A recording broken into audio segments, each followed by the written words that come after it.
What up, Helix? Hey guys, what up? Welcome. Let's see. I wanted to test out a new strat I thought about, and I'm hoping it goes swimmingly. But we'll see how it goes. Yeah, I'll just do that. There's something I'm missing, which is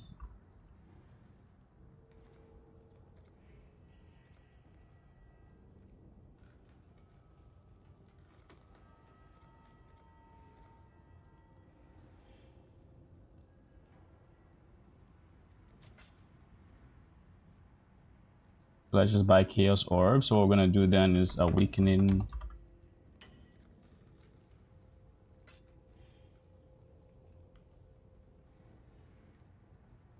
I just need the one. I still don't have enough Chaoses? Jesus Christ, it's that bad, huh?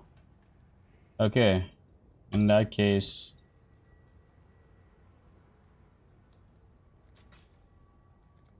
now I definitely have enough. I'm gonna explain the strat once I just get this other one. Meh. Okay. My sheet prices, I think, are up to date.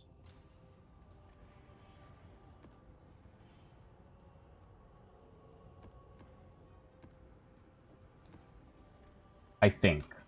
Could be wrong, but I think. Now let's update the Life Force prices.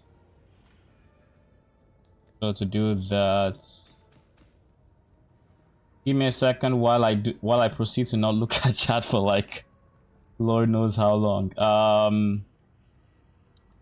Let's see. Yellow Life Force for Divines. Yellow Life Force for Divines is 3,500. Yeah, I'll go 3,500. With blue is 8,950, and then with purple it is 9,800. Our current conversion rate is 140. And I'm not gonna bother with the chaos prices, I think. Do I? Okay, fine. Let's just do it. 28 for yellow. 0.6. For blue is 79. And for purple, we have 75, 72, 72. Yeah, 72 is fine. I really don't care about that, but and then I'm going to erase the trade prices because I'm not using them. Anyways, we have our sheet kind of updated. I'm not going to bother with looking at trade for whatever, so this is what we're looking at. Okay. This is the start. We have spent 50 divines on the preservation scarabs. I want to keep this somewhere else. This is all the juice I had before. We're going to run a 20 map test, pretty much. Yeah, that seems about right. All right. So brief explanation on the strat. Wait, before we get there, let me just finish dealing with all the setup. I have to deal with my rejects, undersize the rejects, 8 mod, toxic sewers. Odds are I'm going to have to buy maps, which is like kind of ironic, right? Yes, it is very ironic. what I can do is I could run Defied Cathedral.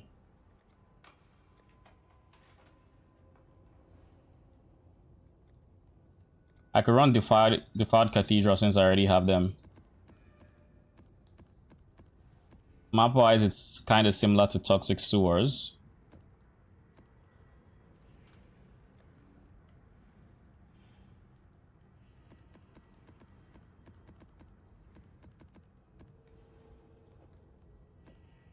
Okay. And no, I wasn't. This is my Saturday stream, so we start at 2ish my time. So, like I said, it's 4 hours earlier than I typically come on like weekdays. I was looking through more change the command builds earlier, and I found one that had Ravenous Hordes anointed. Could PoB be buggy sometimes and not calculate your anoints? And since taking away that anoint didn't matter in DPS, I'm messing with cog. I'm sorry. Ravenous Hordes. Let me see, where is it? Is that the Onslaught Wheel? So there's not a name I have. Yes, it is. It is the Onslaught Wheel. This would indeed affect your DPS, but it would affect your DPS if you take minions have Onslaught or not, because PoB doesn't calculate 30% of Onslaught or whatever. So if you want to allocate this node and use that as a source of perma Onslaught for your minions, go for it. But change the command will never grant this to your minions, because your AG is the one getting the kill, not your sword, so they will never get the Onslaught. So it's just meh. This is basically just for move speed if you're anointing this. Iconic, how nice are you on a scale of 1 to 10? I mean, that is exactly something that I think I can objectively answer, because, well, I'm biased because I think I'm nice, but you know, but I mean, I give myself a solid 6 to 8, somewhere in that range. Fresh meat is better. I mean, technically, if you can maintain it, then sure. But if you can't, then you know. So quick explanation on this. Jeez, I almost forgot something very important. I need to respect my tree. So, what did that look like again? Yeah, I remember now. Where can I get points from?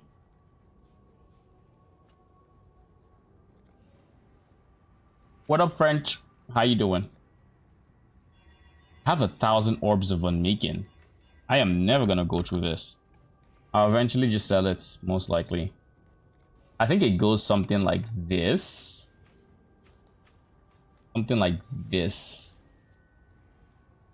I could be wrong, but I think this was the tree. Let me just open YouTube real quick, find a video, and who was it? Was it Chronic Plainless?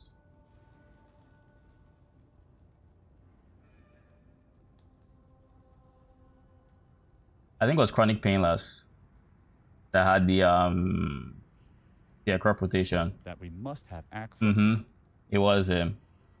And this is the setup. Okay, so harvest time, yes. So we're going to be trying a new strategy, and this strategy involves, you know, the same. It's harvest, so scaling map quantity.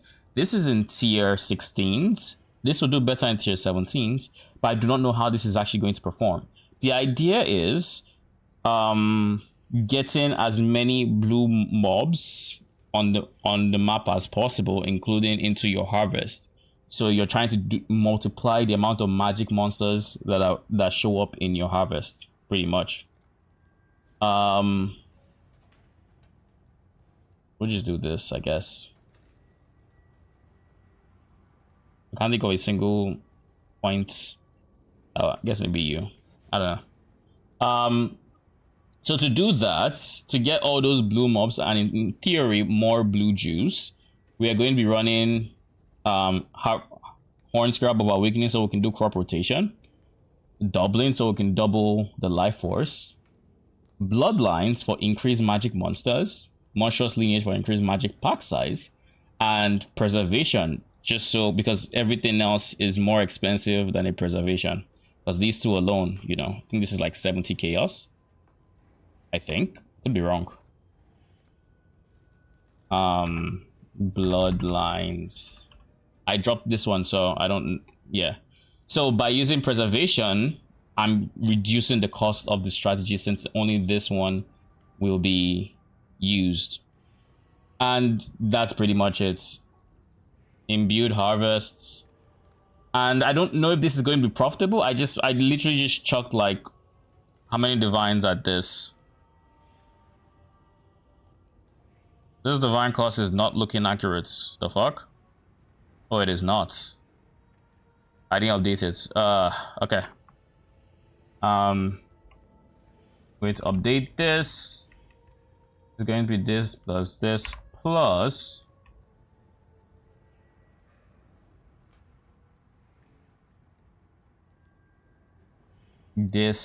times 20.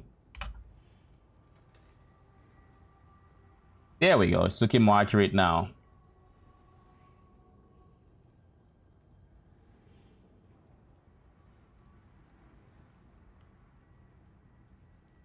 Yeah, okay. I just didn't get around to getting there.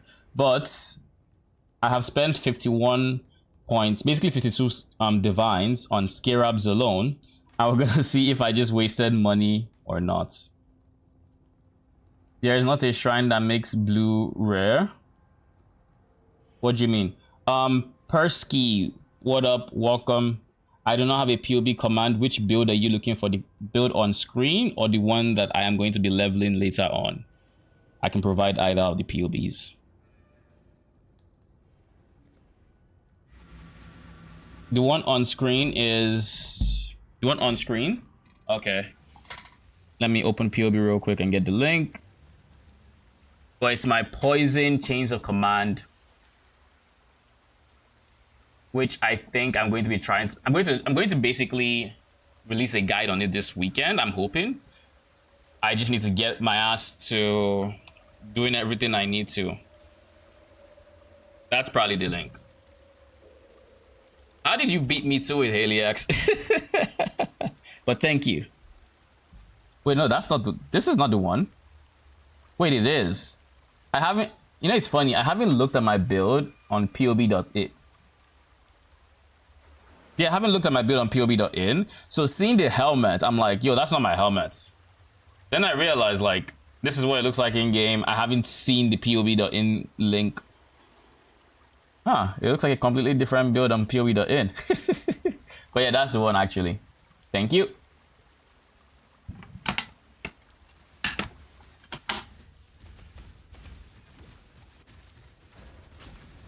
Okay. Do we have to deal with lag? No. So with all the effect scaling, do we have even more increased magic monsters? No. I do not see increased monsters. Where is that scarabs thing? Am I blind? I see magic pack size. I don't see increased magic monsters. I'm probably just being blind right now. Ooh! Hello there. Okay. Can we like pay attention to the map? Yeah, I don't know. It doesn't matter. I know I put the scare up, so. Anyways, I don't know, man. I was waiting for you, to be honest. Am I that slow? I mean, I had to open PoB, to be fair. Like, I had to open PoB, leave my animate weapon to then go with I had to leave my animate weapon build and find the poison chains of command where it's at. And you know, it's a long, arduous process. It's tedious.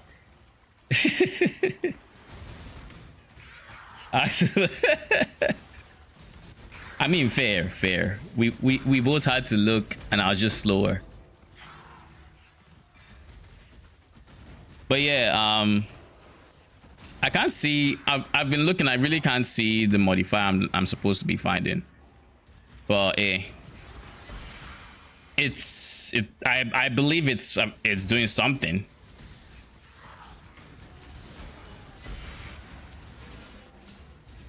Isn't it funny that for like most of this map I have been looking here and not at the actual screen? Like I haven't even been looking at ground effect, which is why I've probably eaten. Like I saw when I ate one of them, that was kind of like I shouldn't be eating that, but yeah. Okay. Ooh, this is beautiful.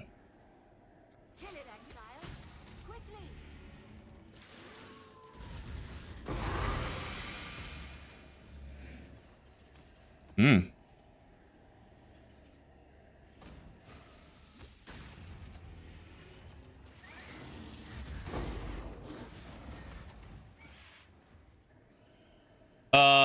Anyways. Oh.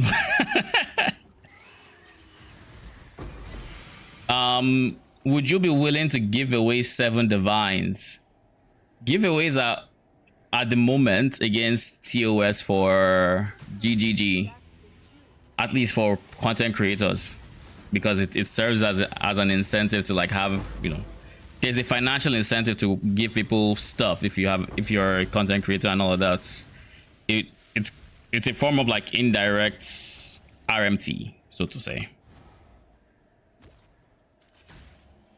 Oh, I mean, we got unlucky on yellow, but like yellow didn't upgrade as much as I would have liked.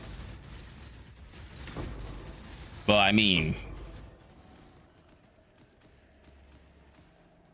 blue can maybe carry it.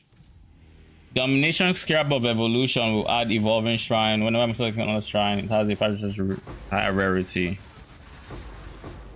I mean, true.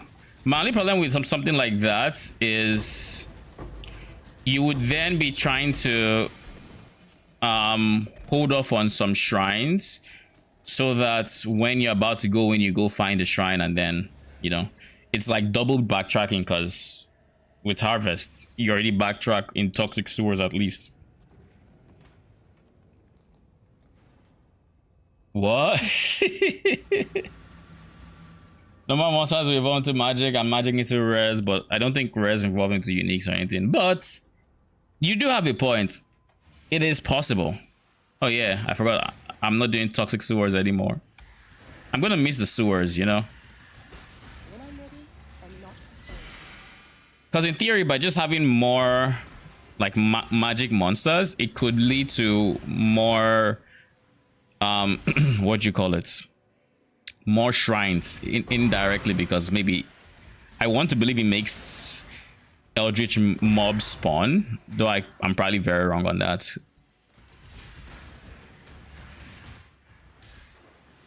But either way. Oh wait, I've got to record. That's not good. What I'm going to do is I'm going to let's just dip before I forget. Kind of hypocritical with the rampant lol. Do they have RMT? Yes. Is it a major problem? It's honestly less of a problem in this game than in many other games, I'll be honest. Like, I think it's way worse in like D4, but then again, you know, D4 bad, so.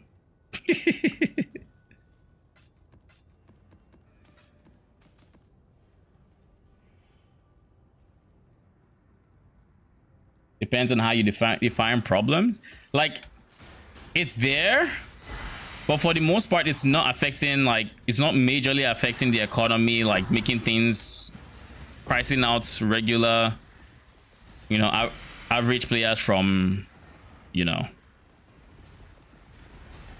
from the market. Like, yeah, when it comes to all those mirror items and mirror services and all of that, you know, there's a lot of talk about the fact that has a lot of RMT in it, and of course, you know, if it does, what can we do? But at least, you know, that's a very niche crowd.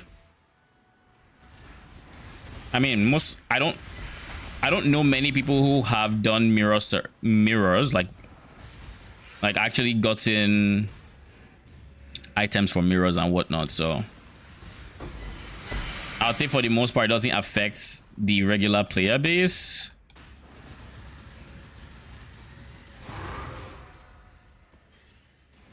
What's it gonna achieve? Like, what can it...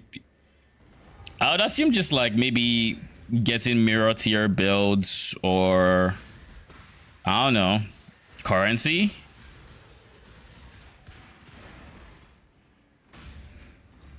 Like, I don't know why you would, you know, RMT a game like PoE, because it's like the entire game is the journey to get to where, to like your final build. That's literally the entire game.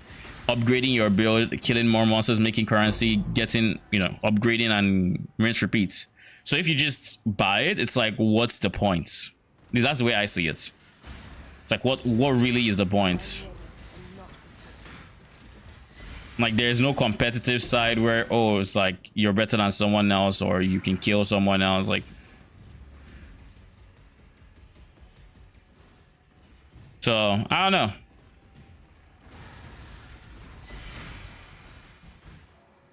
Can't fully understand it, but hey, people will do what they want to do with their money.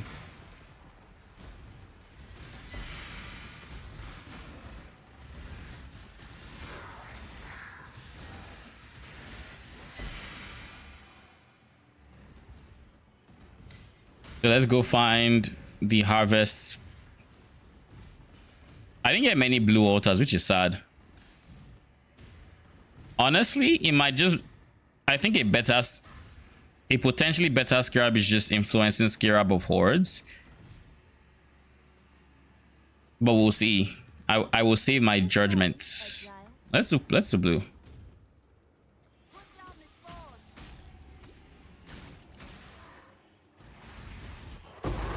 The game for you, you're assuming...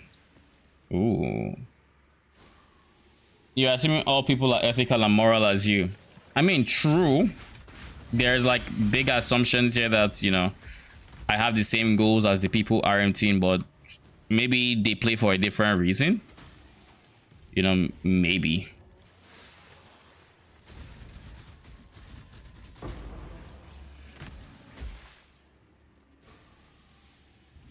I think I should switch to YouTube, but this is getting slightly weird talking to Twitch, from Twitch to someone on YouTube. Yeah, feel free. I mean, YouTube is there. We're on both them. Talking of backtracking, the vodka. Yes, that's exactly how I feel. Oh, this yellow is gonna be nasty.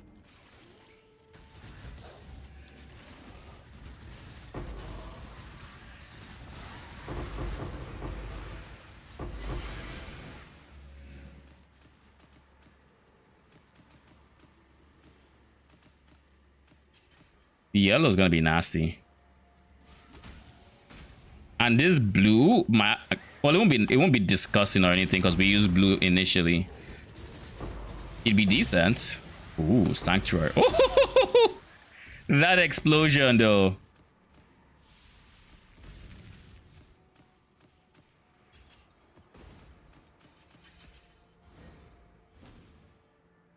Oh god.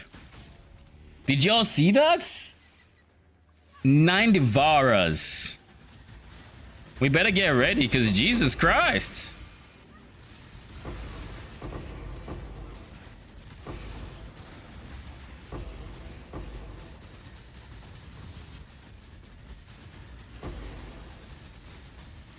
Woo. Woo.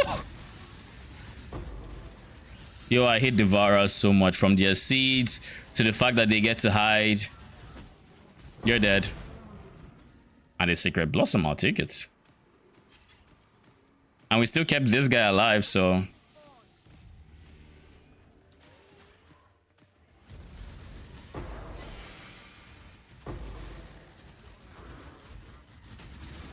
Ow! Ow! When I'm ready and not...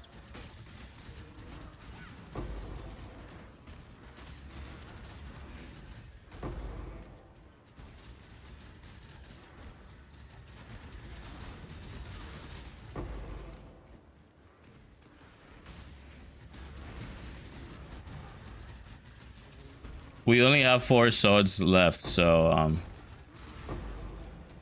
okay, cool. Second map done, big profits here. Like insane profits. 6530. Blue 1476. And purple 7210.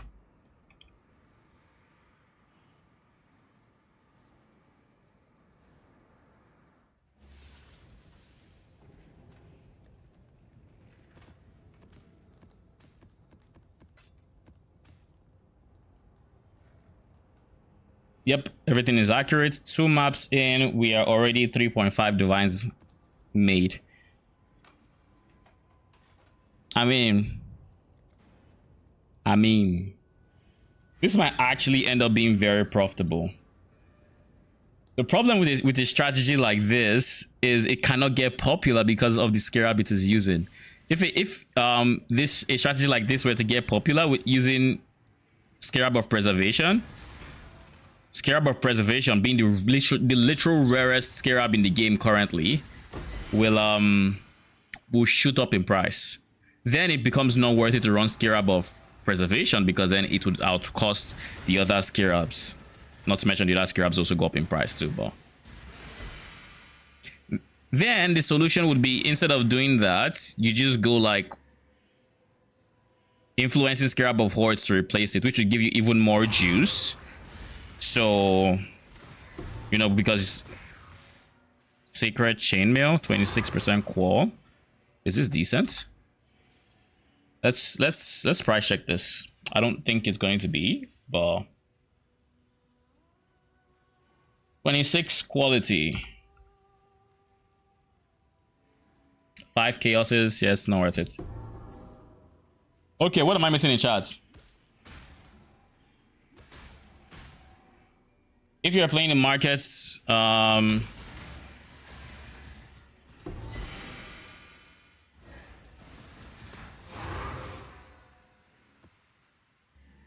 me see. Depends on how you define problem. For casual, no. For sweat lord, a lot. That and money laundering. Let me see.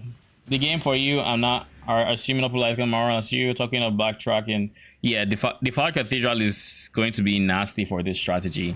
I'm just kind of lazy in buying maps. I should buy what do you call it, Toxic Sewers, but it's like I'm gonna backtrack regardless unless I go like City Square, which honestly City Square is probably the best bet for this, simply because with City Square,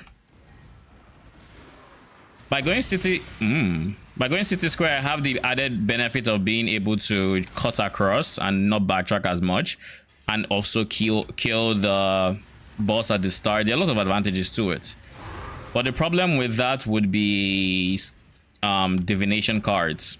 Now if I were to go into residence and scry residence cards onto City Square, then I can reconcile the two, because then I'll be able to drop Nimis in City Square and I wouldn't feel as bad. But like Default Cathedral and my Toxic Sewers have the same card, so I can technically run them interchangeably. And this is, I guess, more straightforward to find in if you know, oh look, they exploded this far. That's pretty nice. But as I was saying, it's easier if you're like me and you just turn your brain off and you forget where you actually saw the harvest. Because I do that a lot. So like here, it's the harvest is here. Okay. I'm actually going to have to stop and read chat soon, because I think it's going on. Yeah.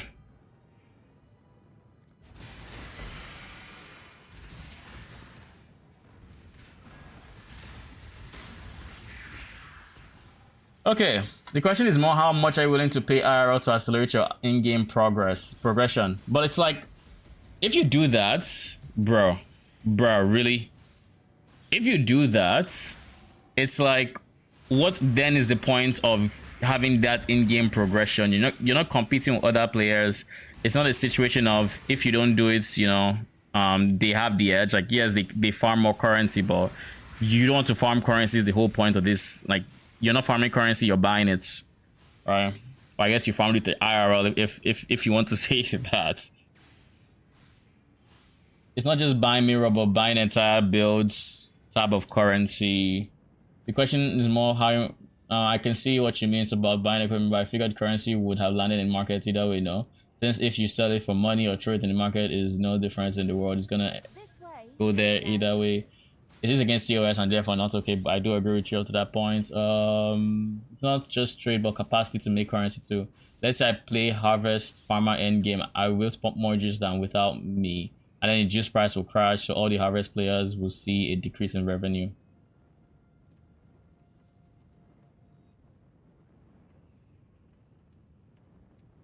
It's exactly for example. But the thing about that is, even if like you pay a Harvest farmer, it is still juice that was farmed in the game, if that makes sense. Unless we're adding the concept of bot into the conversation, in which case then yes, it's a big problem.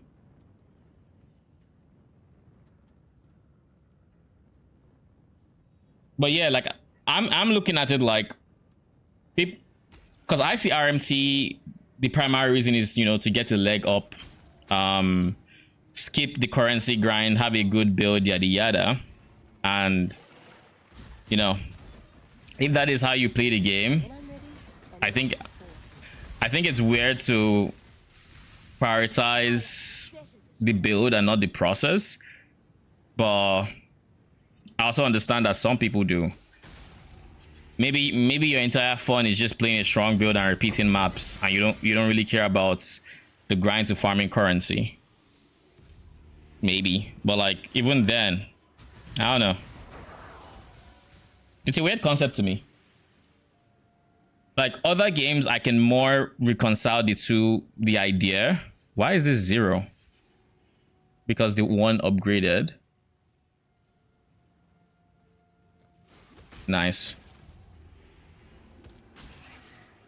Like other games, I can reconcile the two because it typically takes a whole lot more work to get to the end game, and even, well, some RMTs just pay for every single thing in the end game, and I have no idea what you'd be playing for at that point. If you just RMT every single thing in the end game, like what else are you playing for, my G? But like some people find fun in that, I can't relate, but to each your own, I guess. Here we can see as economical PvP game. Yeah, I like in that, but that is like league start, right? For league starts, it's if one person pays IRL, then he's able to consolidate the worth that maybe a number of in-game players made versus what the average person could in theory make, and then with that money he's able to get a stronger build and get ahead of the economy and yada yada, which is why it's against TOS and everything. But I guess what I'm saying is at this stage of the league, it's less of an issue because people have just naturally gotten there with or without RMT and whatnot. And even in the situation of like league starts, there's only so much currency that someone can generate unless you're using like bots, in which case like bots are a different conversation entirely. It's still something that someone farmed in some capacity. Okay, so to be fair, I have never seen PoE as that big of a PvP game or similar. It was more like I can do my content for me and me alone. Maybe I had a friend, but besides, and yeah, was kind of like that is kind of how I see PoE too in a way. What up, Caesarly? I'm trying to catch up on YouTube chat, so I'm very behind right now because I've been farming and messing around with spreadsheets. What if there's an exploit that can leverage? Yes, like exploits are different. You know, with exploits, you're getting currency that should not even, you're getting currency amounts that should not even be possible, which is a problem, right? Same thing with exploits are that any, well, let me just leave it at exploits. Again, bots are a whole different conversation. PoE is inflation driven. The more high-end farmer to put, the less value that farm has. Maybe people RMT the start of their build. Some have that at least 5 divines before you can start something. Some, instead of doing something first, they just start with their preferred build. Give me 10 divines. The first stage is going to consolidate 200 these day 4. I agree. If you are using PoE as escapism, the issue will be, I think it's pricey, or then my kills are worthless, but we all have. You know what I mean is, it's less about, I'm not saying, like, what I'm saying is, it is a problem in the grand scheme of things, but like, how do I put it? If you RMT to, let's say,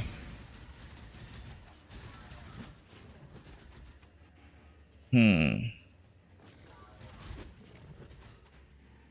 trying to think.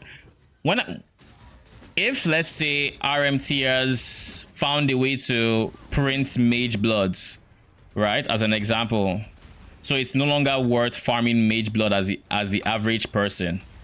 You know, that's just entirely different. I ran out of swords, which is not good. But now we're back.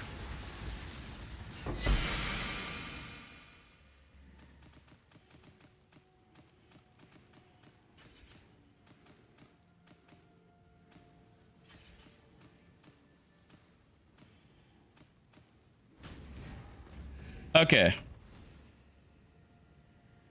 With this one, we have 11,526. Blue we have 28, and purple we have 4,846. We're making a lot of currency. In 3 maps, we've made 7 divines. Now, of course, this is just a fraction of the cost we put in, but like, we're making the cost back surprisingly quick.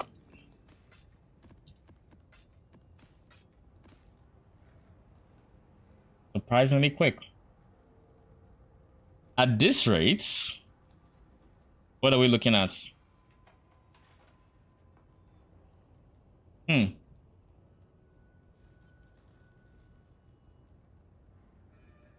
At this rate, we are set to come out profitable with just yellow juice alone. And then the other juices, well, no, not just the yellow juice alone. Now that I look at it, it's actually all the juices. So we're set to become profitable. But then the question is, how profitable would we become? I don't know that's going to be insane, though. We'll see. Anyways, my poor Alk and Ghost Strat seems worthless now. Real money puts incentive for you to play and break the game as a seller. True. And entangle you're into the shady business as a buyer. I'm going to start PoE today again and work myself to AFK Blighting Ravage map. Still got to find a build, but strong bias on Zoom answer. Well, got to admit, ferrets. Every game has incentive to pay to win. Be it resources, currency, or anything. The difference is just how much it affects you, especially with the design of slow progression of the modern game. Would have made bank this league with gold. Yo, if not for gold being here, this currency exchange would be a whole different battleground. Like, I think additional gold was very smart on GGG's parts. Because, like, I can't even imagine what it would have been like otherwise.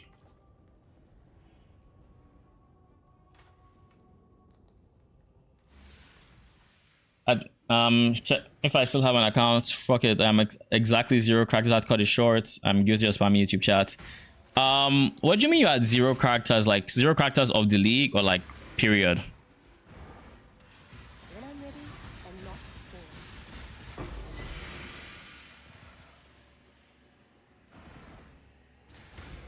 I suspect gold eating a lot of loot. I don't think so. I think it's basically been all but confirmed that gold only converts, like, let's just say bad unique items that nobody wants to see, like really bad unique items. It doesn't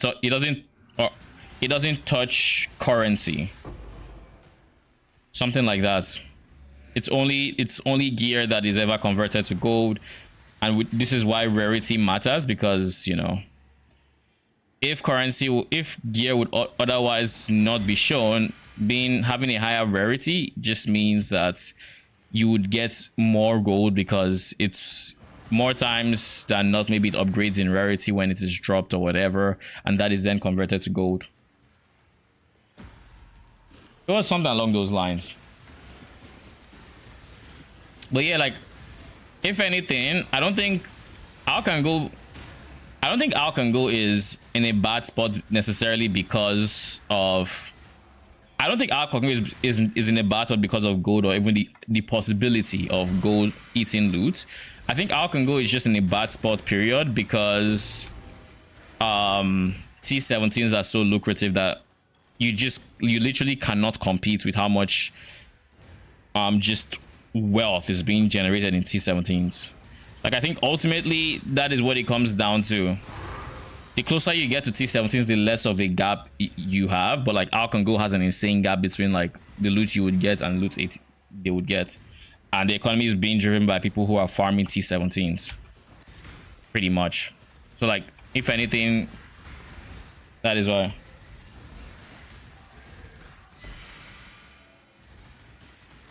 What's that? You want me to do a T17?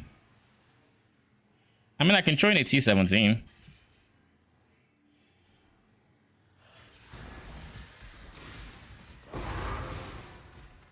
This is not the best build for farming T17s, but you can still do it. T17s only become problematic when they have so many mods that can kill your swords before your swords see the light of day. Like, that's my only problem with T17s. And there is a mob type that if I see in T17s, it just means I'm going to have a bad time, typically.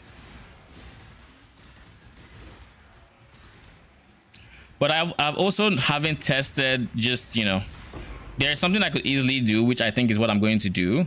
You see how I'm using Flesh Offering? By simply switching to Bone Offering, it should help the swords not die in those situations. It's less DPS, but it's a more comfortable experience overall if the situation arises that it is needed. I remember where it was. For once I was paying attention, so I know. Oh god, this map is actually big. Like, it's actually big. Like, just to get from the middle to here, it's deceptively big. Oh, fuck me. There's no yellow here. If there was even a single yellow plot here. God damn it. Okay. Cool.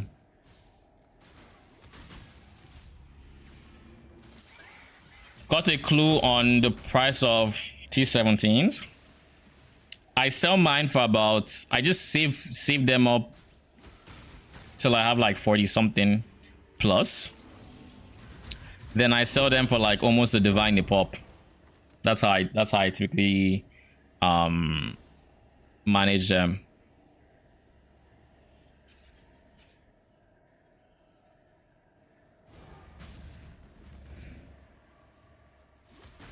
Oh, nice. Free upgrades. A pop, define that. A pop just means one divine per map.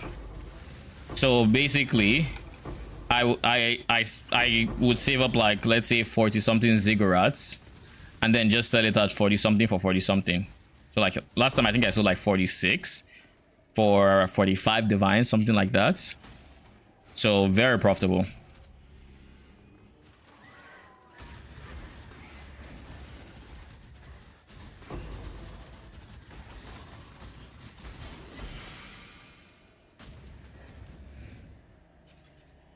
Yeah, so like in this case, I just mean that for every map is going to be almost a divine. So like selling 46 maps for 45 divines, I think was around the price I settled with.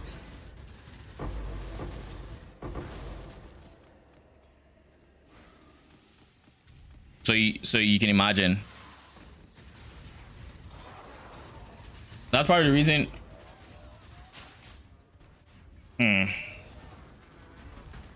A bug just flew in front of my face. Completely sidetracked me. But anyways, it's lucky I was I had one I had just clicked the harvest plot. Otherwise, it would be dead. And it's all I say. Yeah, give me lingo change.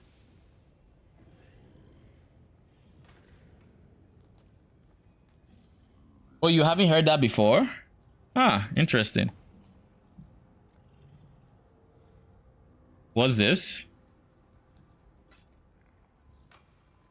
Oh, why give me a divine?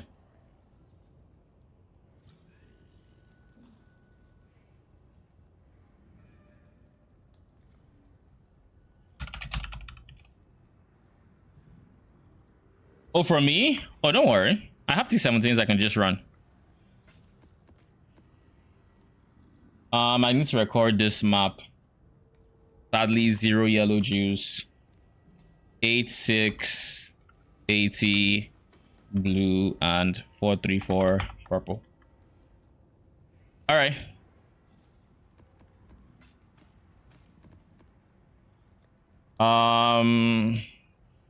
We'll pick a map. We're going to not roll for any cancer mods pretty much. So let's look. What do we have here?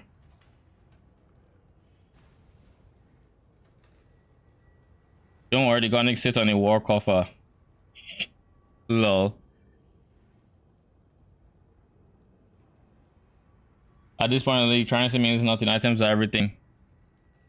I mean, you're not wrong. Ew. Volatile cores? Ew. This would be nice if not for Searing Exarch runes. Searing Exarch runes scare me because of a simple fact that if my AG sits on it on the wrong time and the wrong monster hits him afterwards, he's kind of like screwed. This is fine. This is a crit map where are we crit immune or almost crit immune? 95%, so we should be fine on this. So this is one map less from here.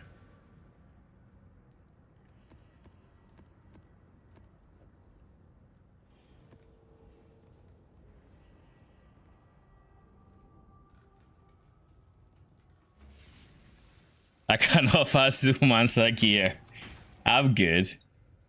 I mean, this is quite a lonely Zoomancer, wouldn't you say? He's kind of like has only one item.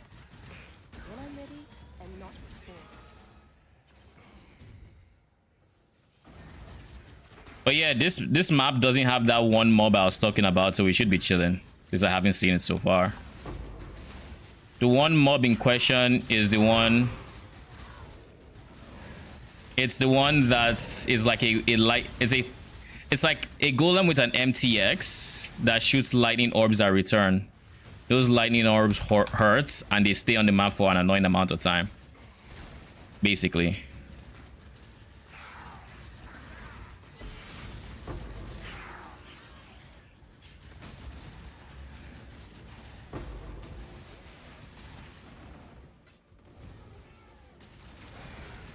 And keep in mind, this is, I think this map has, yeah, enemies here have, oh wow, ran out of swords.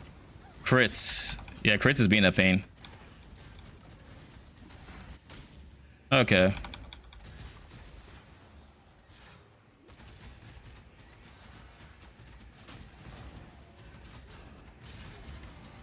Yeah, crits is just being a pain. That's like, if your swords die, it can become kind of awkward. Okay, there you go.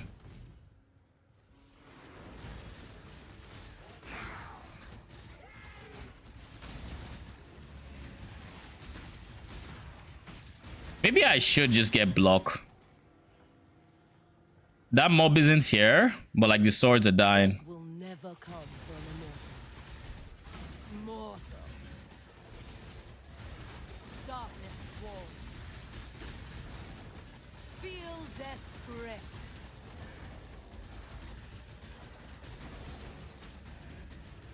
Darkness walls. Mortal. Okay, we have swords again. Feel death's grip. Darkness walls. Does she have any unique monster modifiers? Oh look, the magic monster mod shows up finally. But yeah, the thing that is making it kind of more of a pain is simply the more chaos res. But like, it's also fine even with that. I just need to make sure I keep my swords alive or keep replenishing them.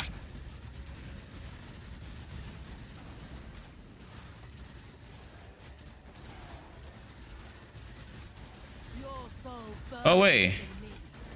Oh, you know something else I was supposed to do? I was kind of also meant to switch some items, but it's fine. For the most part, I think.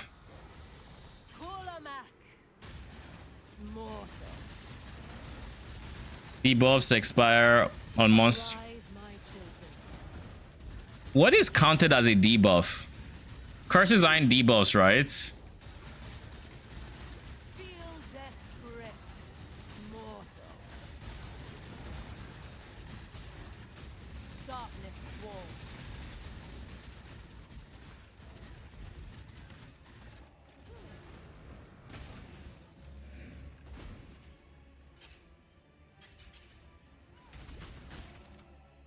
Give your soul to me. Your soul burns. Not curses, rather poison. Poison is not considered. Because honestly, I'm kind of. Your soul to me.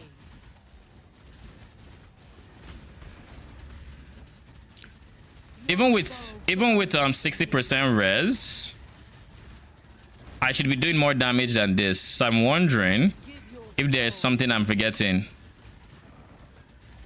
I feel like there is. Your soul burns for me. I'll have to think. Give your soul to me. I'm almost out of swords, which is a problem. Okay, swords are back. Give your soul to me.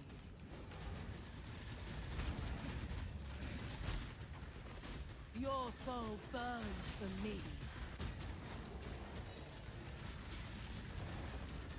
Give your soul to me. Your soul burns for me.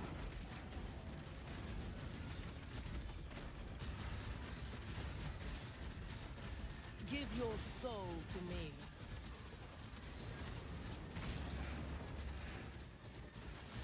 Once I'm done with this fight, I'll actually take a look because I kind of do not want to. I don't want to bring my portal in here. Give your I could just log, to be honest. Your soul burns for me.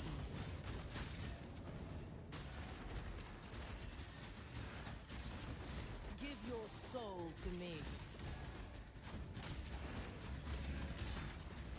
Your soul burns for me. But yeah, this is what I'm talking about with chains of command. You can have a situation like this where once you have like, Soul to me. I won't say offensive mods. Once you have mods that actually get your swords killed, it can be annoying to deal with. And not before. Feel death's grip. Arise, my children.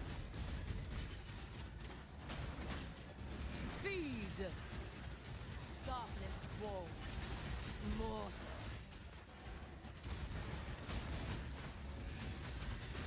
Feel death's grip.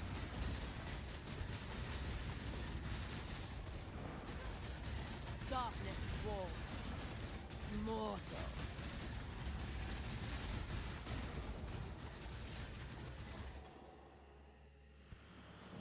Okay, let me just take a peek. Am I doing anything wrong? Doesn't look like I am. Soul burns for me. Give your soul to me. It doesn't look like I am. Status ailment, maybe it's possible, but I don't know that it is. Like, there's a chaos res. Is there anything here I'm missing? I have the wither. I mean, I did deactivate this, but like that should be inconsequential for what I'm talking about. I have item rarity here, but this is the AG, and there's still feeding frenzy, which reminds me, it's not worth it. So I'm just not going to risk my AG. We'll give him meat shield.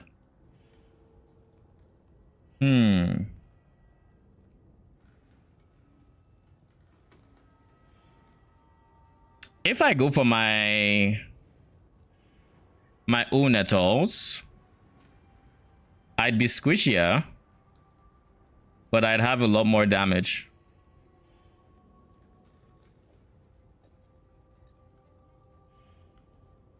Nah.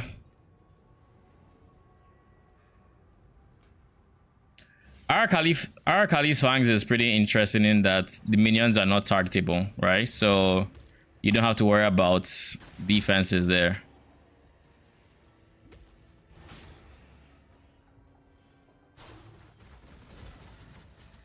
Your soul burns for me. Give your soul to me.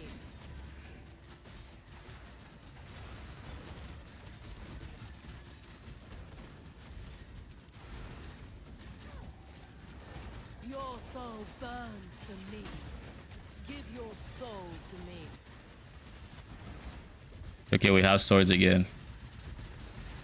Your soul burns for me. Give your soul to me. Kulamak. Mortal. Arise, my children. You're dead. I think you're dead? Are you not dead? Mortal.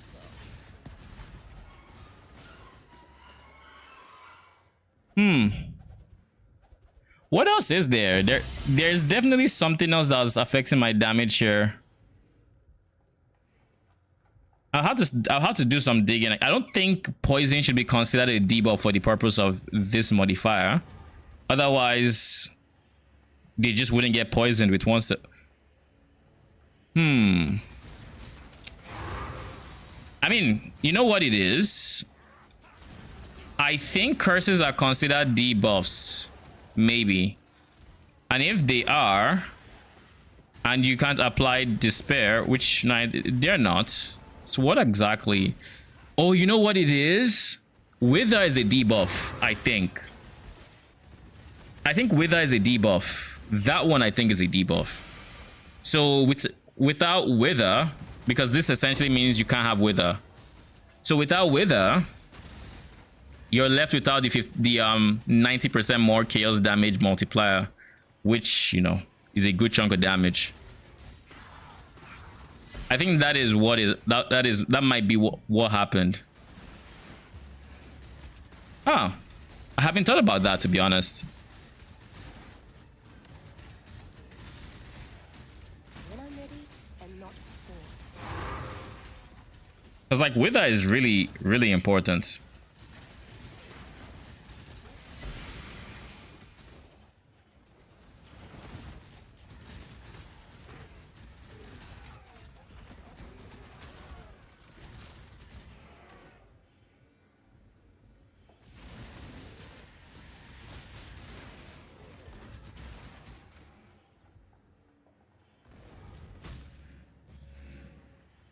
Wither is considered a debuff, both parts of it. Yeah, so we're left with a situation where, how the fuck are you sending me a message for something I sold hours ago? How does that even work?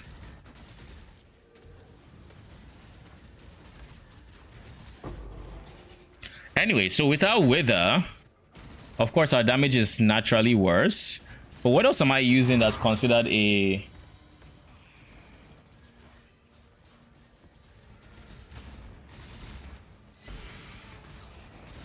So rip the fizz part as poison. Is there poison on this map as well? Oh no, we already convert all our... We already convert all our... What do you call it? All our physical damage to chaos damage. So we don't have to worry about physical damage. The part that's hitting us is the chaos damage and the elemental res. Elemental res kind of hits us because we're doing cold damage. Well, we're doing cold and chaos damage primarily. And we're not reducing their... Well, we kind of are. He has Scorch Boots, so we reduce res to a degree. But they are hard overcapped, so I don't think that matters much regardless. I don't think it matters much because it reduces it by like 15% res. But then you have a situation where they are already like 40-50 res overcapped, so they're still overcapped unless I curse them with early weakness, which I don't. Temporal chains, I assume, again, I assume curses are not considered debuffs because I can see despair being applied. If they're considered debuffs, then I would assume it wouldn't be applied at all. Same with, I think... Wait a second. I want to see something. If I run into any tanky enemies, I want to see if my Aegis temporal chains... Okay, it is. I need to make sure my Aegis temporal chains was being applied.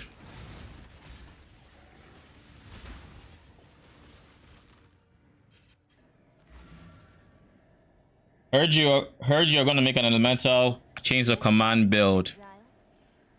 Am I gonna make elemental chains of command? I played around with the idea, but after all the tweaking and everything I experienced, I don't know that it's something I want to pursue. It's basically where I'm at right now.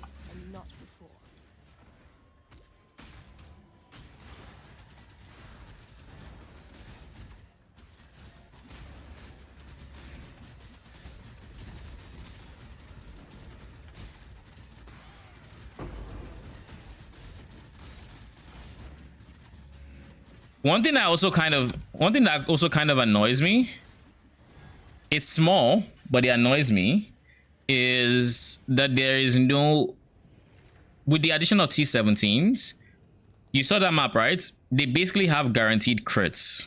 All their hits are crits pretty much. It doesn't matter, they have like 700% increased crit chance. And then they have crit multi. There is no way to make your minions immune to crits. Unless like you put Ephemeral's garb on your AG or something, or you wear it yourself or something. So what we're gonna do here is we're going to use Bone Offering. Just so at least they get hit less. Again, it's less DPS, but in theory, being alive should just be more DPS.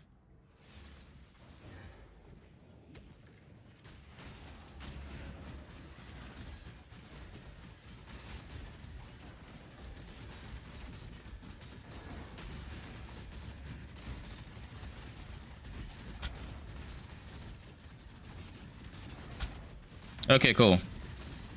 We're back to 14 now.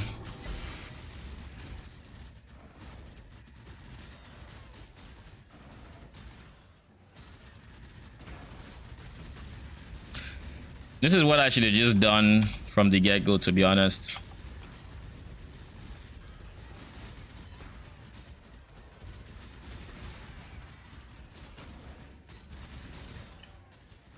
Oh. Where are the things that are hiding?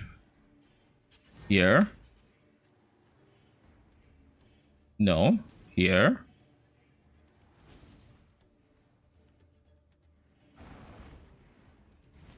Where on earth is it?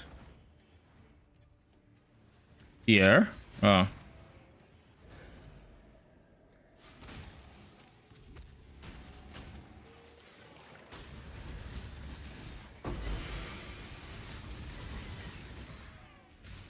There you go.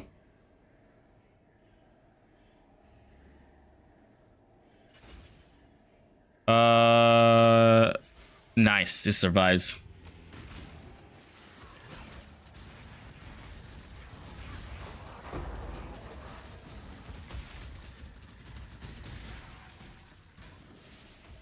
And then we just do this, and hopefully we're able to get 4 fields of yellow.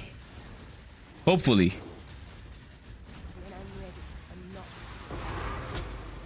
But yeah, one thing I'm really hoping for is some source of minion anti-crits, because at the moment we just have nothing of the sort. I mean, you got someone waiting for your elemental build. Lol. This guy over there. You just had to die. Why? Like, why? Come on. Lunar Moon Iconic. I know this is a lot to ask, but can I get a 7 divine? Don't know. I spoke about this earlier, but it's actually against GGG TOS for streamers to do giveaways because it has a monetary incentive to it, where by doing giveaways, you are promoting your stream or promoting, you know, viewers and whatnot. And so there is a monetary incentive, so it's like indirect RMT basically.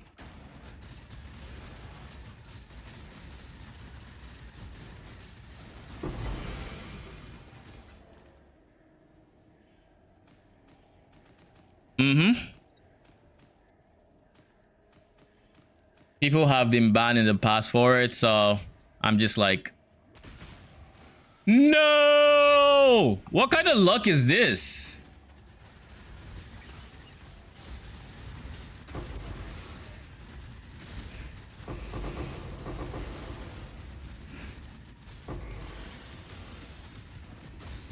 We lost those big freaking plots. Such a shame.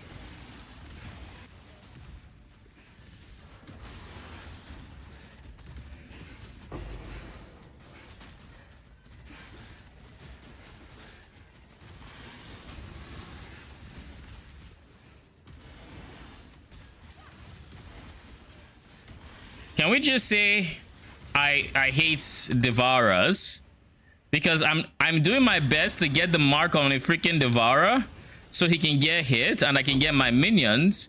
But you know what he does? He just goes into the ground and says, you don't get minions. Get good.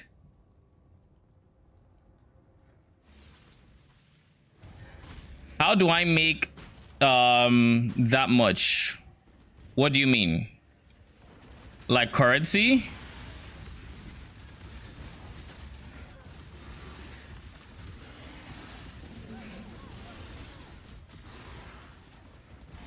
Oh, it's the current farming strategy. Please die, please die, please just die. Thank you. I'm gonna need all y'all to die. All you.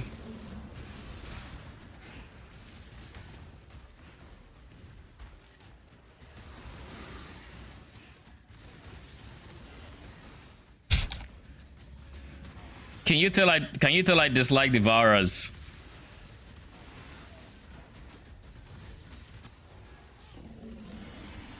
Bruh.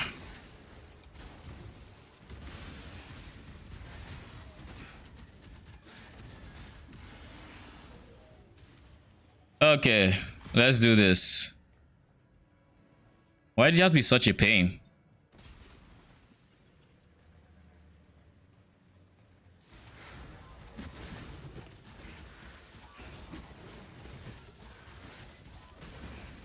The one very big positive I see here is I'm fucked.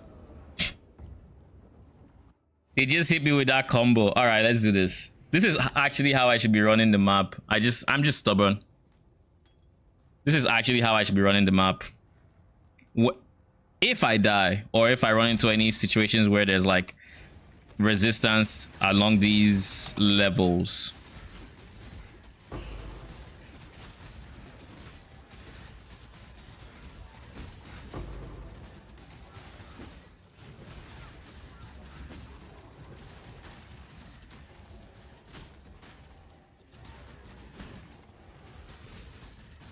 Finally.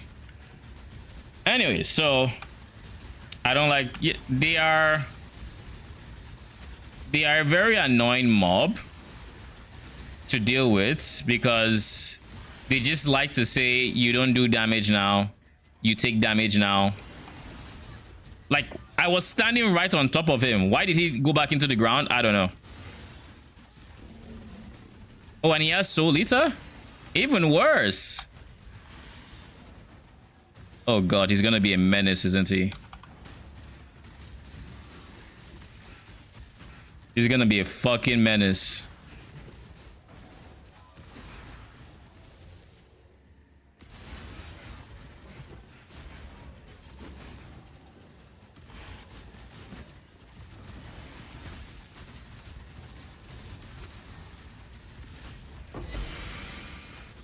Now to deal with this thing. The monster we have created.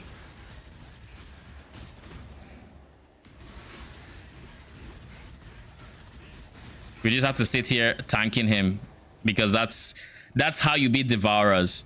God forbid you can't eat its attacks. God forbid. Like jeez. Anyways. Let's just loot everything.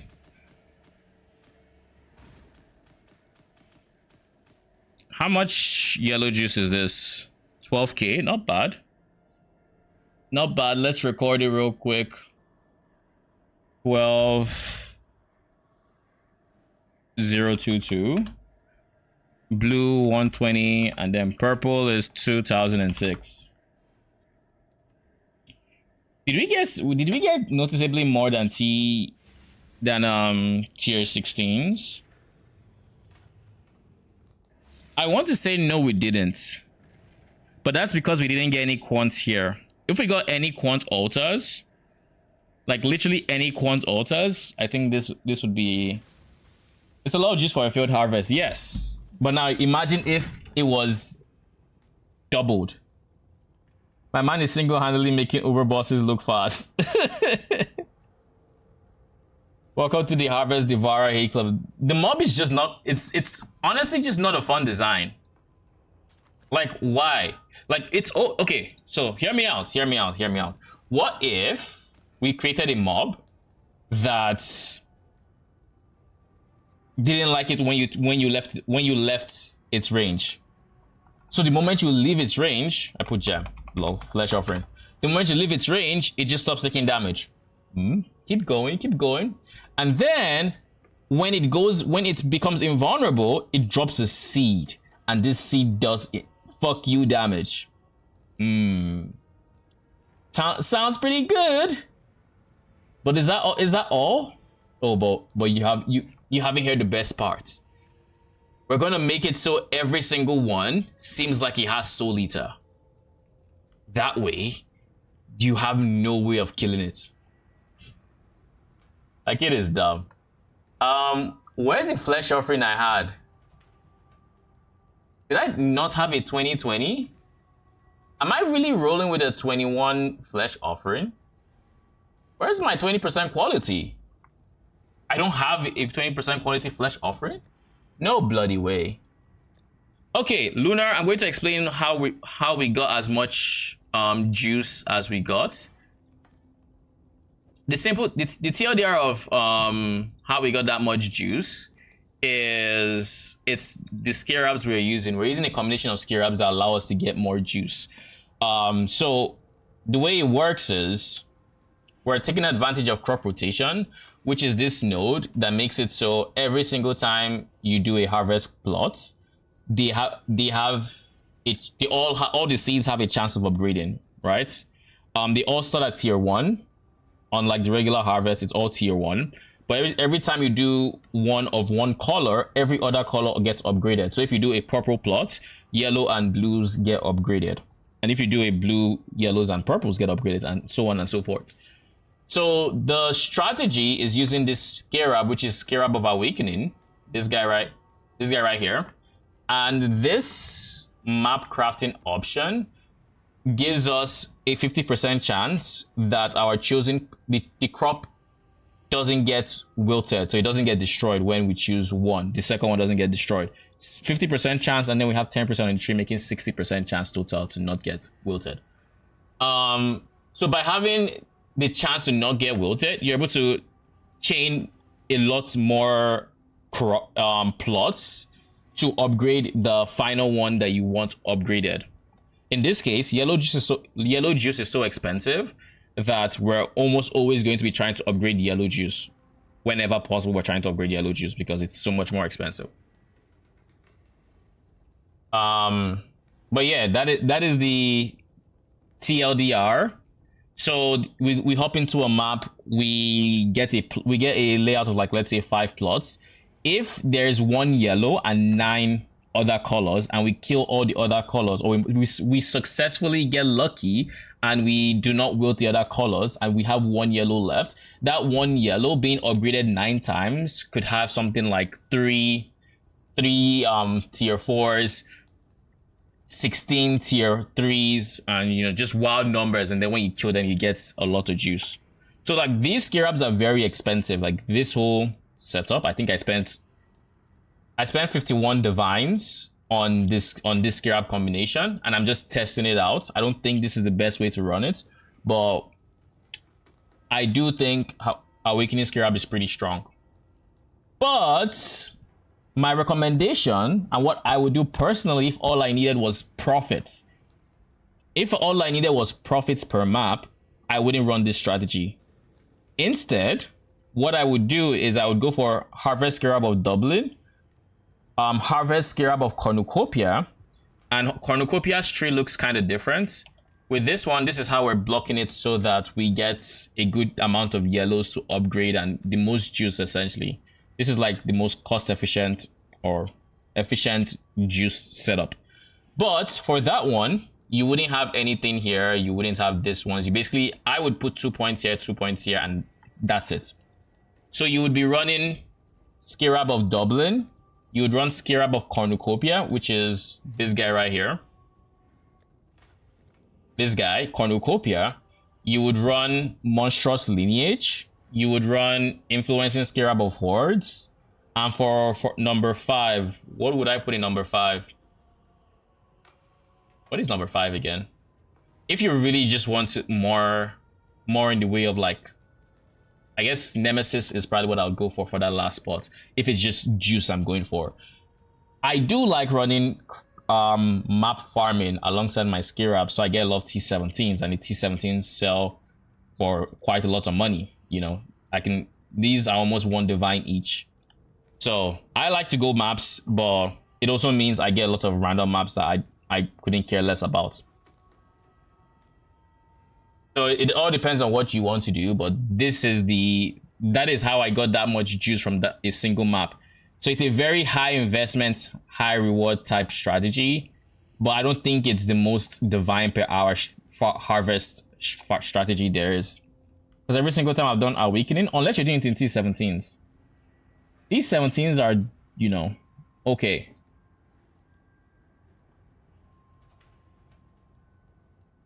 Kind of hard to say with the sample size of 1 T17. The thing is, last time I did this strategy, it wasn't exactly this one, it was just Awakening. But last time I did it, I was doing it in T17s. This was when I was on my Frost Bearers, I think. I was doing it in T17s, and I got roughly like the same thing. I've done this twice in T17s.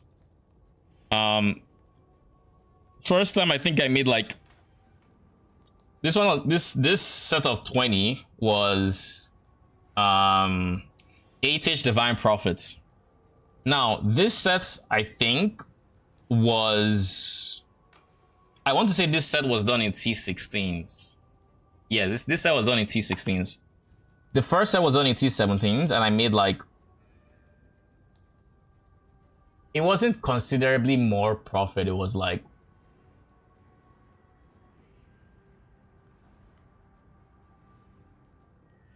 I honestly want to say it's around the same. I think I should have a potential screenshot of it. Let me just check.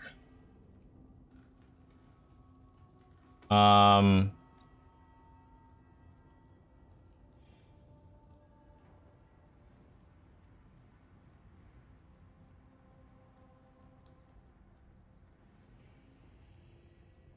did I take a screenshot of it?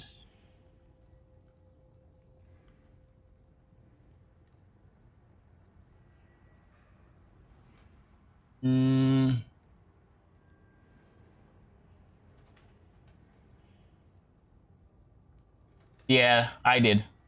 This isn't a complete thing, but I think I made a total profit of like,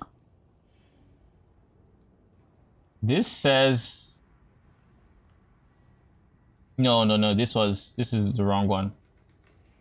This is Cornucopia I'm looking at. Cornucopia was very profitable. Nah, I don't have a screenshot of it. I have a screenshot of Cornucopia, which is this guy. Cornucopia was very profitable. Like I think I made 16 divines in the T17s, whereas with Awakening, I think I made like 10. It was a lot less, even with the Feast of Farming thing. So I've kind of done a bit of like testing when it comes to this. It's not perfect, but you know.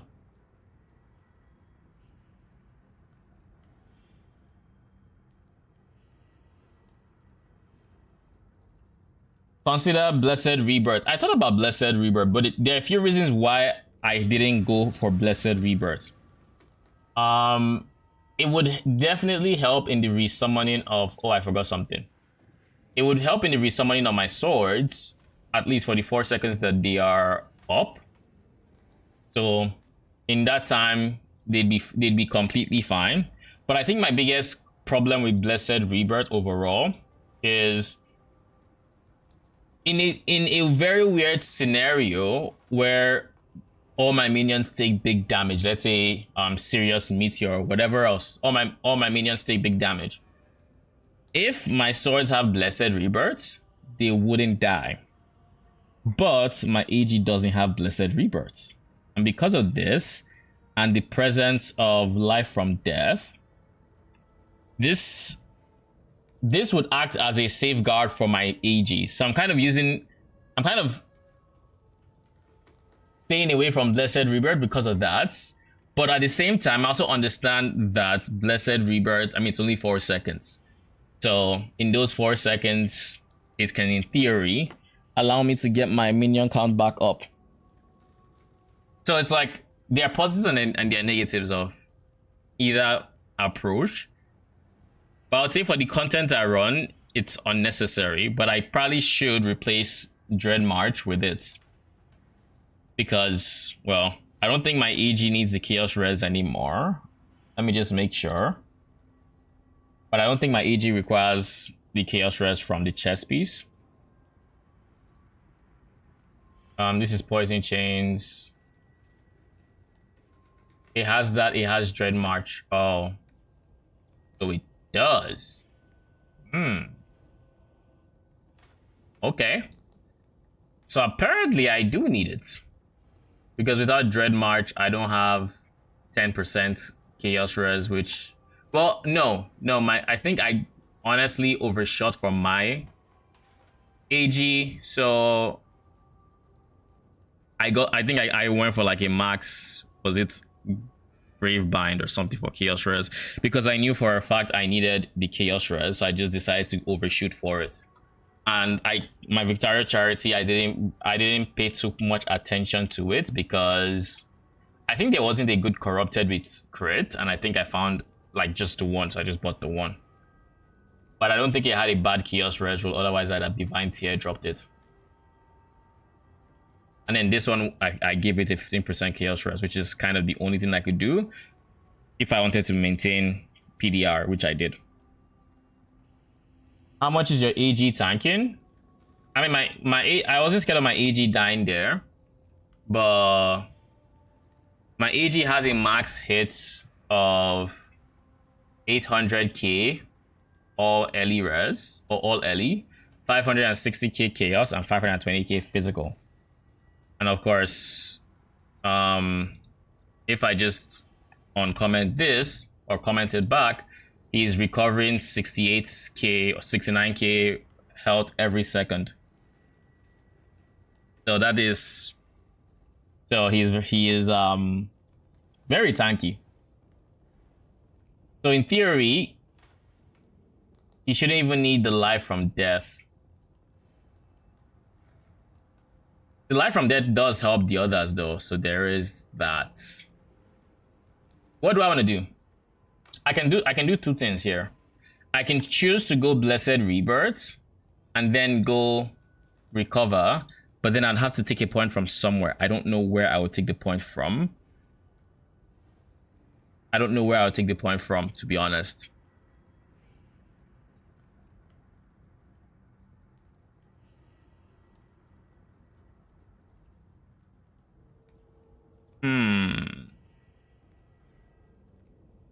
Yeah, I don't know. The only place it makes sense to take the point from is the cluster jewel. Like, instead of going for 9 points, go for 8 points instead. Like, even then, that's still a good chunk of damage. This is non-negotiable, simply because if I don't have this, then cold damage could become a problem. I could drop this, but I kind of don't want to, but I could.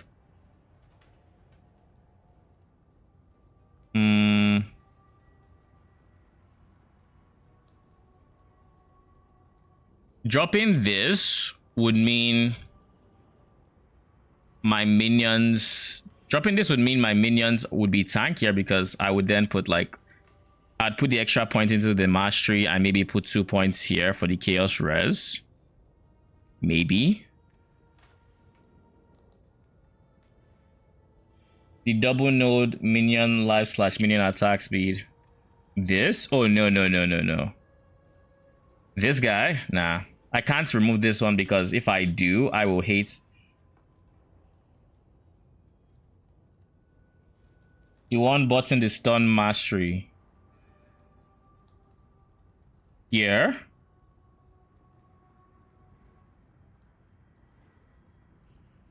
Or this.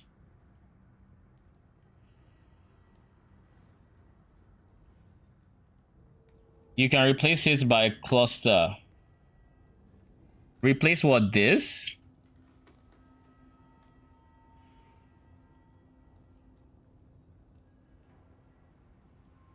What cluster? I don't need a stun match. I don't need a stun, if that's what you're saying. I don't need this. The spiritual command. Oh, I can't get rid of this. If I get rid of this, I will hate... If I get rid of that, I will hit my shield charge. This, I will hate it. The reason I'm able to go this fast is because of the minion attack speed I'm scaling. Otherwise, my own mobility becomes a problem. So, I don't think that's negotiable. The minion life. Without this node, my non-AG minions have no source of life regen. They have recover, but they have no regen, which is not the end of the world, but it is still decent. Use attack speed offering. Oh, I already do. I already use flesh offering. I have bone offering here because of the T17 we just did. I swapped it in. I do want to get a 2120 flesh offering, which is what I was going to do. Got sidetracked.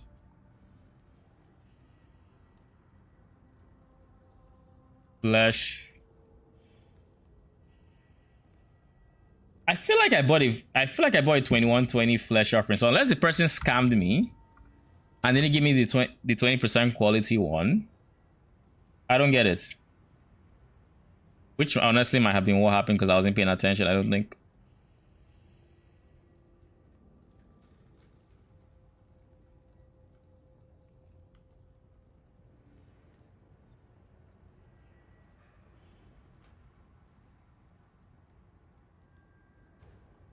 There we go.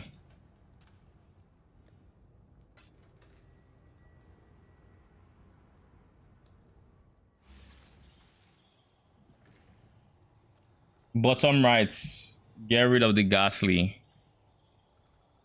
Give me a second. Once I do the trade, I will see what ghastly you're talking about.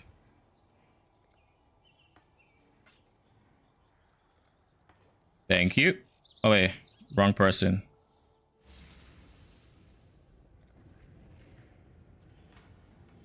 Okay.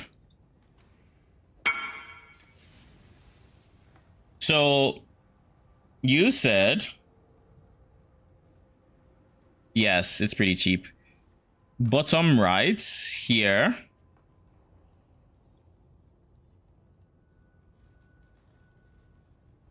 How many gases do I have? I have 3.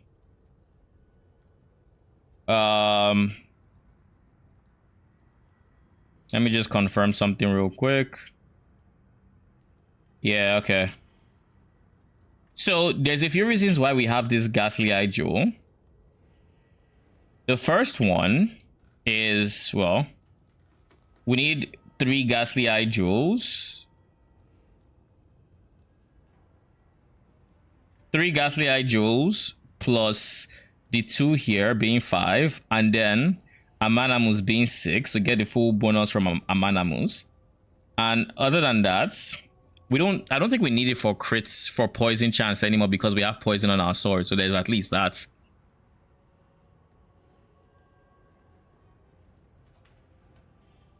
What's the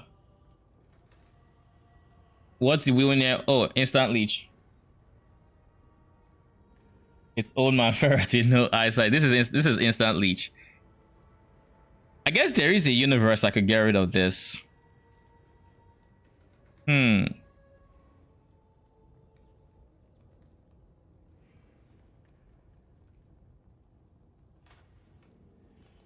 lose a bit over 1 mil DPS, but we don't lose poison chance.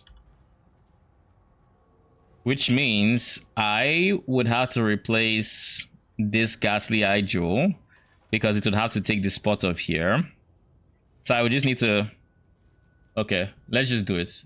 I don't know why I haven't done this too.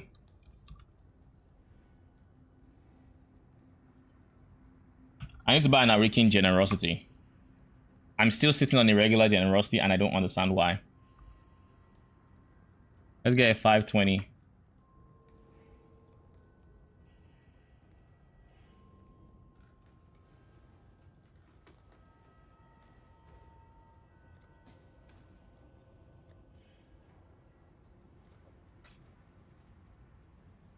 Settle seal.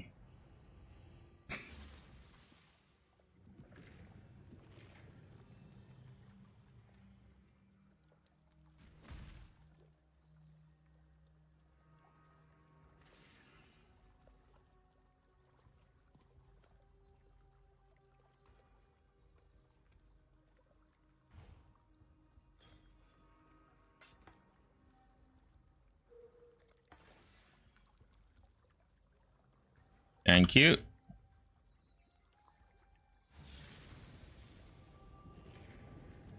And that should take the spot of this. Again, I have no idea why I didn't just do this way earlier. I've just been lazy. I shouldn't have been. Okay. So we're going to go to my PoB in particular. We're going to import my character.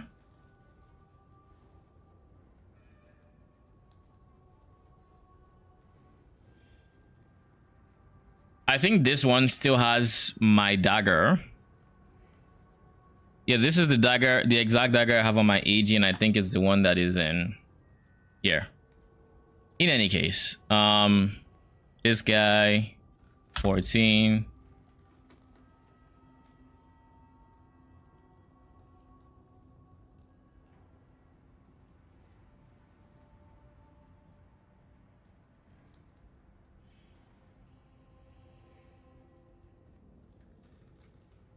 Bruh, is it, what's happening here? What have I done wrong?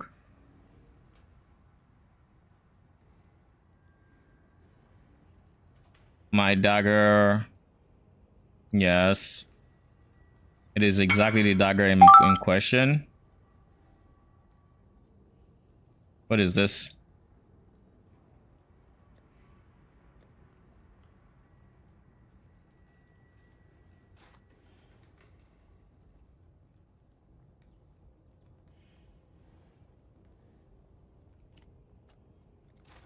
Do not index, please. What scarab are you using? I need all. Someone just gave me some stuff to get them. Okay, so harvest scarab of Dublin.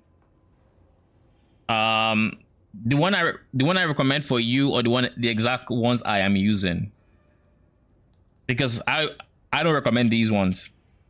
I would recommend scarab of Dublin, scarab of, where is it, cornucopia.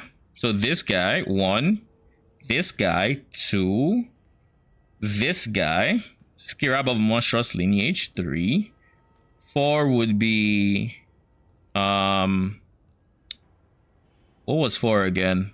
But yeah, this guy, influencing scarab of hordes. And then the 5th one is up to you. You can go for more maps, or you can go for like rare monsters having more modifiers. This would give you more juice, but this could give you T17s, which would just be more profit. Completely up to you. Anyways, where were we? There's something very wrong going on here.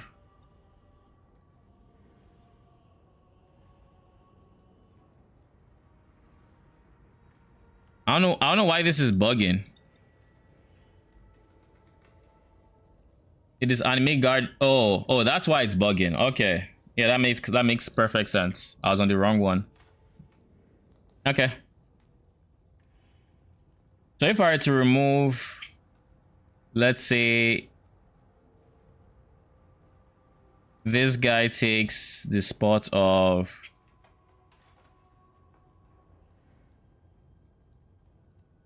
let's say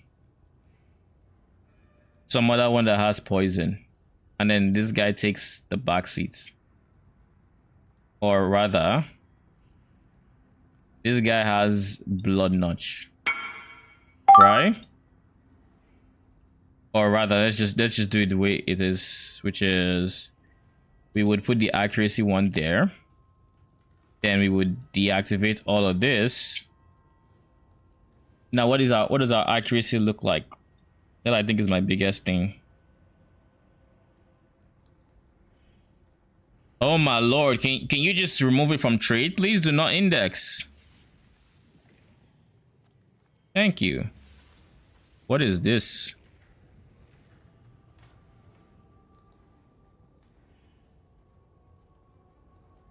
Anyways, so poison, we have 100% chance, of course. So that is what in this distribution, whatever.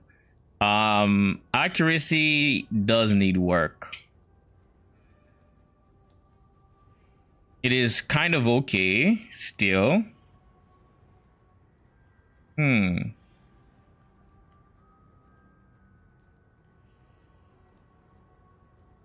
So I just dumped that. Go for Blessed Rebirth.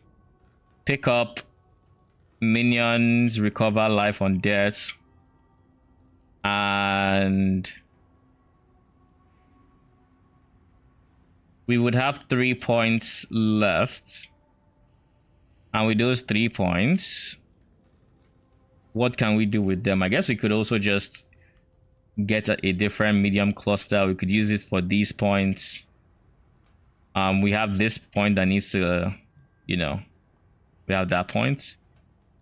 We could do this. Oh, that does solve the accuracy thing. Okay, I'm fine with that. Okay. So that's what we're gonna do. So first things first, let's get the cluster jewel. So we're looking for Blessed Rebirth. And we're looking for Dread March.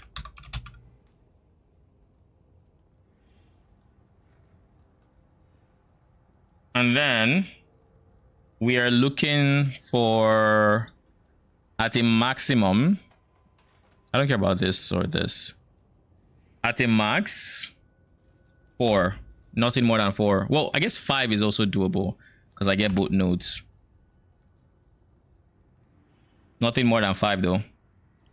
Is there any stat I should be wary of that my cluster jewel is currently given? 3% all early res and dexterity. How much dex do I need? What is my highest dex requirements? Probably hatred. 98 dex, 93 dex. That's it. Oh, I don't need the dex then. Okay. So this is essentially how it's gonna go.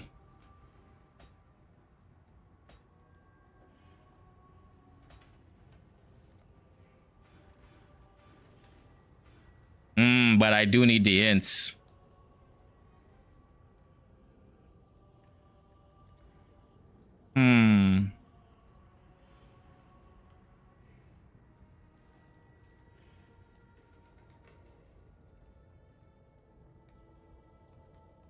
You're giving strength, not ints, so...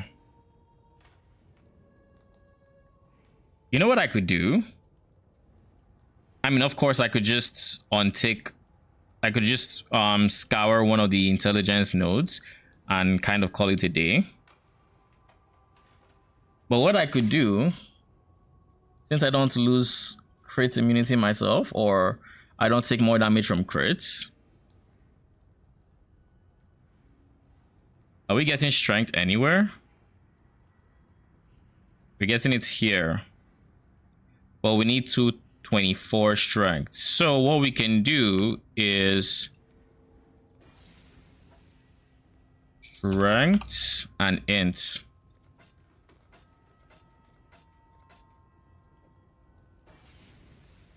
And then here, same thing. Strength and int instead.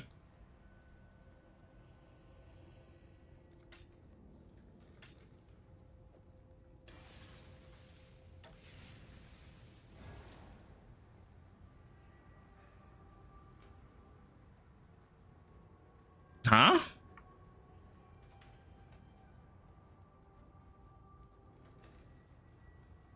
I can no longer use my precision.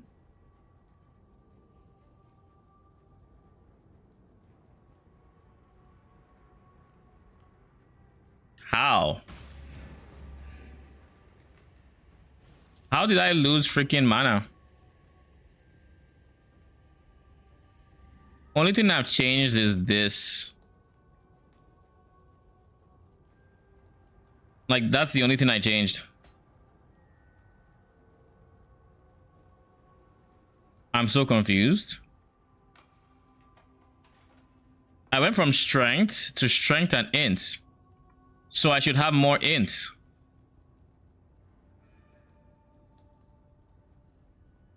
Huh?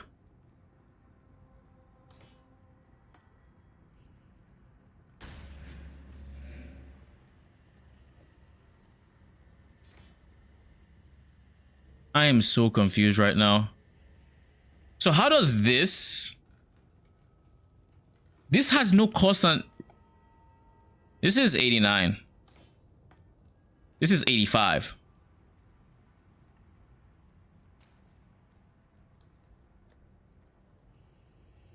This makes absolutely no sense for a few reasons, but the biggest one,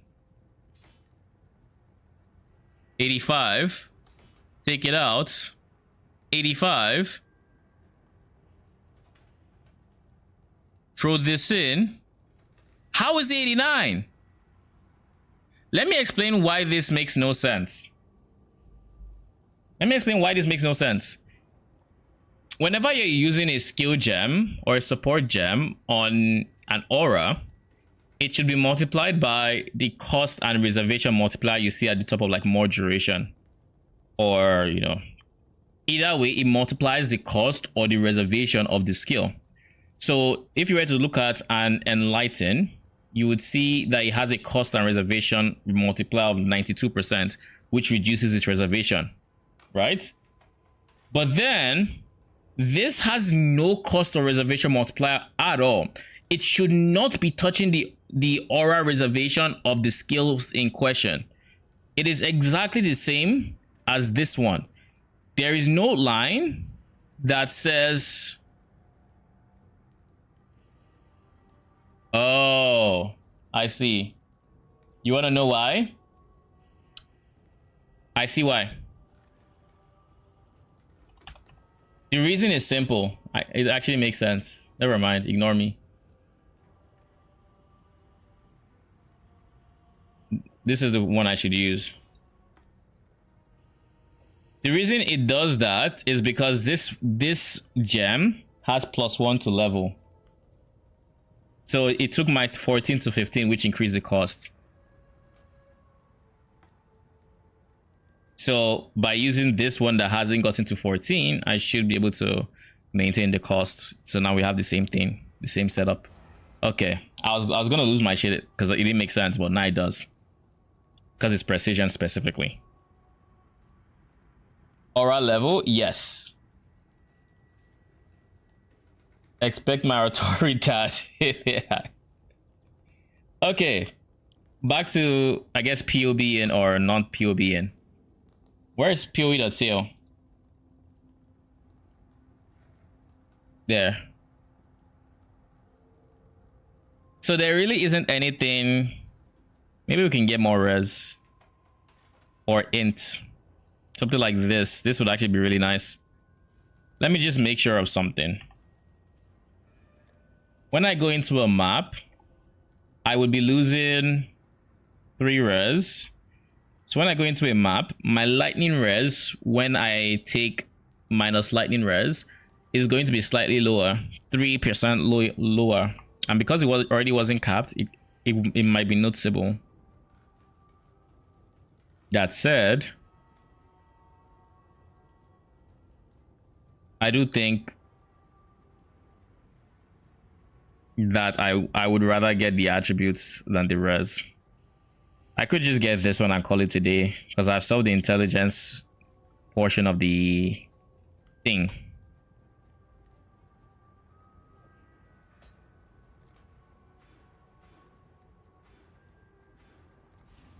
So to replace it, we need accuracy,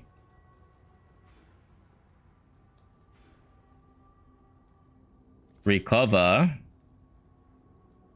and then we have 2 points to spare. Those 2 points, I'm going to obviously put 1 here.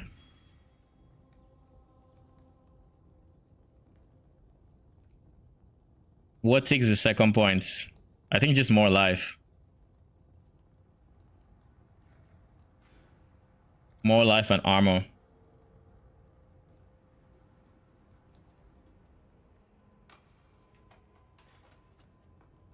Yeah, that makes sense. All right. Person did not reply me, so I'm just going to go with res then. Okay, res didn't reply me rather, so I go attributes. Yikes, 70 chaos? Jesus Christ. Didn't think it was gonna be that bad.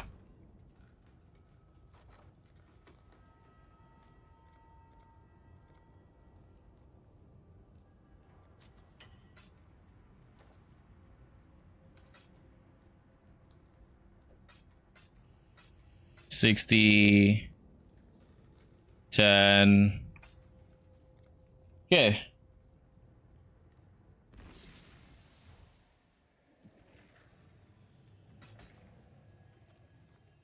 Thank you. Can I have mod power to bonk Heliax because he's a young? So is this boo was asking for stuff they don't. Lol. Ah. Okay, let's do this. You go there. You go here. You come in there. 1, 2, 3, 4. Yeah.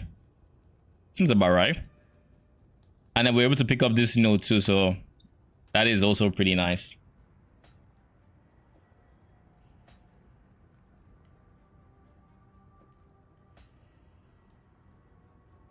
Oh, okay.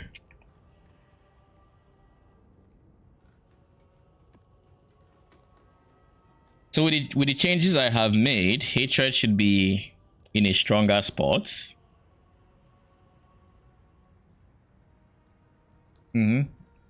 Everything looks good. Oh yeah, let's dump. Oh shit, wrong one. I was gonna be asking myself, where is my damage? Almost didn't pull back the one I want to keep. Oh.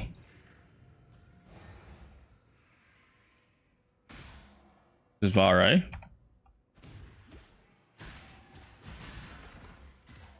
Life is too precious to waste on you. Should we run on that T17? Test out Blessed Rebirths? We could actually. So what did you change now? I'm debating if to. No, we don't. I changed. I removed the node from here, from the bottom right. I know I got accuracy here to compensate for the accuracy I just lost from there. Then I picked up Blessed Rebirths and life on minion death, and then because of the extra point, I was able to pick up this one and a life node here. So we're slightly tankier ourselves. So that's pretty much what was changed. And I think we did not need as much dex as we had, so I just switched an affix on my shield to give intelligence, since I'm using my intelligence nodes for crits reduction.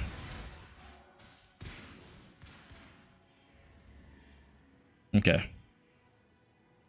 It was when I was standing there, I was like, did I re-equip my amulets?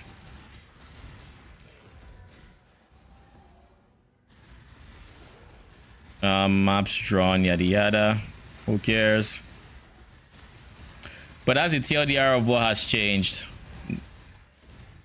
and of course I got a 2120 flesh offering. I don't know why I didn't have a 2120 before.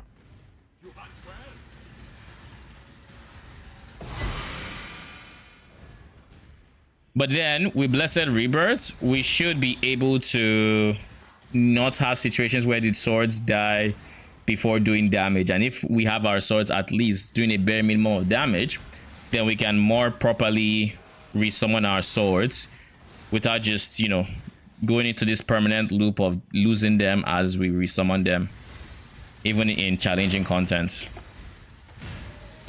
It makes me think I might actually also need Blessed Rebirth on the other build, simply because I don't want a situation like this. I think enemy weapons will end up having more tankiness than this, because enemy guardians weapons, you can't scale the levels, and because you can't scale the levels, you have a situation where your minions are, you know, you're not scaling levels, so their base health is staying the same regardless of anything, or at least without using support gems, which we don't want to, you know. So they should be at a baseline tankier, so it should be less of an issue. But the thing is, T17s are, you know, they're kind of still just overtuned. Well, they are in a more manageable space than they were last league, 100%. So I can't complain. At least I can do them. Last league, it was a problem. Last league T17s were not fun.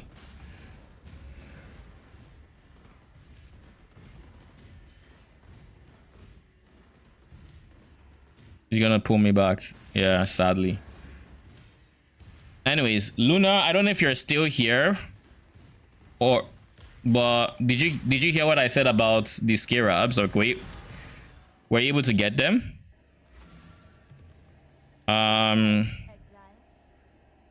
Purples.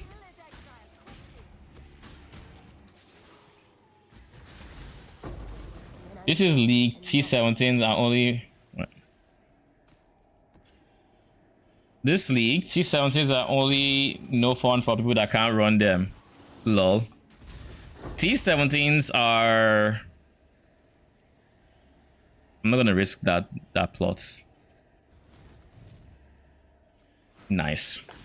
T17s are more... They are a lot more doable than they were last league. And I appreciate where they are now compared to there, but I do still think it needs a bit more work. I think the mods, the modifiers are just, in some cases they just don't, they are not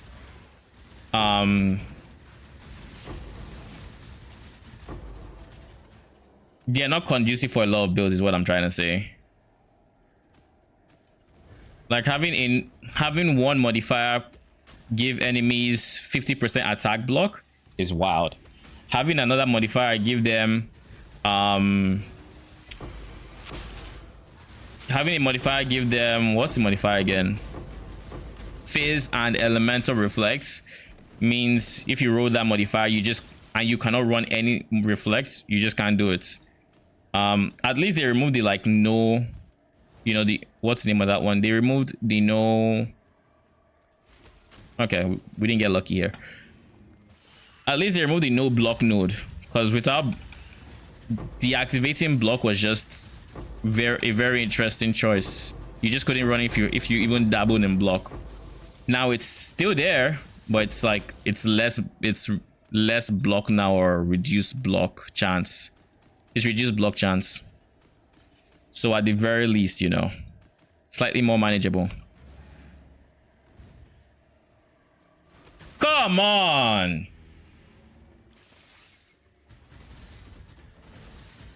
You had one job.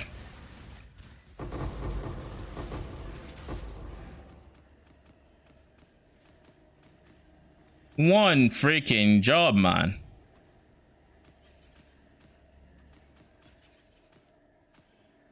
And we still made good money. What up, Froggy?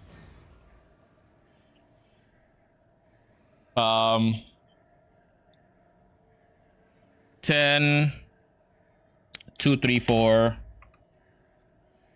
3 4 18. Any purple?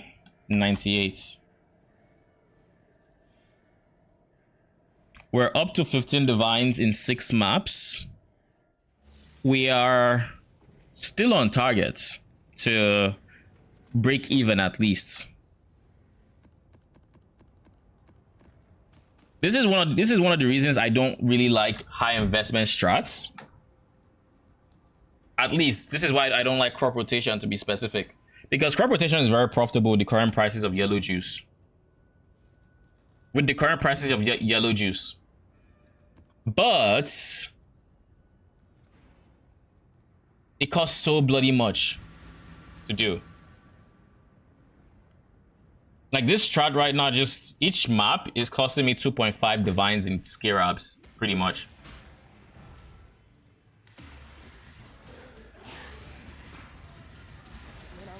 In theory, so long as I never run out of preservations.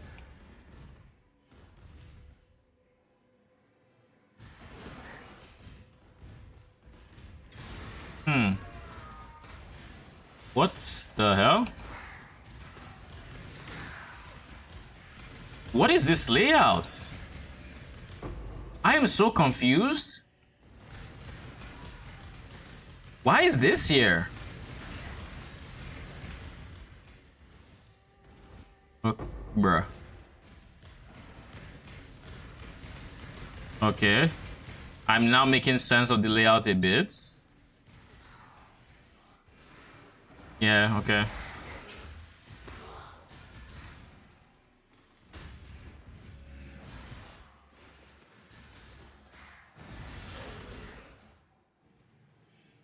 So we got it at the top right. So you just need to keep that in mind. Imagine if we drop and duplicate an apothecary. Wouldn't that be nice? You know what? Because we picked up that extra minion attack speed node, I can actually feel the difference in my shield charge speed compared to like before. Like it's actually noticeable, even though we already had a lot of attack speed. I mean, granted, 10% attack speed is nothing to sneeze at, but like, feels good.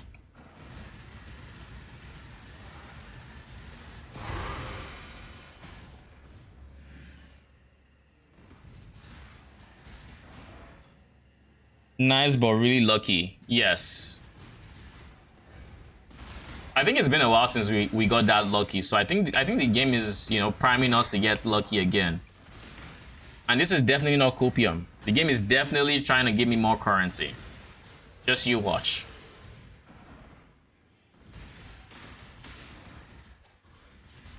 But yeah, the current strategy right now is we are trying to multiply our the amount of blue mobs that spawn inside Harvest as much as we possibly can, using Scarab of Bloodlines and Monstrous Lineage for just like a lot of magic monsters. And ideally this would get us to a spot where, you know, we are getting a lot of juice. Now the problem with this is that the Scarabs are expensive. So we are running a preservation Scarab to basically reduce the cost of the salary of the strategy rather to the cost of the Scarab pretty much. So instead of costing maybe 3 divines a map, it's now costing 2.5. So that's kind of the strategy right now. That's why we only have one of the other Scarabs and 20 preservations. And I'm just running to see if I make a profit. Oh god damn it! Who was warp more? Purple or blue?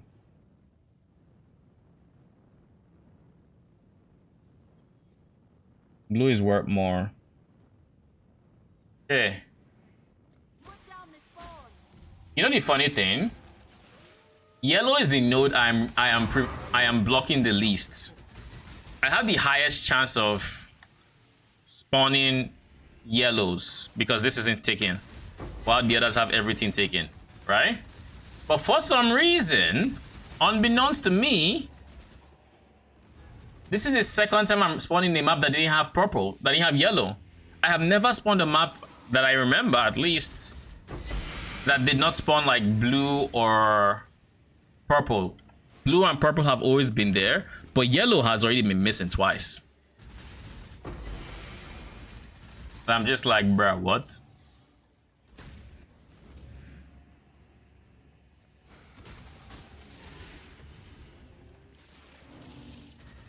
But yeah, this could be a very juicy harvest if we actually retain the blues. The question is, would we retain? Ooh, nice. One lucky sequence gotten.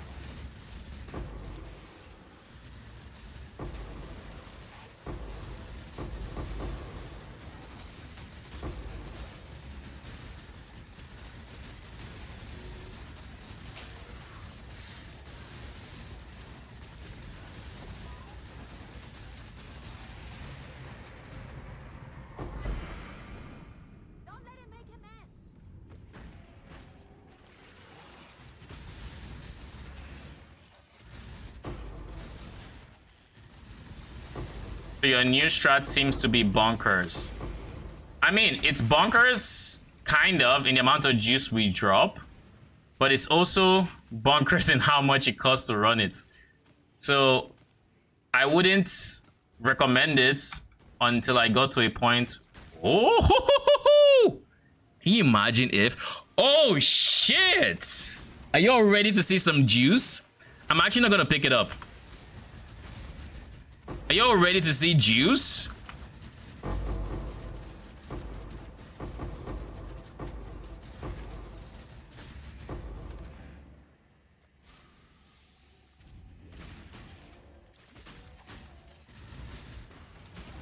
Profit greater than cost. That ideally is where we end up being. But yes. Profits.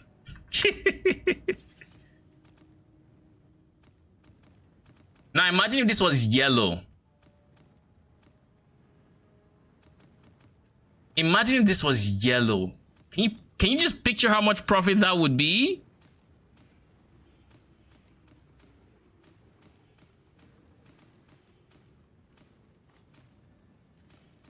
So yeah, I do think the scarabs might be worth it. Because I think with just awakening scarab, we don't get this much.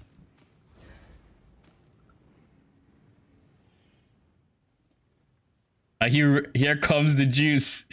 Don't forget to clean after. Too bad was juicer.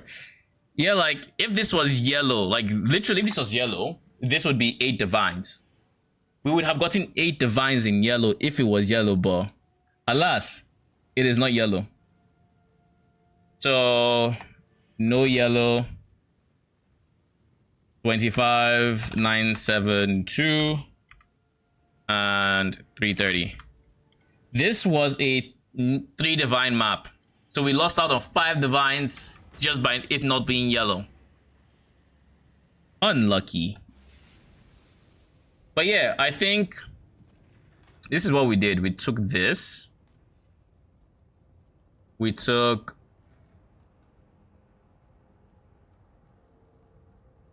You know what? We're just going to import the character.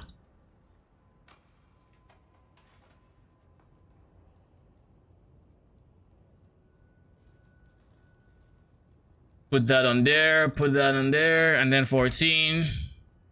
Yeah. You know, the ironic thing is we actually gained DPS by making the change we made. Well, so, yeah, we actually did. So in this version, we're also going to do the same thing.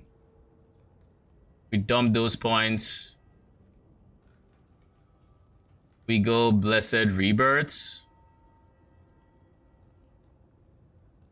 Instead of Life from Death, so Blessed Rebirths.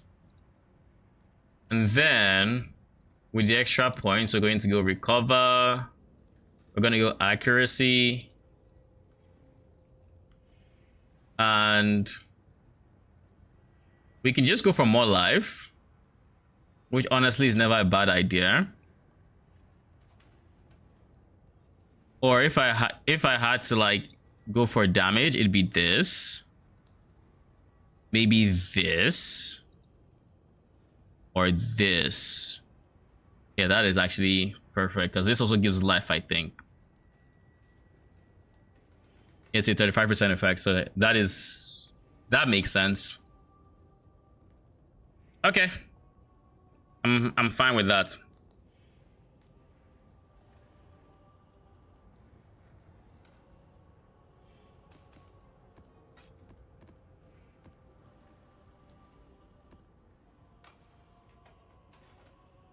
So let's run on that T17 and let's see. The talent node recover is what I meant. Yeah, I'm still using the recover 5%. I'm just getting it from a mastery instead of from a cluster jewel. So are we gonna run on that ziggurat? No, we'll do sanctuary. We're getting sanctuary, so might as well. I also haven't run a sanctuary, to be honest, so we can't run hexproof because hexproof means we can't apply our mark. Not applying our mark means, well,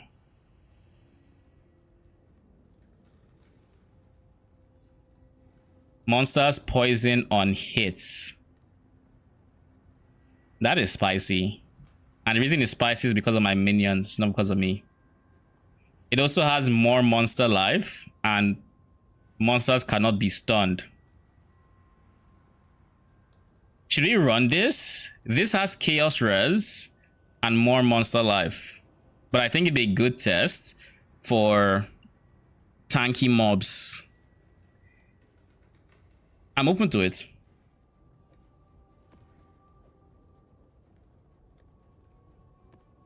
There's a good chance we wouldn't like the experience, but there's also a good chance that it's fine.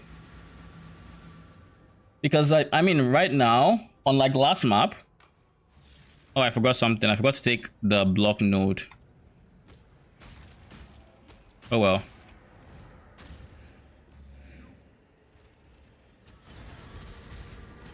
When I'm ready, I'm not before. Okay. We are rolling.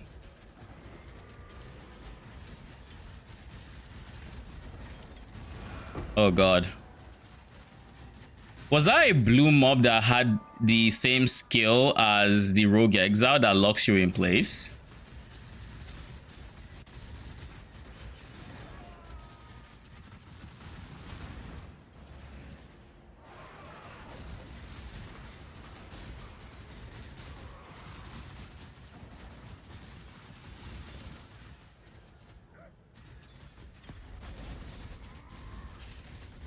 I'm locked in place.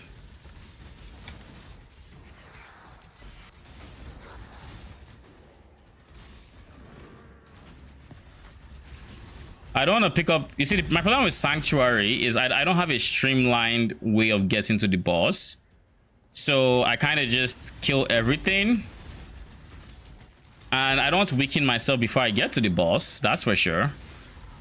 So I'm now in this very awkward spot.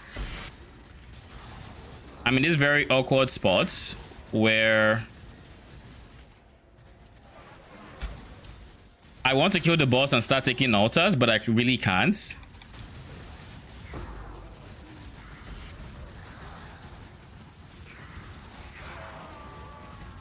I'm gonna write you my thoughts on Discord. Oh, message failed to send. That exact same thing happened to me earlier today. I don't know if it's Discord or if it's I have no idea what it is, because like the message I said I thought it sent, I had sent it like hours before on my phone, and because it was on my phone, when I got to my PC I didn't see it that it hadn't sent. But when I opened my phone at some point, I'm like, oh, this says it hadn't sent, you know.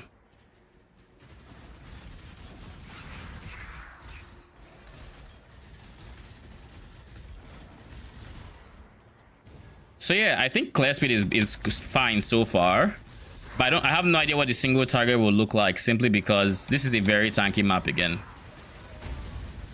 It has AoE, so it means we're going to be eating a lot of damage too. The question is, would we die? And that's a good question. I have no idea. They have nothing that makes it especially bad for me, so in theory, I should be fine.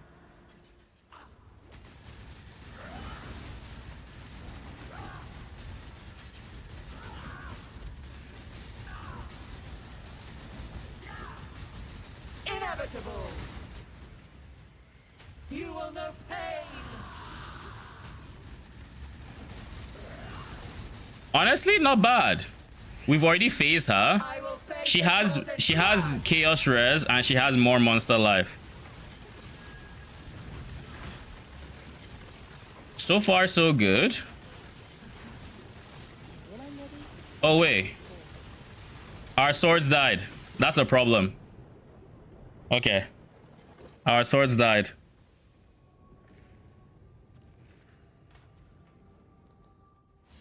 Yes. I think I have my Twitch Discord or Twitch DMs disabled or something. I got tired of receiving messages from like bots and whatnot.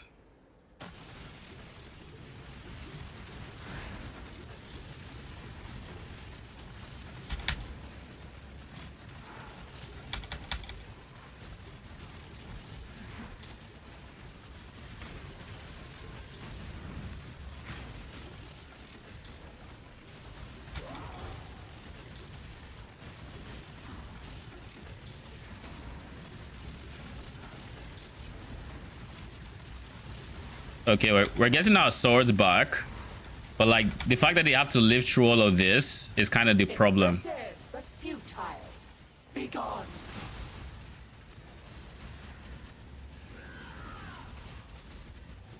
Swift death. Be gone. You will know pain. Inevitable. Be gone. Is there a reason she's not producing? Okay, there we go. I was like, why is she not producing the things? I need the things. Inevitable. Be gone. Bruh. AoE. AoE is a pain.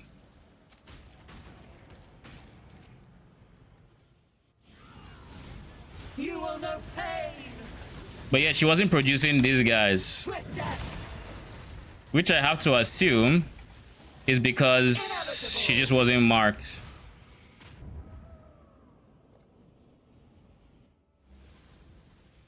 Why did I choose this boss with AoE again?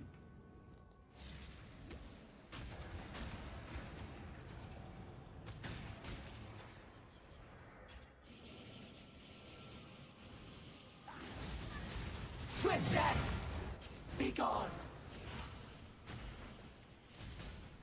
You will know pain. Swift death. Inevitable. I'm dead.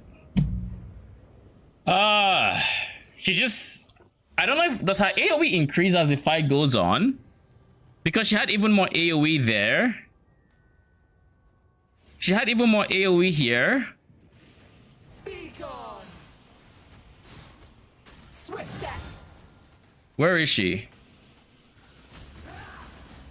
Inevitable.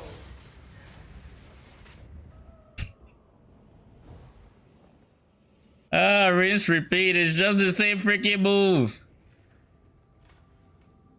It's like you just accept the death at that point. Be gone. You will know pain. Swift death. You know what I'm going to do? Be gone. I'm going to stay in the middle. That's what I'm going to do. Swift death. Okay, we finally have swords again. Be gone. Inevitable. Be gone.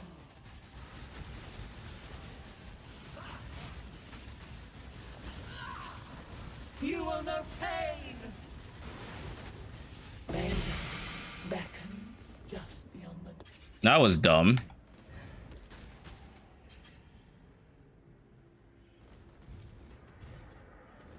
Anyway, she's done now. As annoying as she was.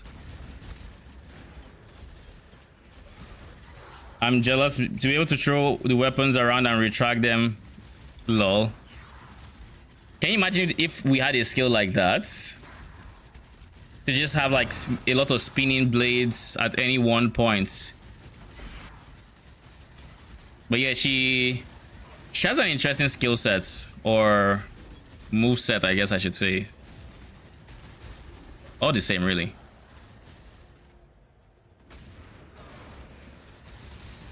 The bright side is I probably wouldn't die anywhere else, so I should be safe to finish the map. But like that AoE on this boss is it became less fun as the fight went on, let's just say.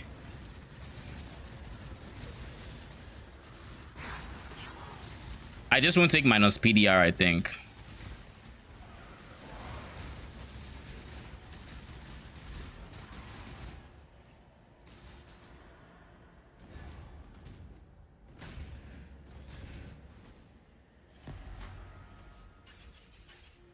Phaser's lightning can kill me. But I think I should be fine for the most part.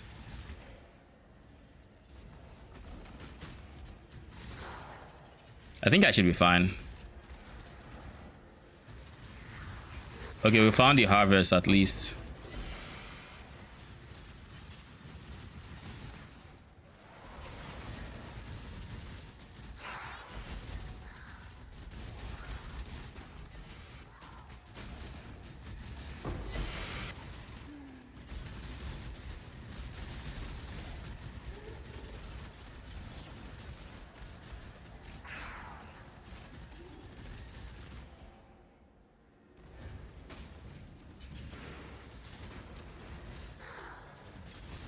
Imagine a universe where they allow us to Spectre T17 bosses. So you can have this Lycia as a minion. Give her GMP and volley. So she summons a stupid amount of swords as she goes forward, and all of them are doing like physical and chaos damage like she does. When I'm ready and not before.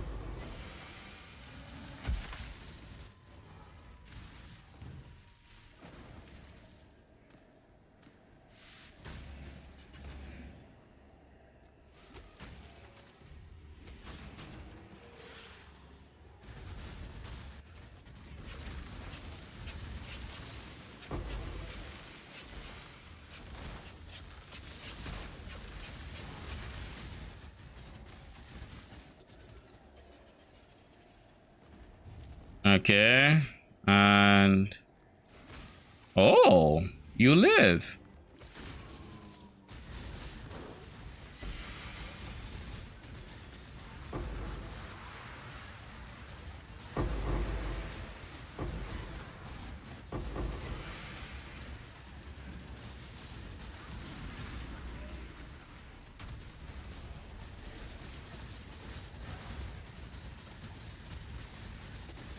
Wait, this one has ambushes. So I just need to stay around my minions. I need to die.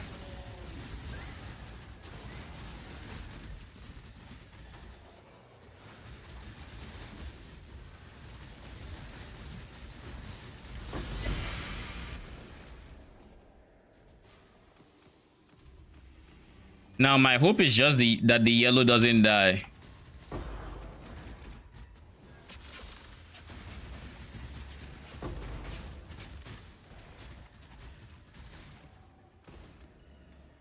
I'm hoping the yellow doesn't die.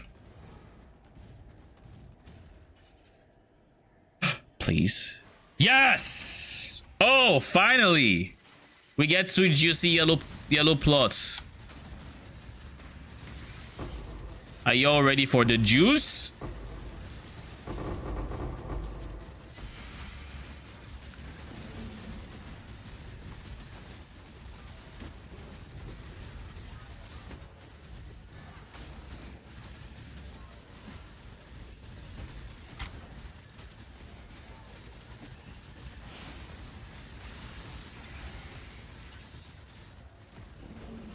Bruh, really?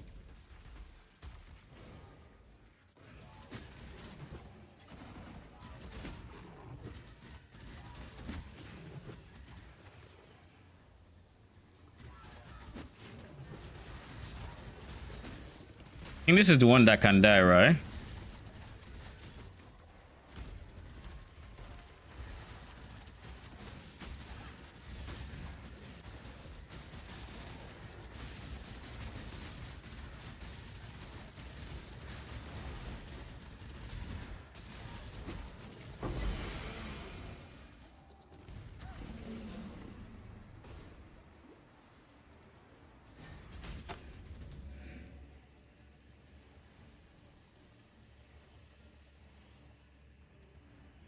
Is this a bug?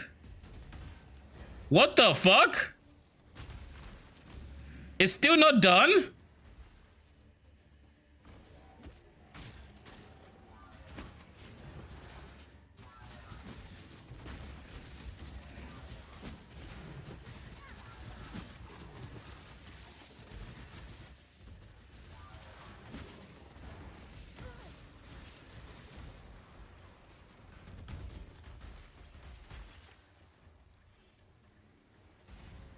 Finally.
I think that's it.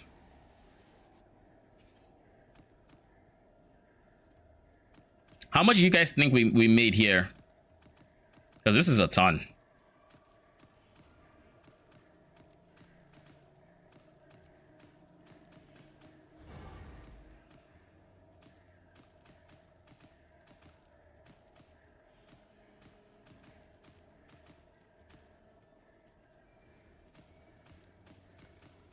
Okay, cool.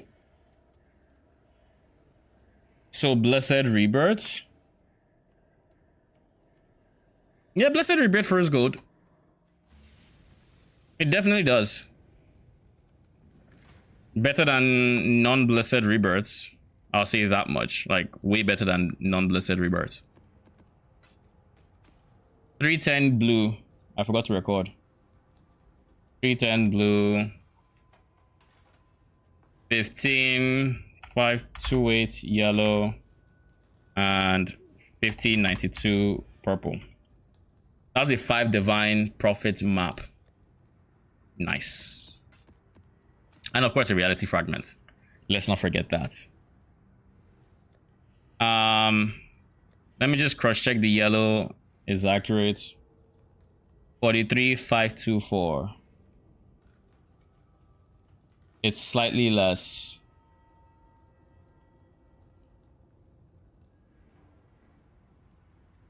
If I make this 35, 36, 43524, 2256, 956, correct? All right. Everything else seems fine. So we need to take note of run 8. I'm gonna just put a tier 17 beside them, and I think run 5 was also a tier 17.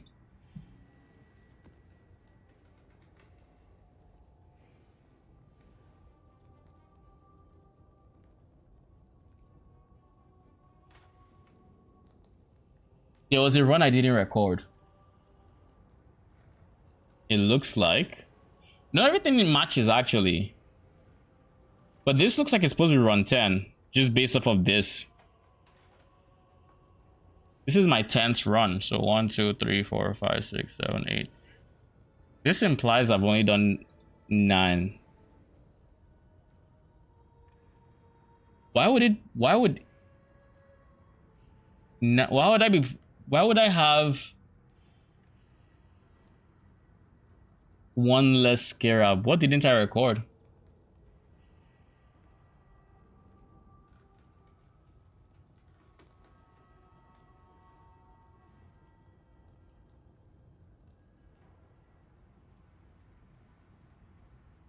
The worst part is all these numbers match. So I'm kind of stumped. Where did my scarab go?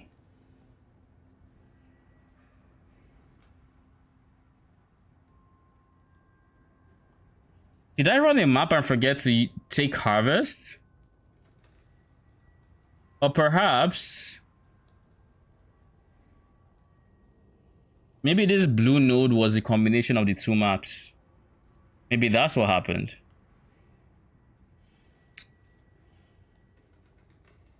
I don't know. Either way, I think it might have been that I didn't record the map before this one, and so the juice combined in my backpack. But I think I did.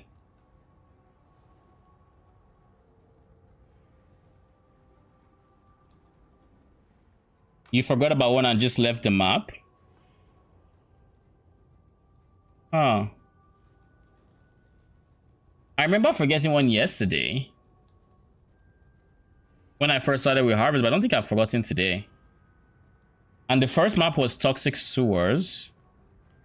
Then we started Defiled Cathedral.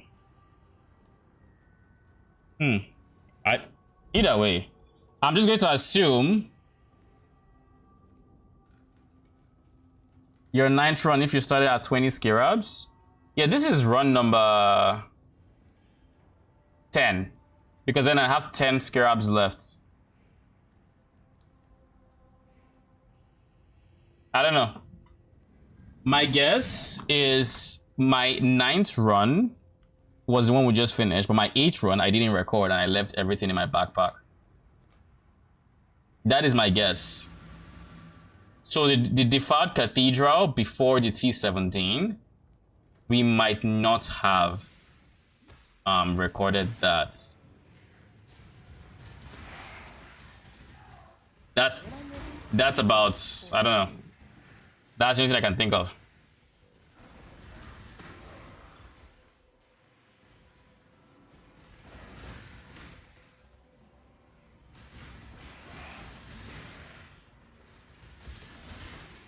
But anyways, once we finish this map, we're basically halfway through the strat. Approach, challenger.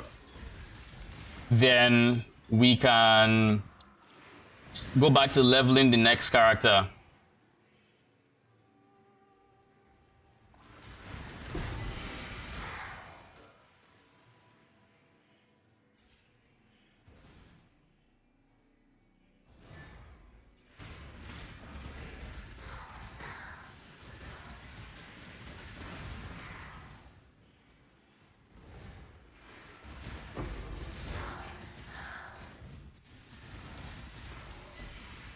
Yeah, I think I want to do that.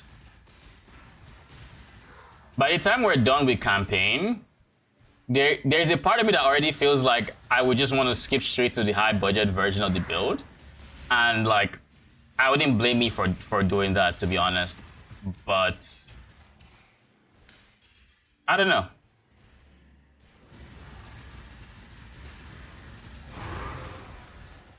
Do I want to taste what it's like to be a god and then go back to being a peasant? Or do I just want to be a peasant and then become a god afterwards and then stay one? This is the question. The ultimate question.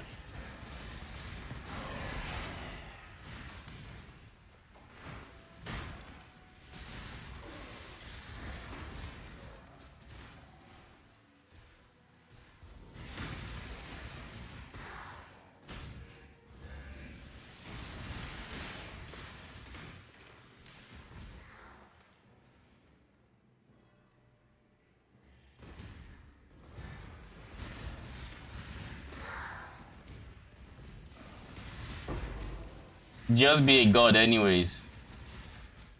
You see, that's the thing, I can. But if this is something I want to make a guide from, I would understand people who can't afford to just do that. You know, and I want to have it as accessible as possible, because I do think enemy weapon is accessible. I do think it is accessible. Why have I not seen Harvest yet? Or am I blind? I think it is accessible, so I want to make it accessible, or more accessible, basically. And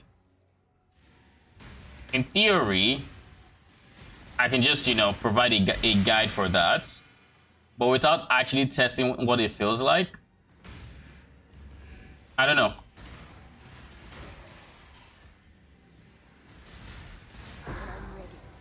Leveled my chains of command build with enemy weapon or ranged arms. Yeah, no, enemy weapon or ranged arms is very strong. I'm never talking about the leveling now, because like the leveling, I'm fine with just going with enemy weapon or ranged arms, to be honest. Like, I'm actually perfectly fine with that. I'm also fine with other leveling paths, so I'm gonna risk it. We're going to do this one. I still want to change the command that can do endgame. Lol. I mean, this one can do the endgame. What if you mean like T17s? This one does struggle a bit in T17s. T7, and change the command will, for the most part, still kind of struggle in bosses, so long as it's not one shot in the boss. One, this is two, 2. So you are the best one to risk. God damn, man.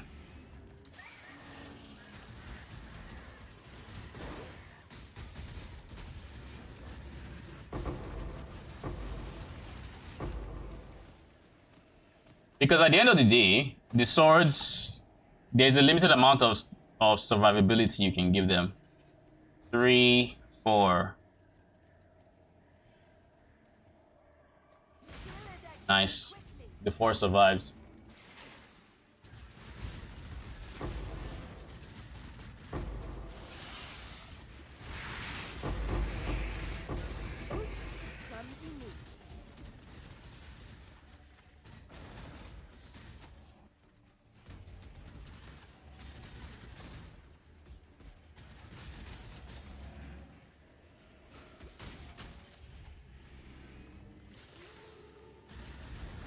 Have to get elemental version with that big elemental so that converts physical into elemental. Yeah, the Void Forge.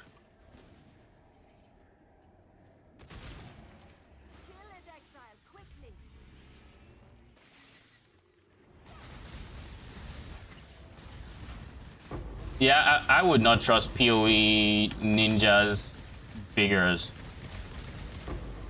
PoE Ninja in and of itself has like figures that are very easy to manipulate.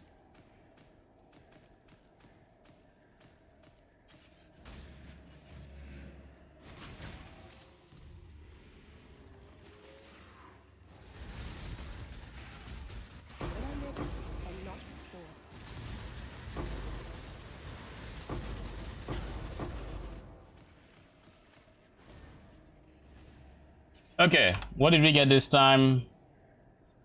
Map 10 gave us 5086, blue 1850, and 1394. All right, so we're halfway through the investment strats, and we're currently at a minus 26 divine deficit, 26.8. So there is a universe where we go past breaking even, but there is also a universe where we don't because of how expensive it is. So we'll see. But yeah, at this price point, it just might not be worth it.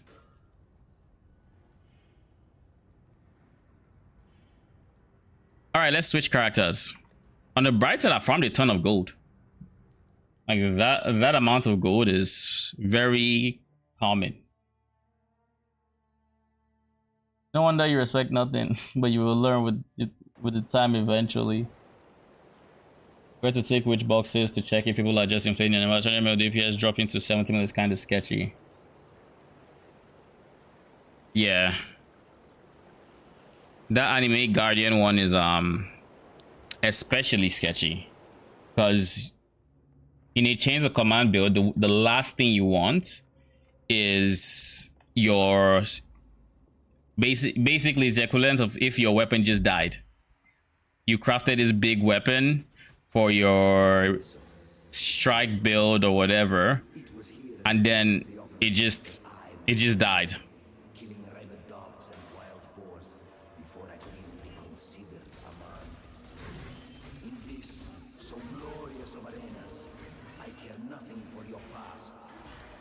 But yeah,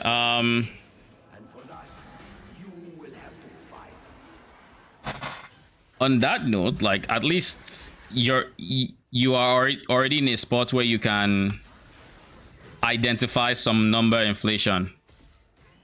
You might still have some stuff to learn, but I think you're in a much better spot. Ow. I can't even yawn in peace. Jeez. Okay. I'm sorry. I won't yawn again.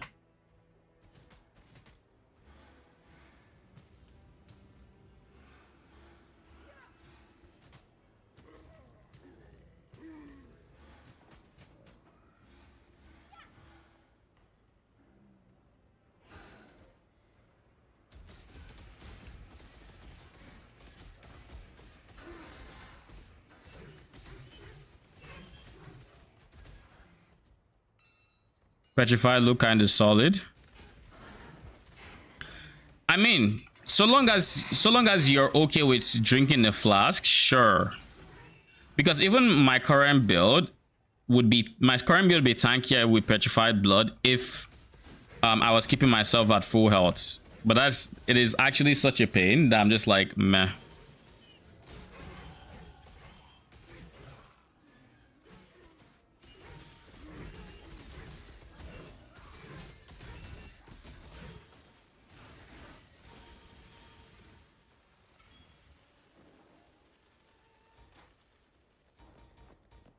I need to ascend on this character. That's what I need to do. It's weird because AG at the same time have better damage mitigation. Lacks and have better physical damage than the player. It depends on what you mean.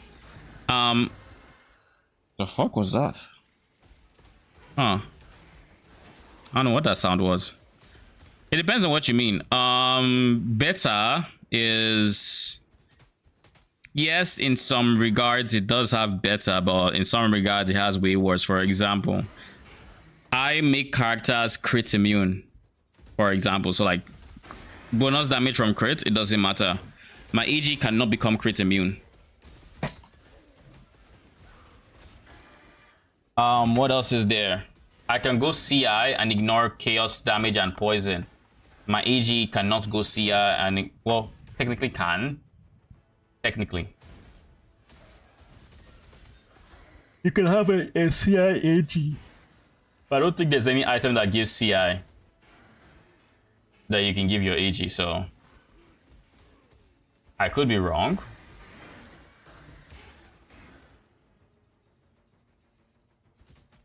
Suppress block will be paying for AG. Actually, there is one easy way to suppress block your AG.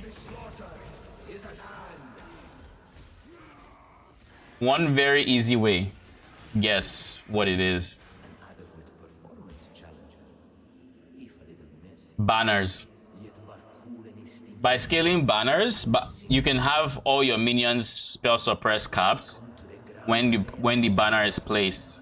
And so long as that banner is placed, they'll be and you're within the range, they'll be spell suppress capped.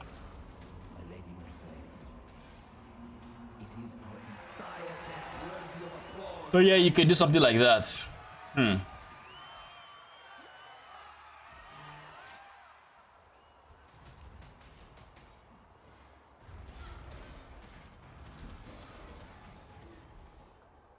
Other than that, you can't really spell suppress cap your AG. You can maybe get to like maybe 40-50%. Well, actually you can if you want to give him like gear that has spell suppress. Because you'd have to give him gear that has spell suppress.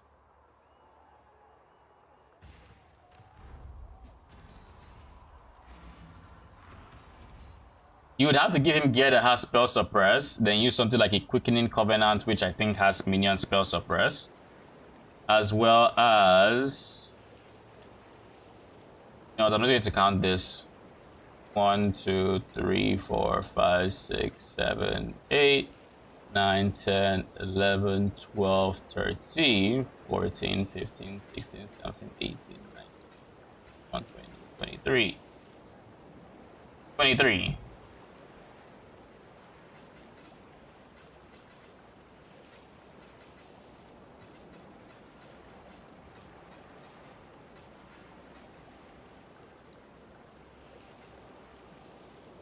Thank you.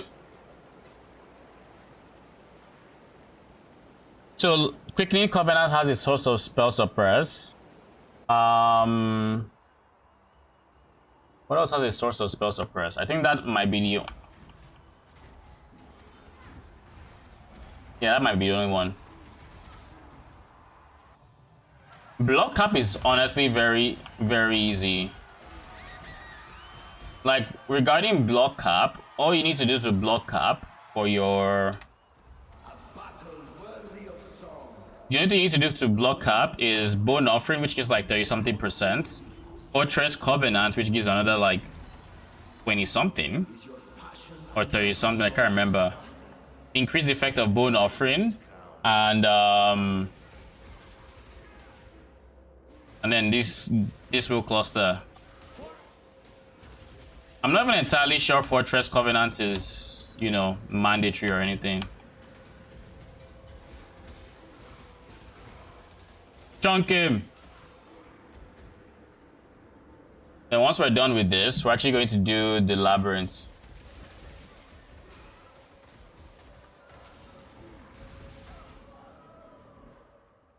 Yeah, good.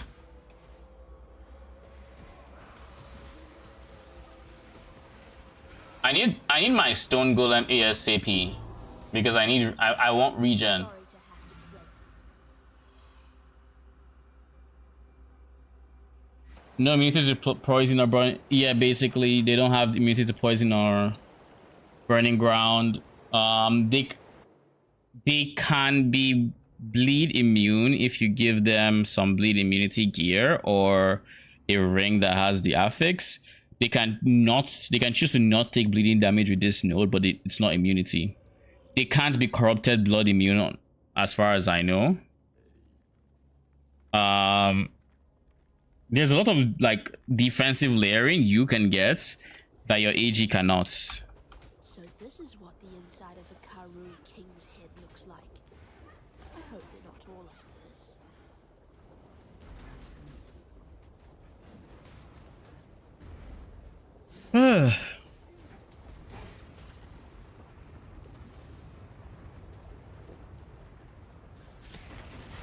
And I think one of the bigger ones just in general is crits.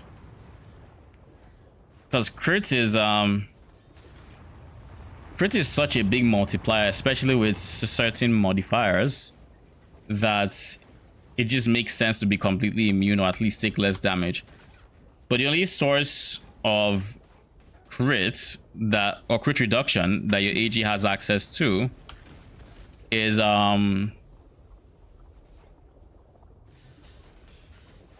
shield corruption or just corruptions in general.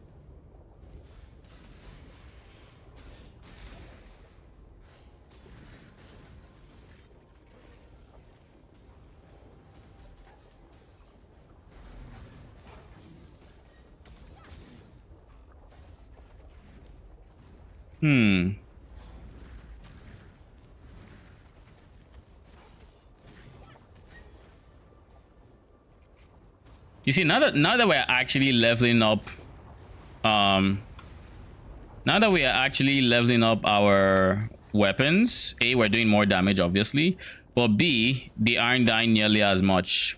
Like in that Daresso fight, they didn't die. At least not nearly as easily as before. Now they have 600 life from 200.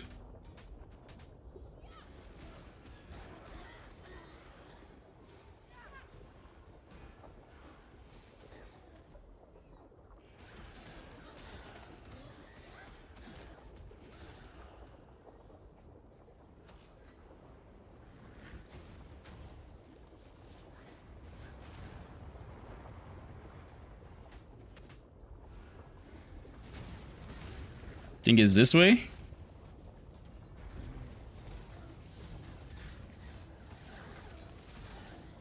Let's see how calm goes.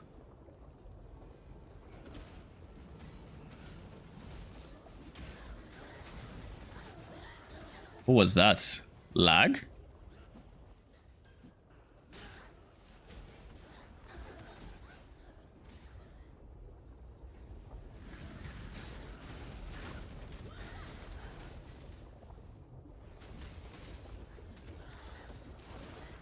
Wait, what? Yeah, I do have that. I clicked Frostblink and it didn't Frostblink. What level is this?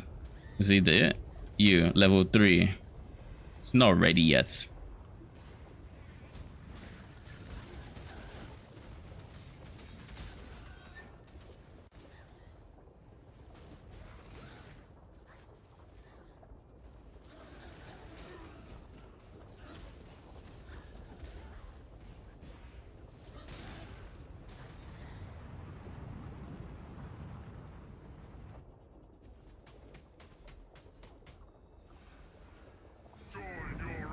ancestors.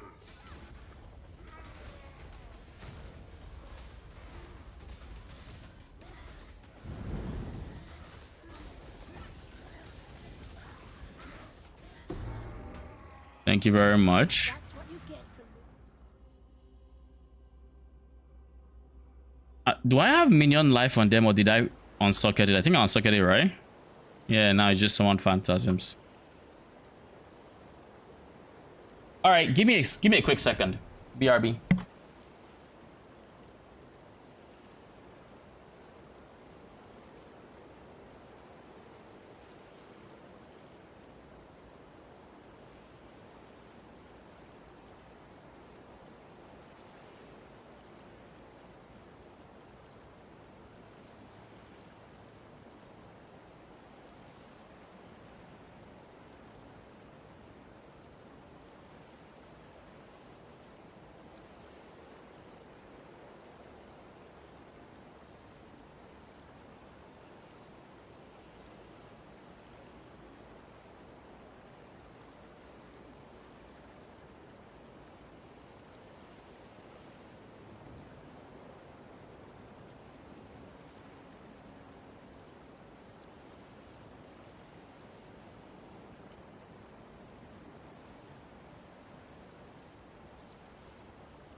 Okay.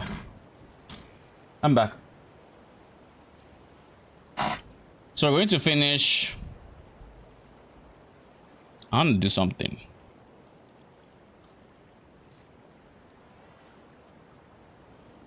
Let's get automation and steel skin. We need it for this next part.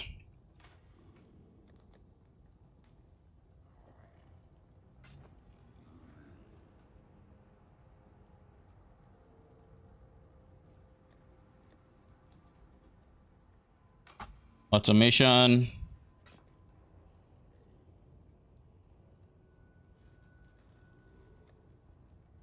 Steel skin.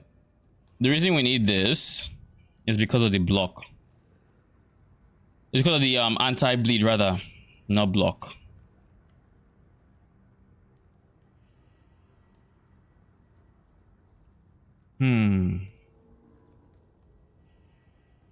There we go.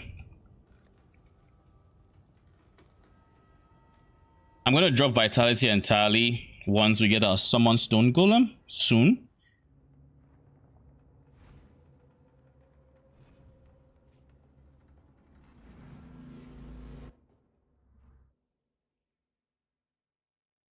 It's not every day you get to walk into. Well, I expect a rework of the banners.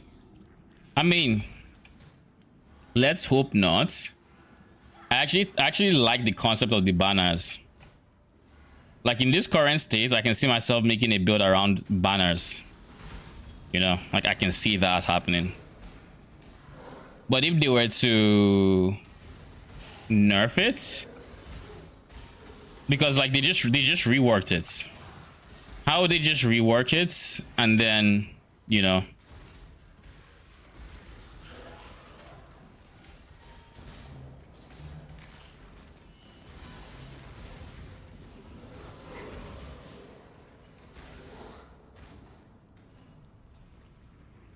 If they rework it and then they rework it again, it's kind of weird.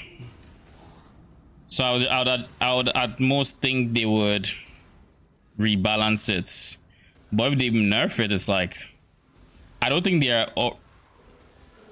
that broken because of the point investment you have to like make it permanent. To make it permanent, you have to go champion first and foremost, because you can't get it permanent any other ascendancy.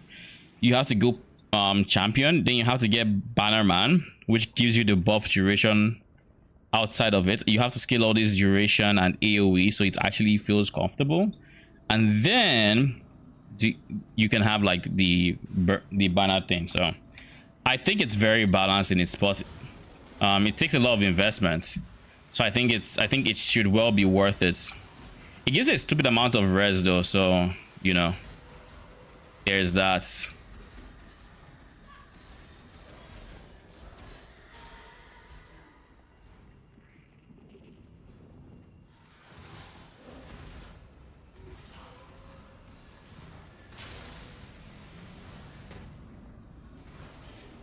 What I want to do is I want to get here ASAP. I could go here, or I could go here.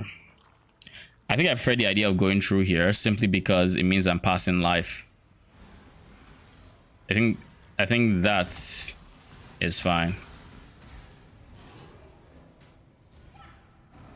I forgot I had convocation, to be honest.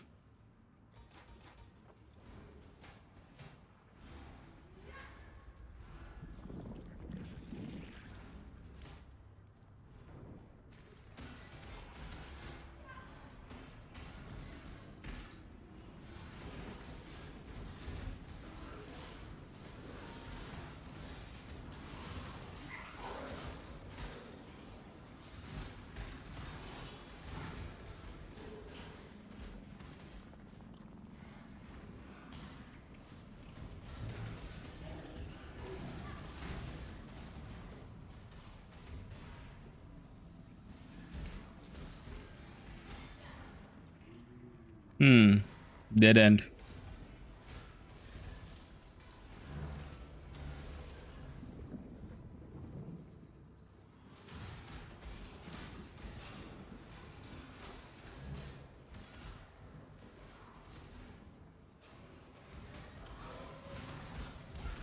Melee is kind of busted. Why do you think so?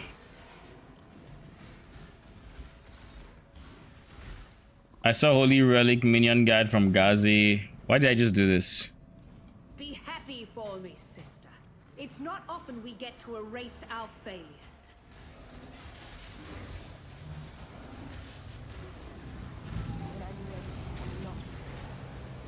Well, say goodbye to your minions. That's what Piety essentially says. Say goodbye to your minions.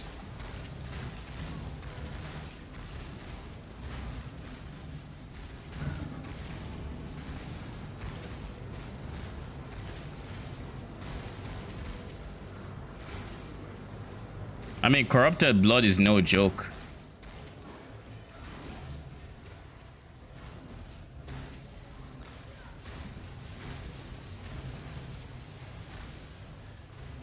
Leave me the fuck alone.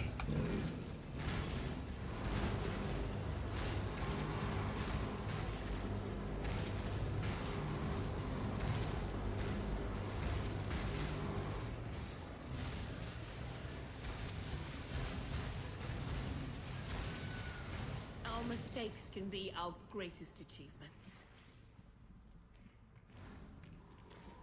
That it was 1.5 mil EHP. Summon Holy Relic. Isn't that because Underestimating piety. why is it that high? What is his shield doing? Again, EHP does not tell the whole story. EHP barely says anything.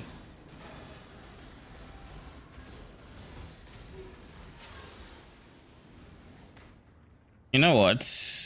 I'm going to open POB now to show you just how misleading EHP can be.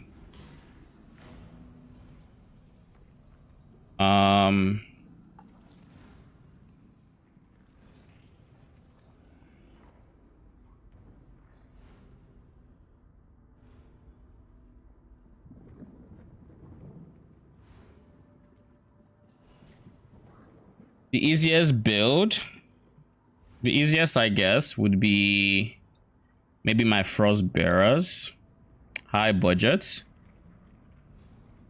You see this EHP? I have 1.1 mil EHP. Let's see what happens when I use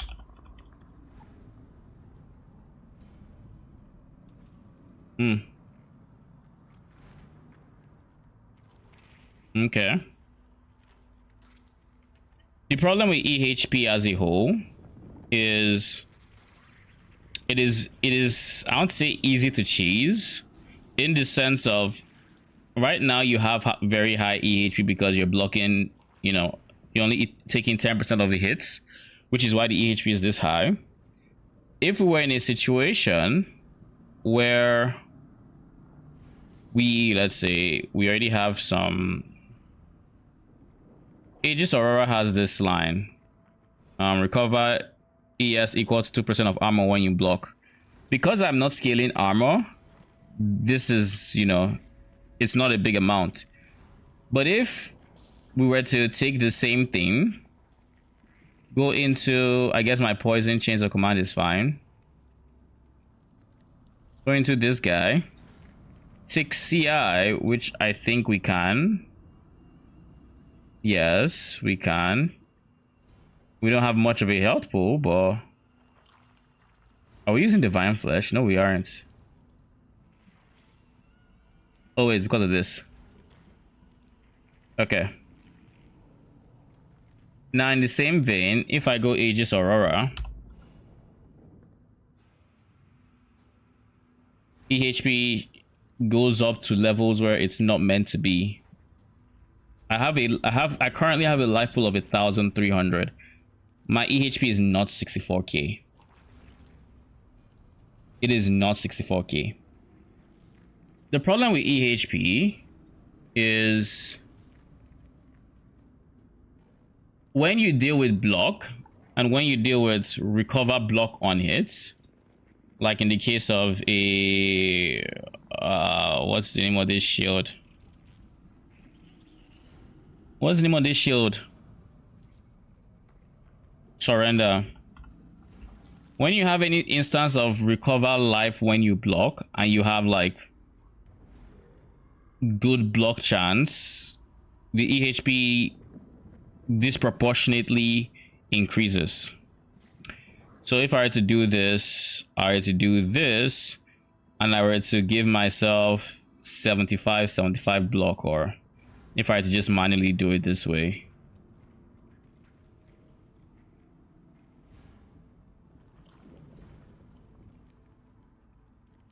Am I there yet? No.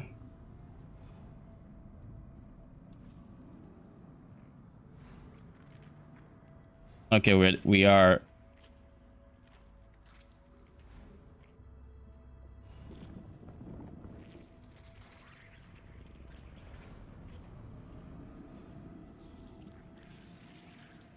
Is there any other sources of spell block? I can't think of any. Either way, I'm not going to try to cheese it, but when you're dealing with the TLDR is when you're dealing with POB's calculation of EHP and you put block, what's happening is it's counting the damage of the hits you just blocked and adding it as part of your EHP. But then if whenever you are supposed to not take damage, you're instead gaining life instead, you will get to the point where you're gaining more life than you're losing from the subsequent like small hits that PoB is calculating, and eventually you end up at the spot where you will never run out of health, quote unquote, so long as you keep blocking. So you have infinite EHP. Meanwhile, the reality of the situation is there is no such thing as infinite EHP. Well, that's not true. Some builds basically achieve disgusting levels of like actual tank. You know, all the builds that are designed to builds that are designed to take on voided maps. They, let's just say, you know, one thing that I think I'm nerfing my damage with right now. Let's do this. After Brutus, glad I won't be seeing any more of your work. We're kind of nerfing ourselves by not doing this earlier. I just forgot.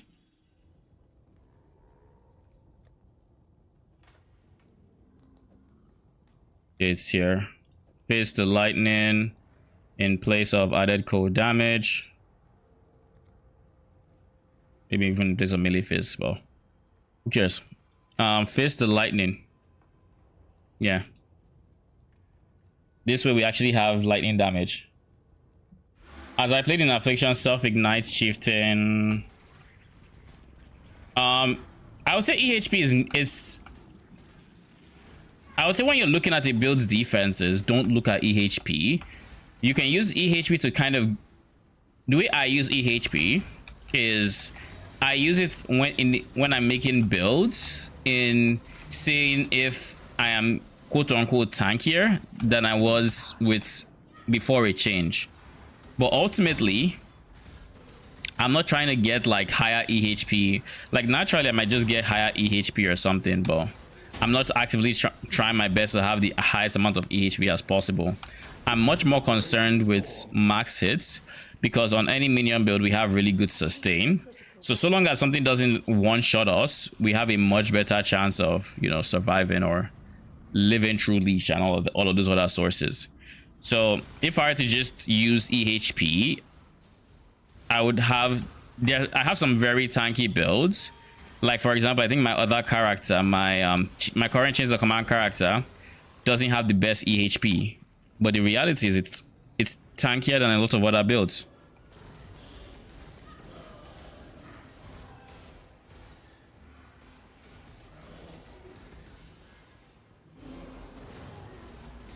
Ow.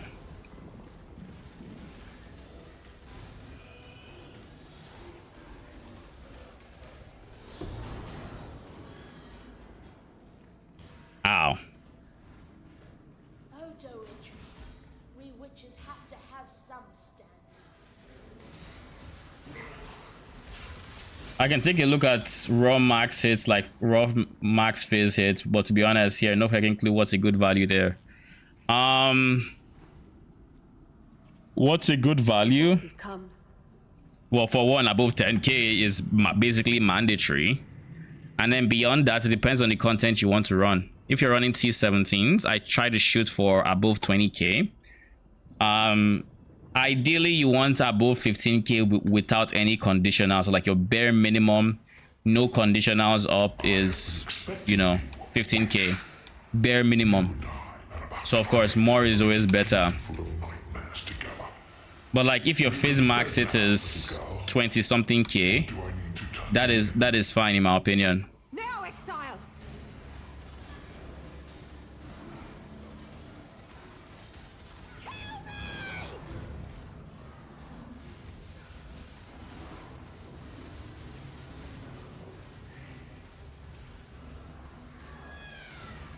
What? Now, exile.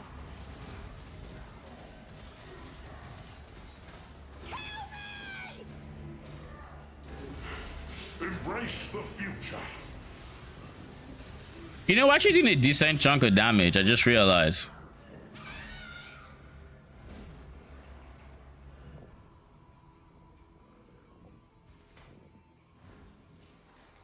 Now, let us see if you truly understand what it means to be Nightmare. You are being selfish. Nightmare is the true eternal. You are being selfish. I don't know why my swords are so hell-bent on hitting him.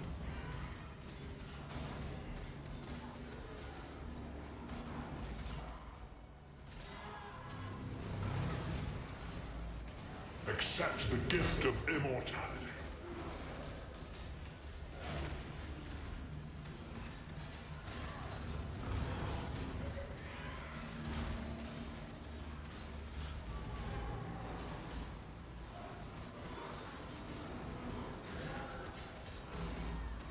Nightmare is the true eternal.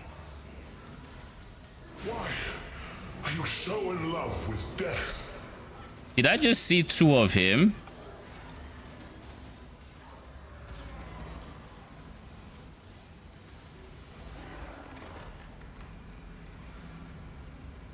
Okay, so as I was saying, 15k bare minimum for 15k is your bare minimum for running T17s. But if you want to like perma farm T17s, be very comfortable, I would shoot for 20k plus. Now, if you are 15k with your conditionals and your conditionals are, you know, going to be up single target, you can maybe do with that and then have like over like 20k 25k with your conditionals up. A good example of that is the build. Like if I go to the Vow animate weapon, if I turn off my conditionals, which are my conditionals in this case are my defenses, so my wrong build, but let's use this one. My conditional in this case is Molten Shell. If I turn Molten Shell off, I have my max hits here. These are kind of conditional, so I'm going to turn them off too, because single target, they're going to be on here and there, but like, you know, they're not. It has a 19k phase max, 19.5k phase max hits without any conditionals, and then with the conditionals on, you know, that increases. Same thing with this guy, the animate weapon build. This guy has 81k with my conditionals up, but without conditionals, i.e. Immortal Call is down, and well, my flasks are permanently up, so these are just there. So we're looking at a phase max hit of 25.6k etc. You know, so without the things that might be on and might be off, what is the max hit? Because if you have like 50k phase max hits with your conditionals but 8k without them, you're going to die. It might not be that frequently, but it will happen, you know. So if you wanted a one number to go with as your rule of thumb for left side builds, i.e. minion builds, witch builds, all of these, you do want over like 10-15k.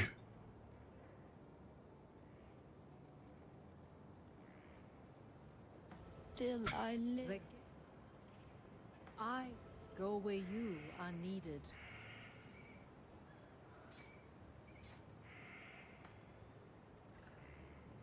We need strength and dex.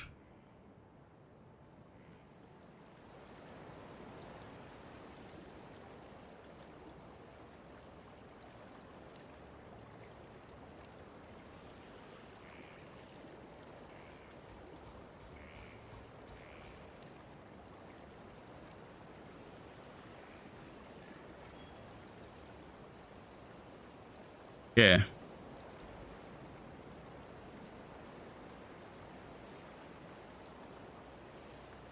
Same for elemental. Hit to try to keep them all pretty equal. Elemental requires a bigger phase hits, or I said phase. Elemental requires a bigger hit, but for the most part, you should not need anything too crazy when it comes to elemental. For example, with elemental, you can have like 40k, 50k, depending on the build, depending on the defensive layers, and that's fine. For others, you might want to shoot for like 70k. But like I think typically 40 to 50k is a good place to be at. And then if you wanted more, you can go for more. If that makes sense.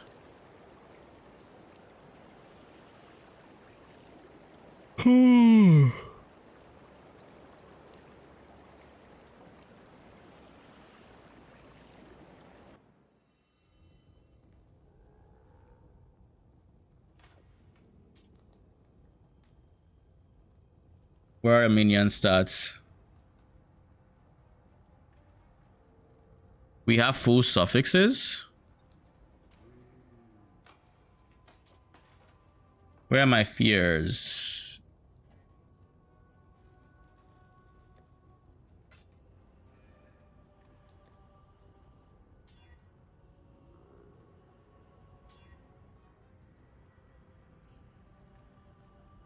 Okay. I mean, that's fine.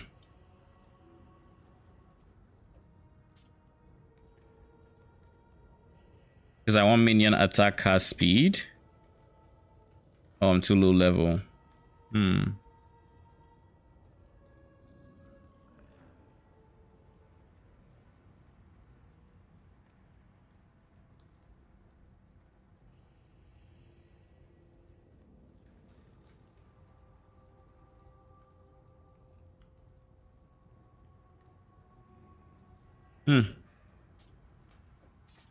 We'll leave it like this.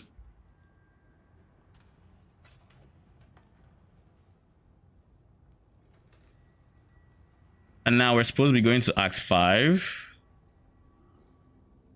But instead of that, what we're instead going to do...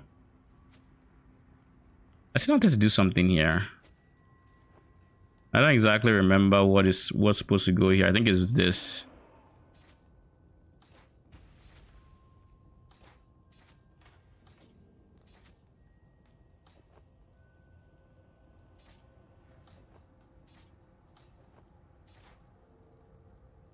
Something like that. I don't know. But you're supposed to get dexterity from there. That's what's supposed to happen. Oh well.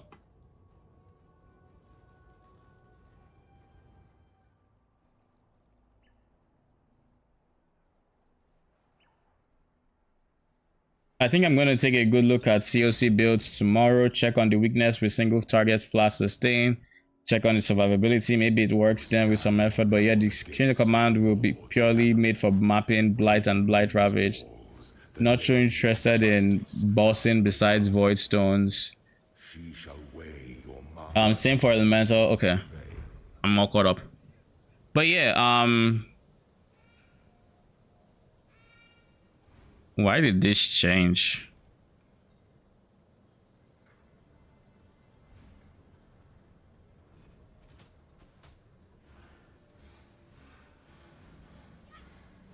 But yeah, for mapping, it's very comfortable. Oh, we had one more sword. Nice. Wait, what? Why did this just freaking flip on its head? Jeez. Okay, cool. When I'm ready and not before.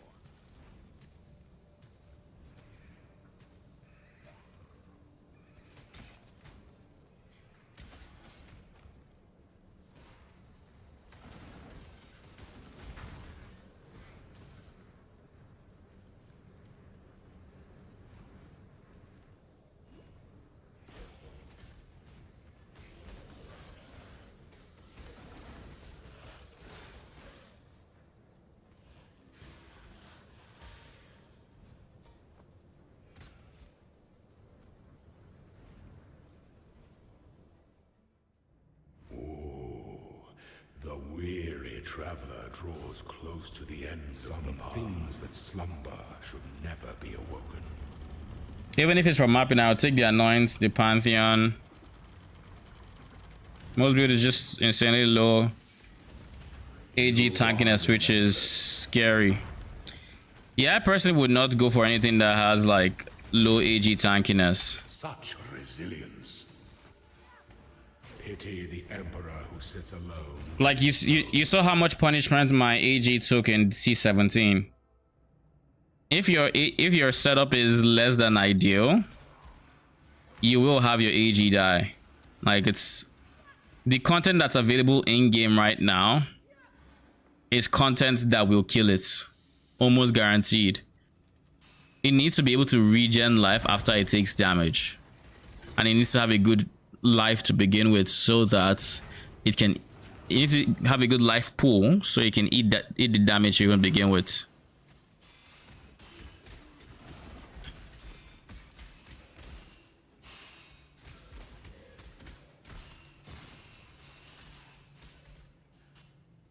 I think on Witch, before you get to before you get your leech node, Stone Golem is pretty much mandatory.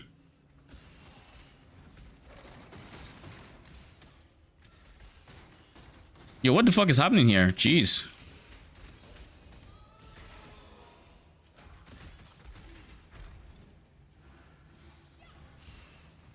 Should have stuck with Zoom answer, was easier.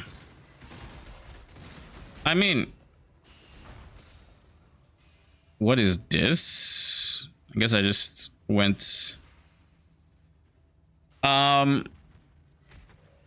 personally don't think there's a wrong choice here. I don't. And if you want to go Zoom answer, you can. I'll say it's completely up to you which you go. Oh. When I'm ready, and not before.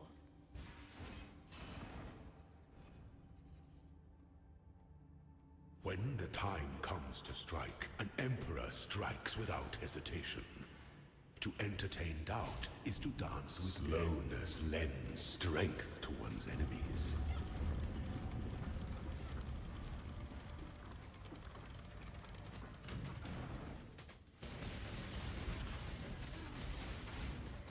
Death and loyalty. By the goddess, what ambition. Wisdom. I'm just aware of my gap in current knowledge and the expected knowledge when forming a new build, which would be challenging. I mean, yes, and in all honesty, it might be better to you know, try your hands at an easier to put together build than Chains of Command. But that being said, you know, only way to get experience in putting builds together is to put builds together. You know, at the end of the day, it comes down to putting builds together. What was the first build I ever put together? I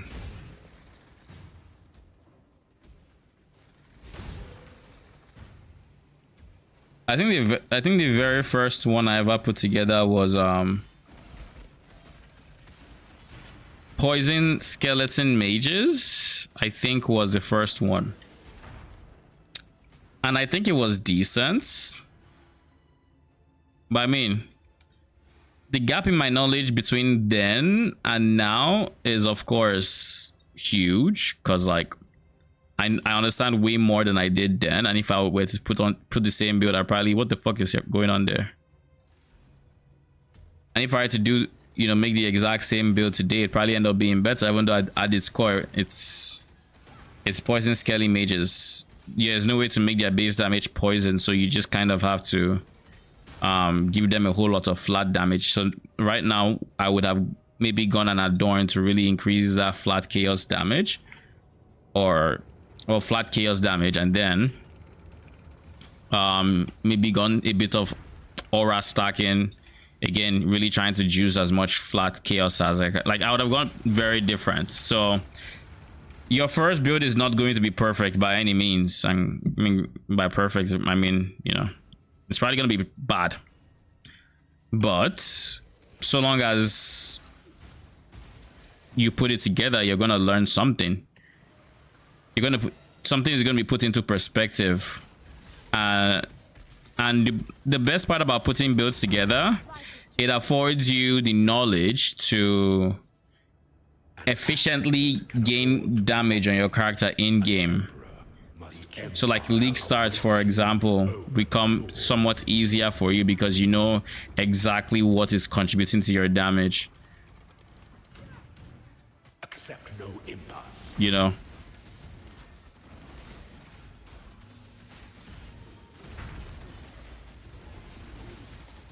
Your destination is more dangerous than the journey, Ascendant. Before your Emperor, you are worthy. Before Add quality to a gem. you are worthy. Receive our blessings. Embrace our. What is a gem I care to add quality to? This is already max quality. ending that we all deserve. I don't remember if I'm using purity of elements in my build guide.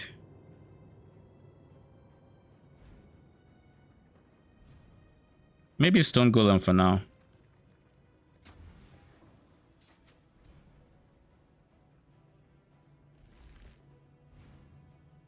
Yeah, maybe.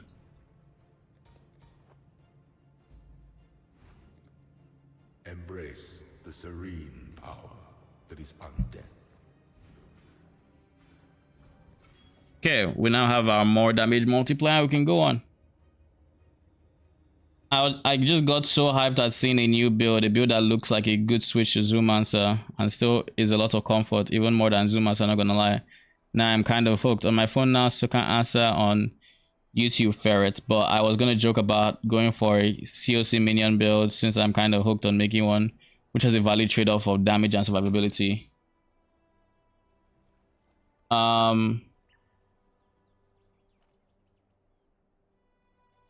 Yeah, exactly. Your first build will always be bad, but there are a lot of resources for minions. You can PoB to evaluate your change. As to order, I don't know about wiser. I mean, more experience maybe in build making, but like, but yeah. I mean, any questions you have, feel free to shoot. And you being a part of, I guess, this community, right, is the ability to, I guess, get secondhand information as I am just ranting because I tend to rant. And not only that, of course, is just asking questions. You know, you ask a question, if I see it, I'm going to answer to the best of my ability. Saw the poison one from the corner, realized it's somewhat camped, looked in PoE danger, and then realized there's so much PoB warrior going on there. I think something else about the PoB warrior thing is some people might just not realize that it is bad. Like PoB says it is good, so they put it in and they don't think too much about it. And they forget that PoB is just, you know, a calculating application, and at the end of the day, you're the person in control of how accurate it is or not. You know, if PoB has a wrong number in like base damage, and that's one thing, but in terms of ability usage or whatever, like in the case of fresh meat, it's up to you to know that this is not going to be up 24/7. You know, it's up to you to know that, well, this is calculating it like this, but in reality, this is what I can expect in game. Like if you had to take your fresh meat damage and then maybe divide that in two to say half of your swords have it up, even that is still a stretch, but it's a better spot than what a lot of builds can expect. When in reality, fresh meat for the most part is probably just a dead link in single targets. But yeah.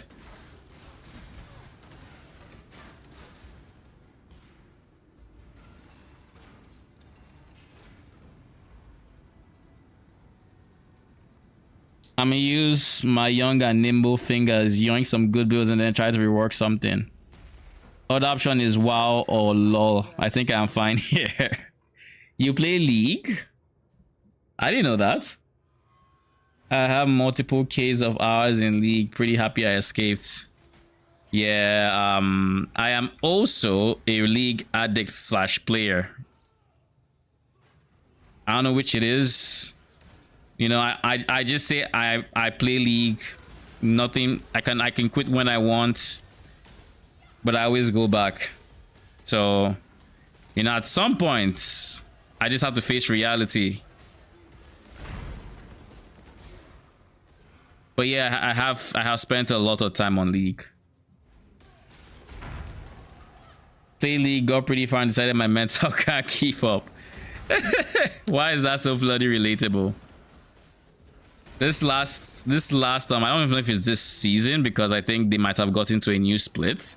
But the last split I played, which was the one before the ARPGs, started doing stuff again. So like up until like early July, I mean. Up until early July, I was playing League and I was trying to like rank up and whatnot. And I did get to, you know, to a respectable rank. I got to Diamond before Torchlight came up and the others came up, and I just had to pivot away. But I was losing my shit in if I played 5 games, even in games like I would do well, but then I would see easy mistakes that my teammates are doing, and it's like, this is what are you thinking here, bub? When I know like this is what we should do to win, and I try to do it, and then you just don't do it. It's like, it's so frustrating. So I'm just like, you know. Oh, you're an ADC main? My mentor was literally torture. Like, it is League is not for the faint of heart, let's say. Oh, you're a Dota 1 player. How was Dota 1, and what are your thoughts on, I guess, Dota 2? I don't know the differences, but I assume you're more versed with the difference between both games.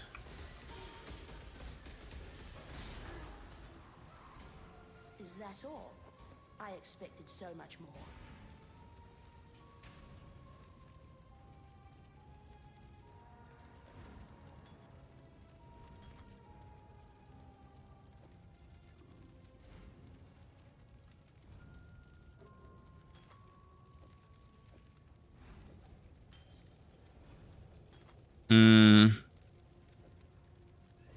The reality is I probably don't even need any pots.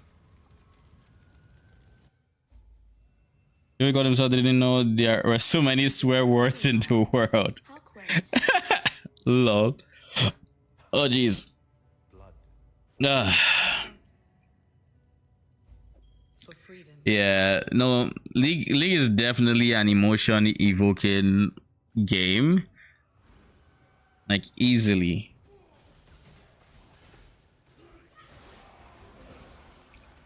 And it doesn't help that if you're having a bad time, the game kind of just tells you to keep having a bad time for like the next 30 minutes. When I'm ready, and not before. It's like, oh, you're having a bad time, eh? Well, the enemy team doesn't want to end, so you know, you keep going.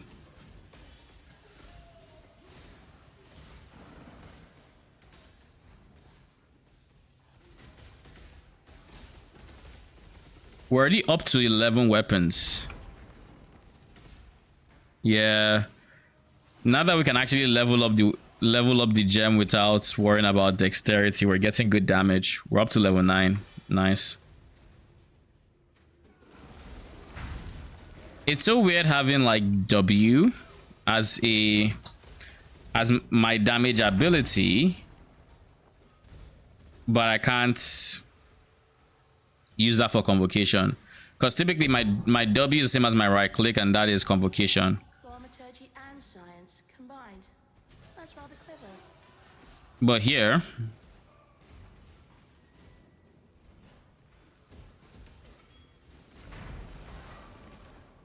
yeah, I think I have a good chunk of health.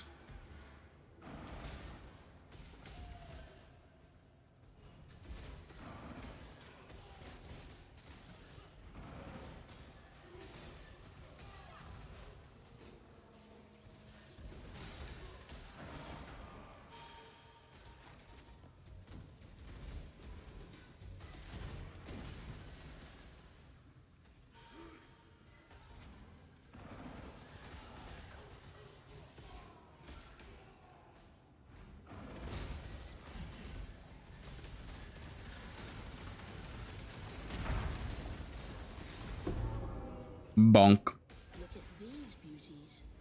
Perfect for my collection.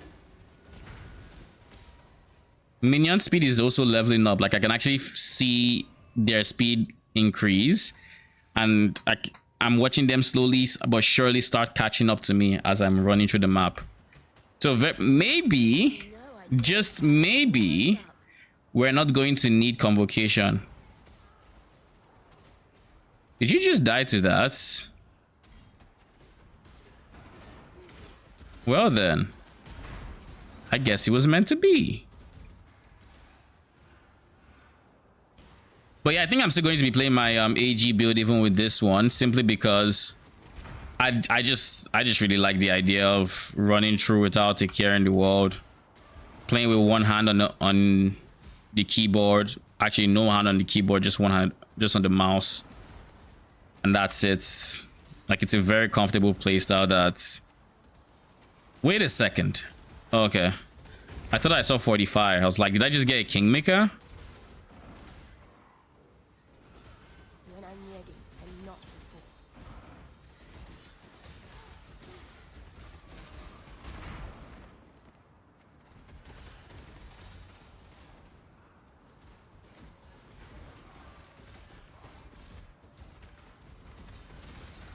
Oh damn! They're already up to 1,000 life. Okay, not bad.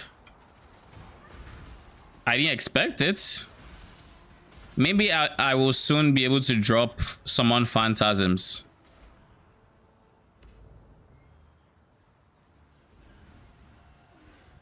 Yeah, maybe. The rat. I swear Dota 2 is just a more budget League of Legends than Dota 1 was. Sarcasm. I was toxic to people because they existed. I don't know, man. You know Rat IRL? Oh, I never watched Rat IRL, but I know what you mean. I know what you mean. I try not to be toxic without a reason, but like, I get it. It's League. I get it.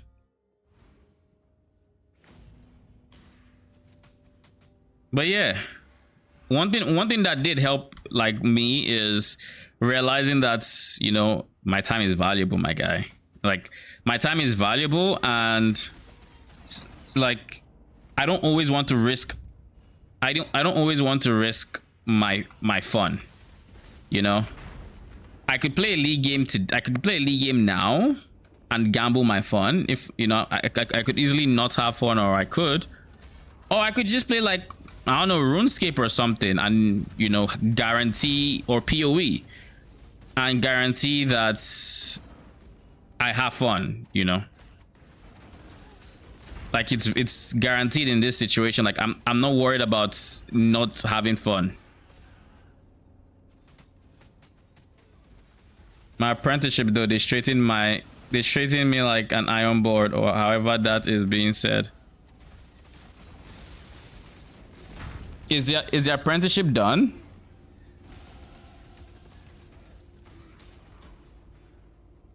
Once I get some points here, at some point I do want to go for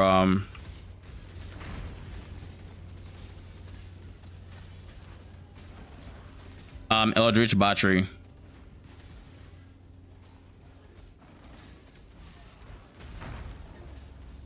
Oh, you know what it is? I just forgot. My minions just got 20% more life just by virtue of me being ascended. Because of the node I took. That's where the extra life came from.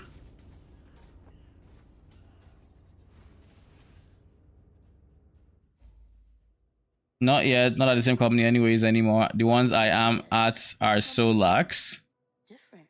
So overall better experience or worse? I assume better if they're lax. Or is lax a bad thing in this case? When I'm ready and not before. Jeez. Ooh.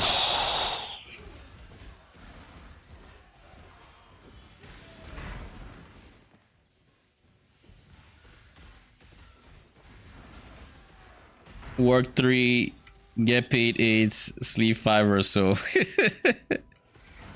I mean, that's the good life right there. if you ask me.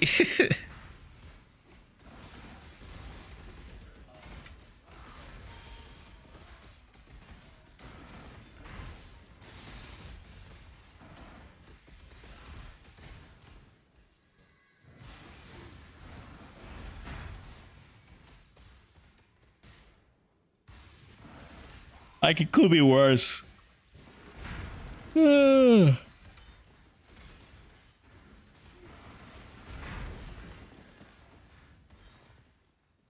95% of office workers I met are stuck up. You mean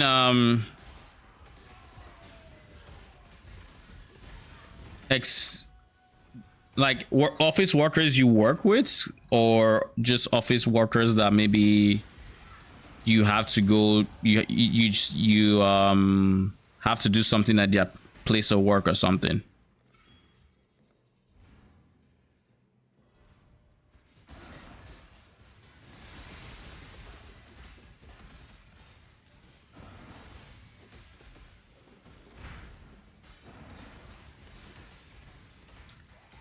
I work with customers, other companies.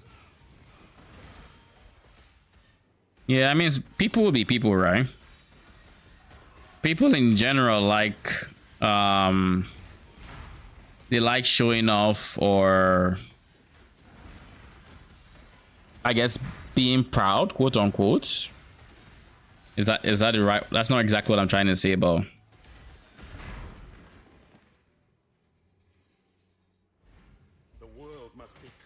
Of impurity. Let's start with you, shall we? Burn! I am.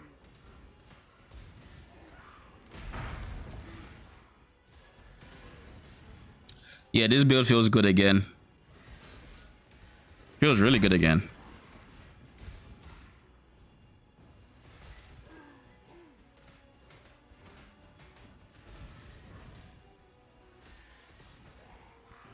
We're up to 8 Val animate weapons. Oh fuck! He got fucking demolished. That power, incredible.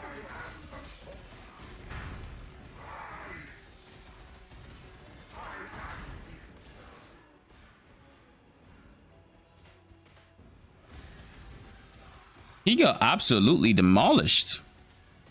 The beauty of dealing with only swords is when you have to deal with temporal shields, that is not an issue.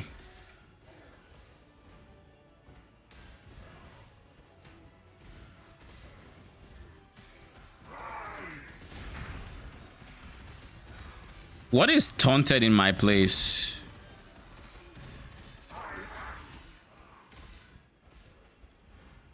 Is there a meat shield somewhere? No. Where are you getting taunt chance from? I don't know. Do they have innate taunt chance?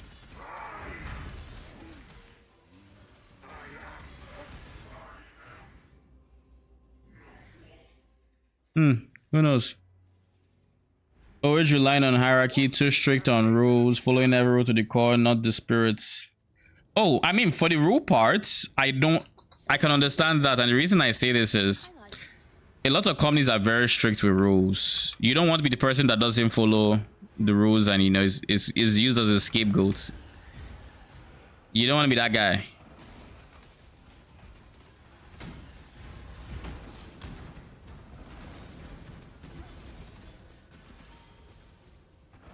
Because at the end of the day, companies are as strict as they are in terms of rules because of security, you know, privacy, all of these things. Things that could royally set your, like, you know, set your company back like a good ways, and you would be held responsible. So you kind of don't want to be held responsible. Like in that regard, I fully understand. But I'm ready, and not before. You know? Everyone is like, it doesn't matter. I mean, I'll put it to you this way. If I'm the person someone gets sensitive information from, I'm in a whole load of trouble.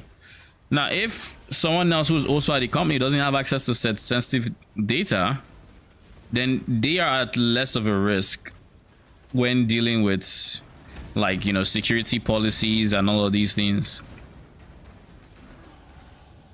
If that makes sense. So it might be a case of that.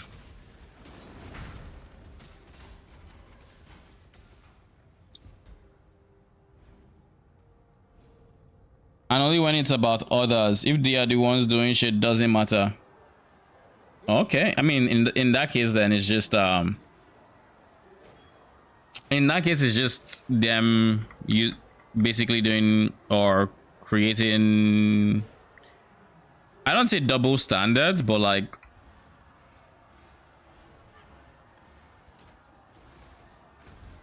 yeah, it's not double standards I'm trying to think of, but it's like they just don't care. If at all they are risking their necks, they can't be bothered to do it for you. I had someone come to me asking where my work jacket is. My man was wearing sandals in an active construction site. Lol. My dude couldn't give two fucks. Had I the time, I could raise an endless legion from these bones. Pity. Pity.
Thank you. The more I feel of divinity,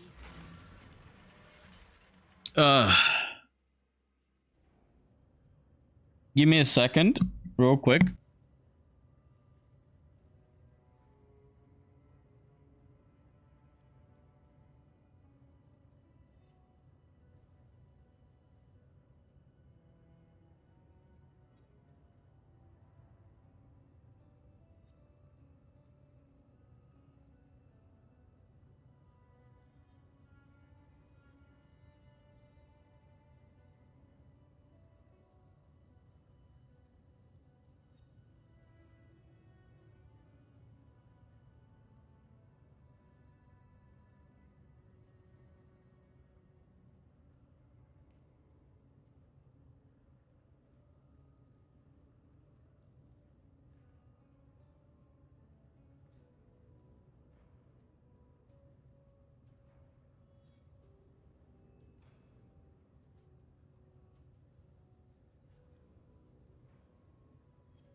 Okay, I'm back. Where were we? Oh yeah, I forgot. Thank you. Have you heard about Heliax, have you heard about Deadlock? You deserve it. Once, remember, we do this for freedom. If you haven't, that is a game I think Hello. you might want to check out. Unlike some, I simply... Whew. It's a pretty fun game. Heard about it. What do you think? I witnessed your battle against Hillick. I'll handle things here. I have an invite code. Nice. But you don't play it?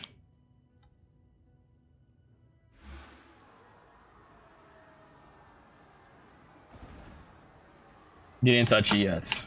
Okay. You know what I can do? I honestly don't like having convocation on that, but like might as well have one less button to click that confuses me for now. I will see if I like it. I already don't.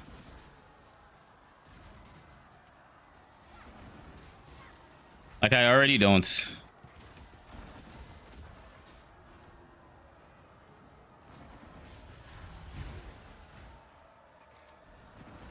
Tomorrow my day shall be filled by forcing myself to PoB crafts. Good luck. Let me know how it goes.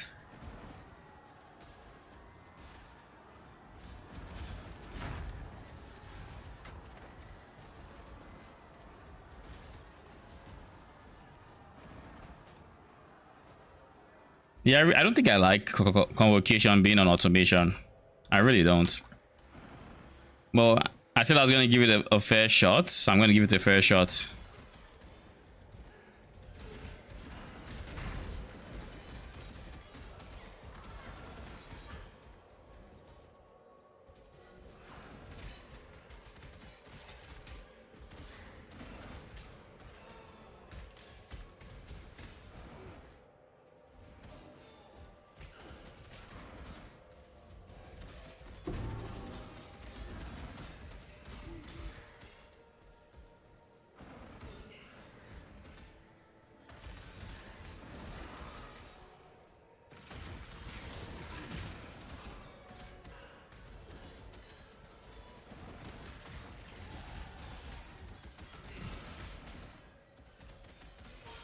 Tomorrow, my day. Does that even make sense with animate weapons?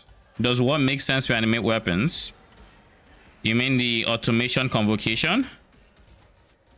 That is quite a mouthful.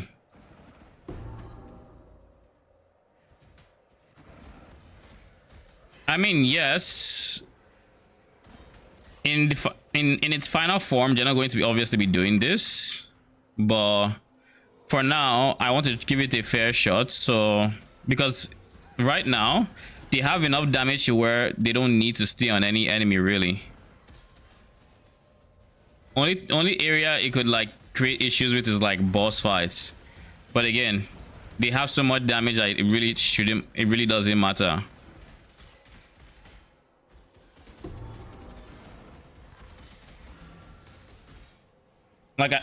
Like, if you watch them, they're actually killing the enemies that they touch. The only thing is, whenever I run to a new pack, they're not automatically ready for convocation. Now, if I were to get convocation cooldown recovery, that's a different situation, you know. And then it could be an issue. Could be a big issue. What do I want to do? I don't want to path to leech yet because it's going to be a few acts before I get leech.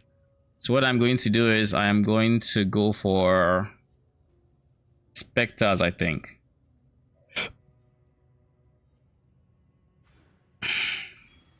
I'm going to go for specters. Actually, before then, I kind of want to go this way. I want more DPS. I'll get more DPS, then I'll go for everything else. But yeah, you are right in the sense that pulling them away from enemies they should be fighting is not, you know, it's not the way forward.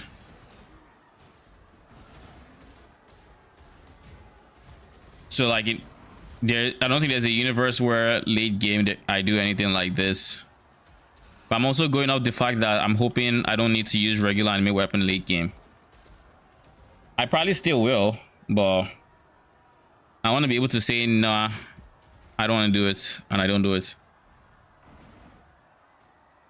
Yeah, I plan to use Carnage Chieftain. So I want to get +1 Spectre so I can get Carnage Chieftain and potentially just something else. I don't know what is the something else yet. But if we're going Lightning and we're not going for like any special Spectres, then we might just start off with Host Chieftain and go from there.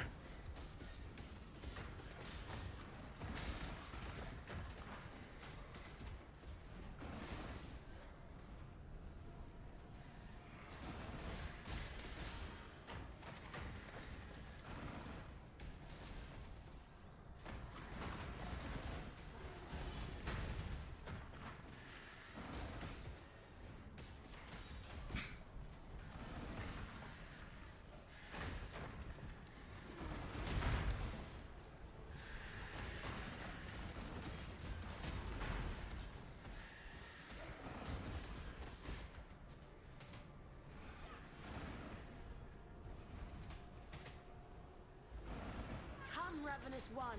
Let me devour your heart. This is my first time hearing the witch say that.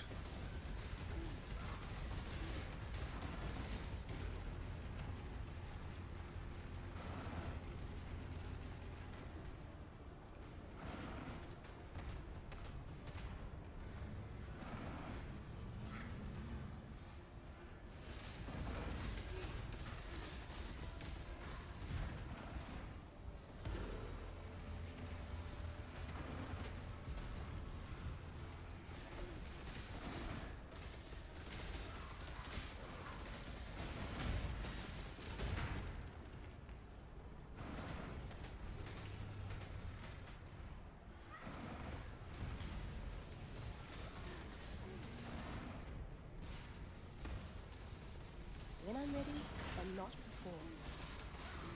before. So I can never forget his that his true debris attack, and I can't forget it because that's the attack that killed me in the gauntlet, not crucible. In the gauntlet, that was the attack that killed me, and I remember being so pissed off at it that like I know I can't forget it.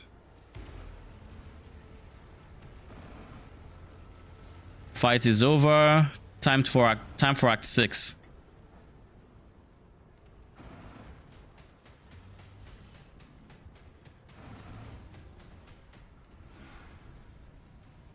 Slave drivers. We could go slave drivers.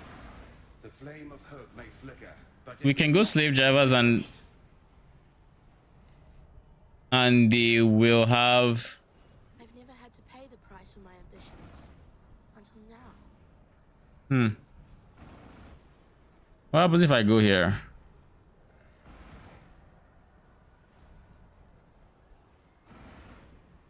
Oh, I can't go there. I was gonna say, like, what up, Kitava? As you can see, I am not dead. But we can't.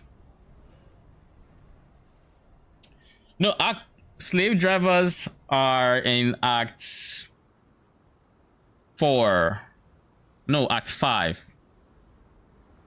So, you know, I could do that, but I don't want them because I'm not going to use them as DPS. Like, I'm not going to link them with DPS. So I'm probably just going to go with double chieftains. Like, either I go double frenzies or I go host chieftain. I haven't decided yet. Yeah, it's control blocks. I always just mix. I always just sometimes I forget where control blocks is. But yeah.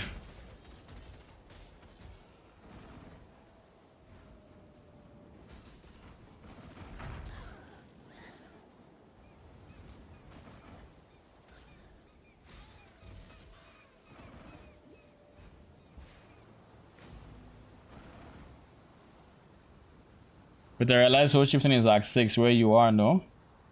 Host chieftain, yes, it's in Act 7. It's in Ashen Fields. That's where we see host chieftain. But I also know that it's possible that they are in a previous acts as well, because apparently Carnage Chieftain is in Act 2. Like, I knew it was in Act 2 as Stygian Silverback, but apparently the Carnage Chieftain as a specter, like the name Carnage Chieftain, is also there. So it's possible that it's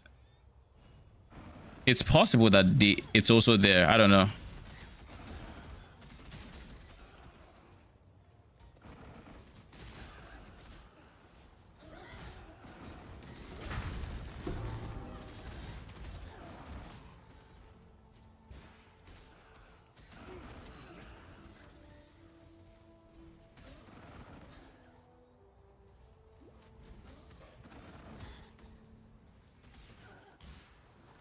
I was about to turn around thinking surely it can't be here, right? Then I was like, you know what? It can. Riverways and Southern Forest is host chieftain. Carnage chieftain is Old Fields Act 2. Oh wait, my swords. But yeah, that sounds about right. So you can get in Act 6 from Riverways. Act 6. Oh yeah, Act 6 actually goes to Riverways, doesn't it? Okay, that's good to know. But yeah, I think I'm gonna go double Carnage Chieftains personally. Reason I say this is I don't think I can benefit from crits a lot just yet.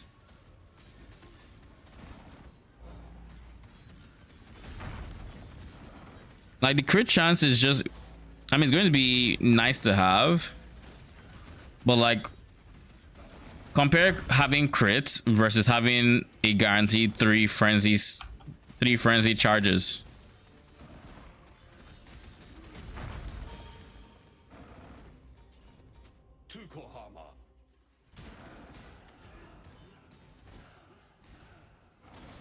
Maybe a newbie, but lol.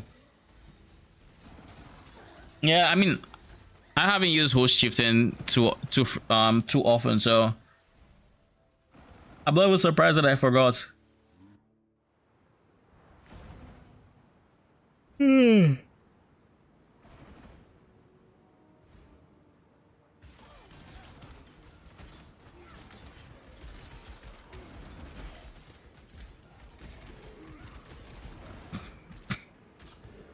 I'm gonna stick with vitality until I get leech, in which case I'm going to drop vitality. I feel like this is actually a very comfortable setup, and I'll try to do it more often. Have vitality and summon stone golem. The regen from both of them is decent for leveling before you get your leech, and once you get a leech you can do whatever else you want. So it's just those two, and then purity, and then a 50% aura, so purity of element most likely. I'm going with envy instead. I went with envy as a DPS option. You could go hatred, you could go whatever else.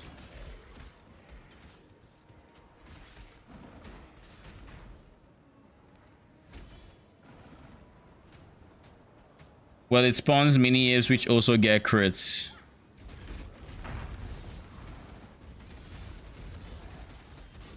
I mean, I'm not gonna count the mini apes because if it spawns any sort of minions, which, like, if it spawns any sort of minions, those minions are trash. Like, they're alternate minions, so they're not scaling off my passive tree. They're only scaling off of certain support gems, and I don't know that I'm going to use any of the support gems that would scale it on specters at least. So it's like, if it does, then I must have jinxed myself. I'm not gonna count that.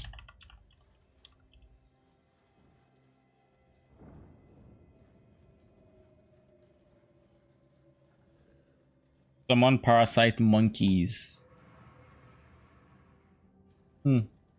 Interesting. But yeah, unless it's like the monkeys are a skill and not like minions, which I think they probably are.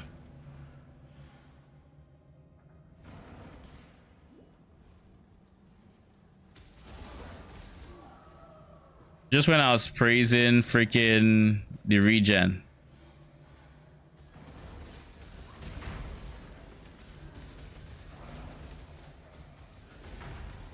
But to be fair, the reason I died there was convocation.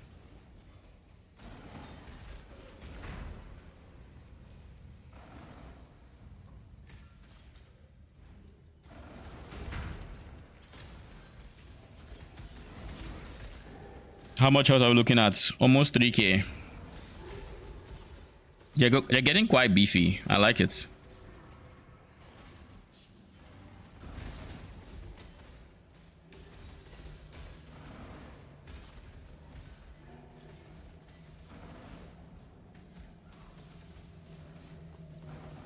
What if I did that and just went unleash?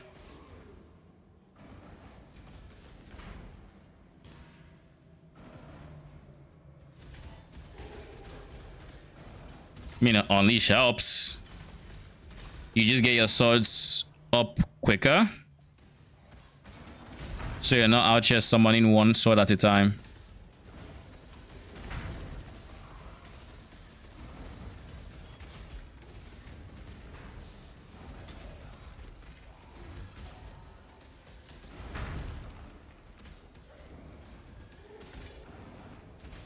So it's not in this general direction, it's down here, question mark.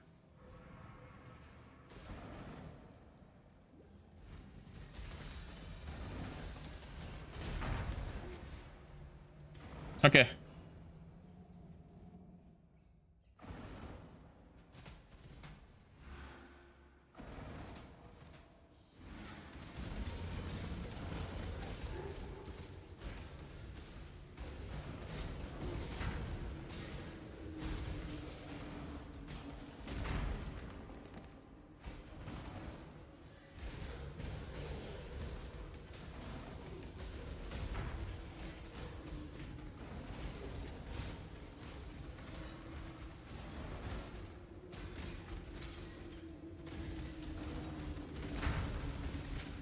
I'm gonna go to sleep. I do have one request though. Can you praise the tankiness of your chains of command?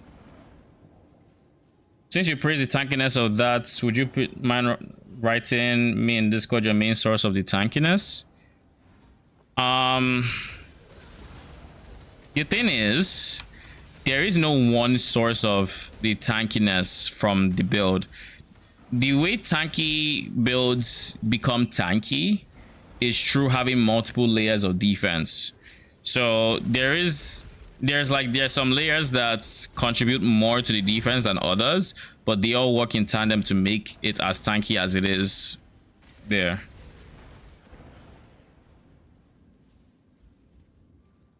So like, you know, of the jewel, what else would be there? I guess my source of PDR would probably be the most intricate or maybe less known thing after that. Because like, other than PDR, yeah, pretty much that.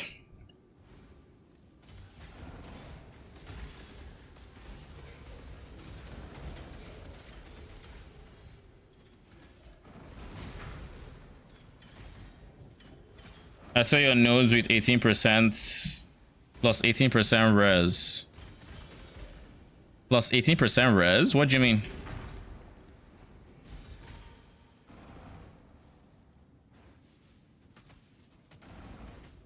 Not you!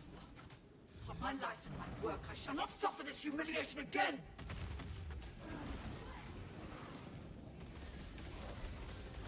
Not sure if you pathed towards the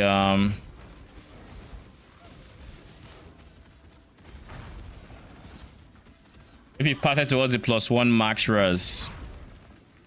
I don't think I have any max res nodes on the tree.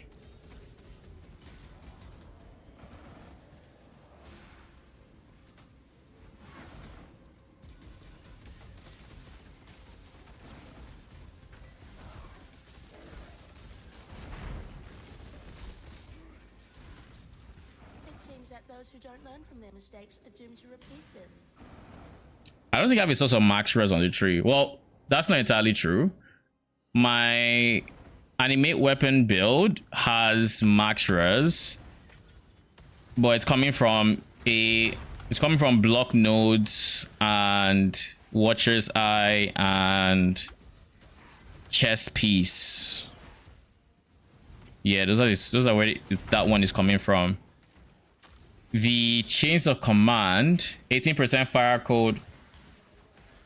Oh, if it's just like getting res from the tree, I'm getting that from Unnatural Instinct. Oops, clumsy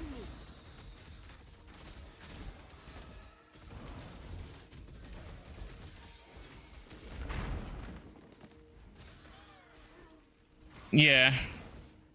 Basically, this one has that thing, but it's the Unnatural Instinct in here that allocates the res from here, here, and here. Yeah, they do. So because it allocates here, the armor was also applied to this node. So I get the armor from here, here, here, here, here, here. Wherever they overlap, just know I'm getting armor from the unselected nodes. The selected nodes, not so much, but there really aren't many selected nodes in there, so.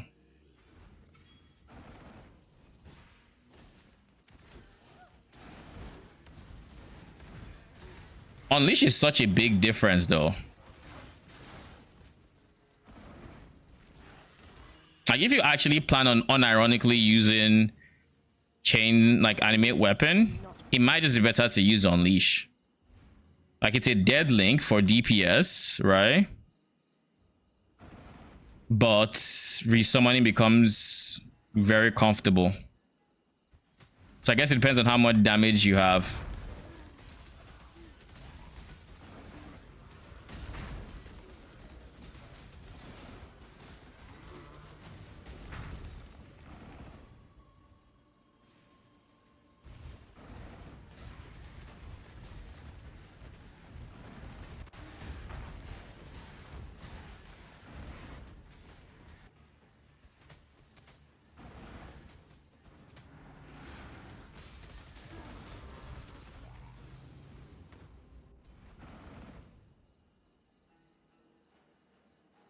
The heck is Unleash? Unleash is the support gem that makes it so the supported skill repeats itself like 4 times when you cast it.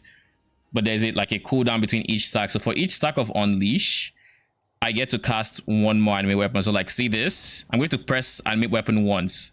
Typically, this will summon only one animate weapon, but we Unleash, I have 4, and it stacks up again, and then I can just do the same thing.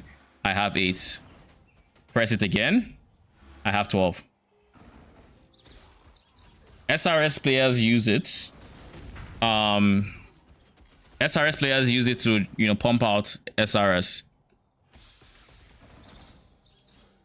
Animate weapon typically doesn't, because animate weapon has longer duration, and because of its longer duration, you can just manually spawn them one at a time and not care too much and still have that damage link, because it does nothing for your damage. It doesn't increase it. But like, as you can see, it's very comfortable. It's very comfortable. So I cast it once and then I have multiple swords.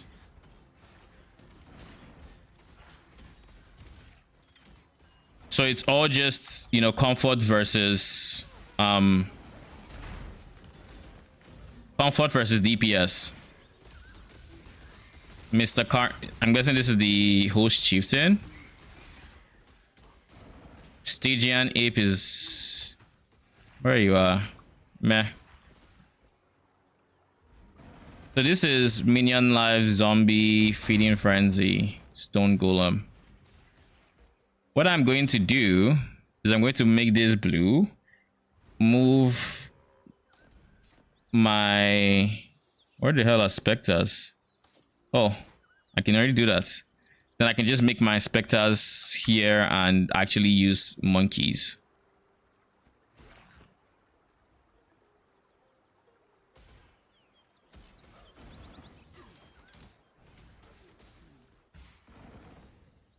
So this is the way forward.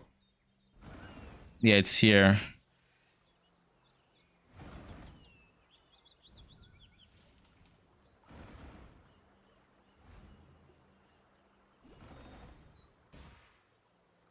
It's actually here. Fun fact, if you're ever wondering where to go, you can just follow the path with all these rocks and you'll get there. Where Oak is, at least. And it's always on the opposite side of the waypoint. So yeah, Unleash is very comfortable. If you think you want more DPS, then you probably don't want to go Unleash. But if you just want, you know, pure comfort to not spend ages resummoning 20-something, you know, swords, then Unleash is probably your way to go. Only thing is, when you just cast it, you can only summon less. So like, if I cast and I get 3, if I cast it again, I'm only gonna get 1 sword. So you delay it. Like you do this, you cast it, and then you wait for the 3, and then you can cast it again and have that. Very comfortable playstyle.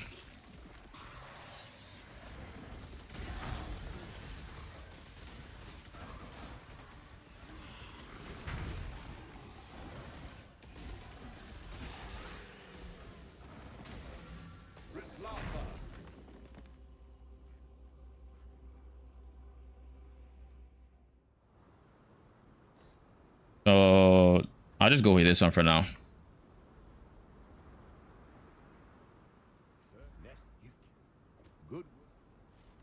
Red, blue, green.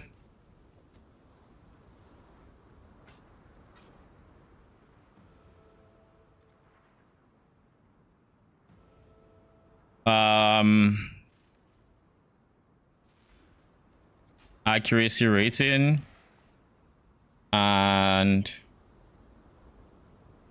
I'm gonna stick with just this as accuracy. Then I'm going to go with going to the top right, then I'll come back down.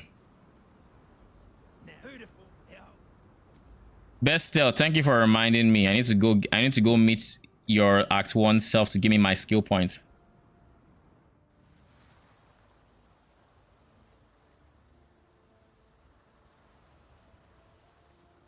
Quite a straight there. I thought you... Be well.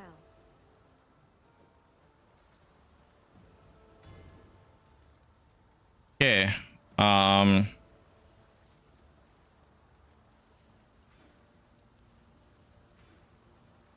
Yeah, what am I doing?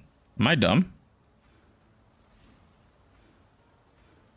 Yeah, 2 points end up here instead of here. Make sure there's nothing else. Okay, cool. Nothing else.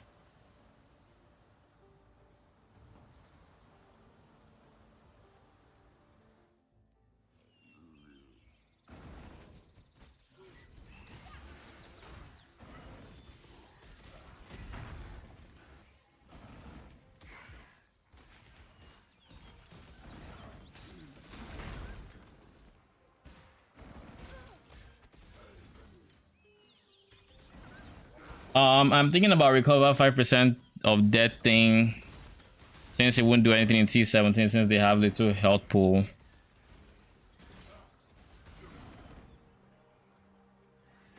So the thing about the recover on death that I was talking about,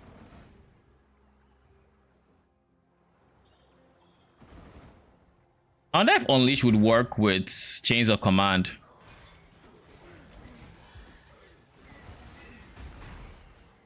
Maybe. It is a skill nevertheless, unless it specifies gem. No, it's just support spell skills. Honestly, it might not be a bad idea. I'll need to get into content. You know what? I want to test it out. So I'm going to test it out. We're going to run it T17. And we're going to put Unleash in and see. Because it's entirely possible that we throw in Unleash. And because we have Unleash. What do you call it?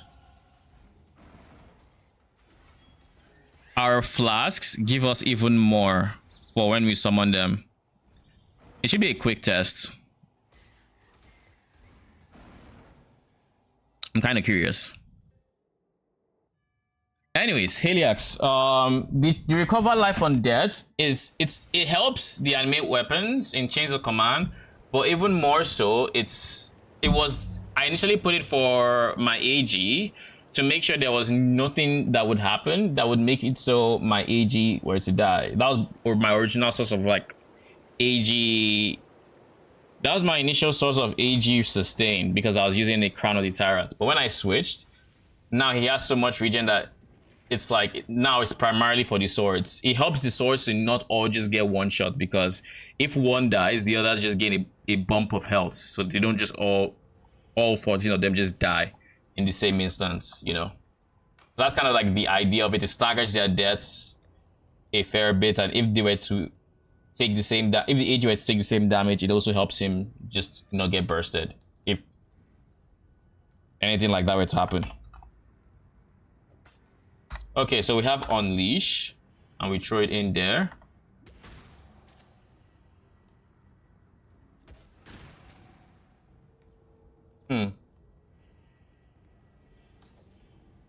It doesn't work.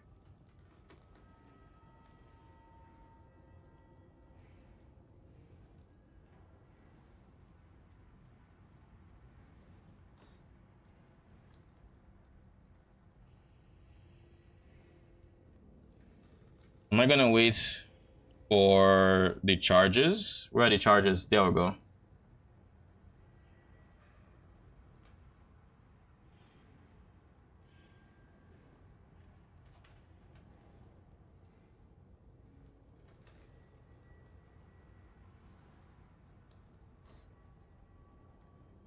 Unleash is in. I guess it cannot support triggered skills. Yeah, it can't support triggered skills. Okay. It was worth a shot. Maybe I should leave Rislata, to be honest. I do like the PDR I get from the other one though. But this is not bad. This is not bad at all. I'll leave Rislata for now and see how he feels. If I end up dying at any point, then I'm just going to switch back to my PDR.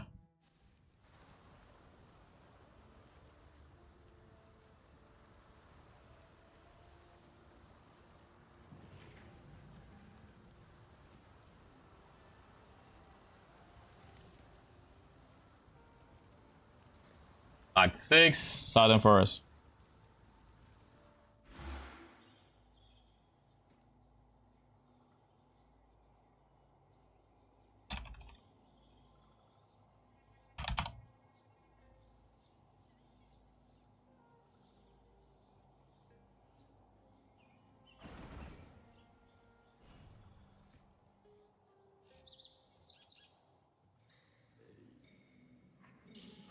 The Brand King. His time has almost come. Then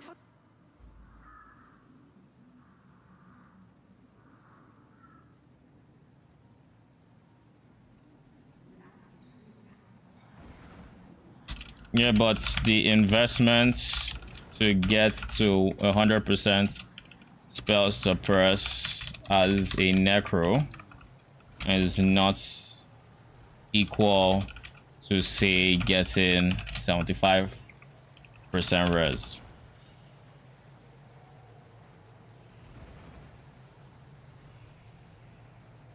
Defense isn't defense.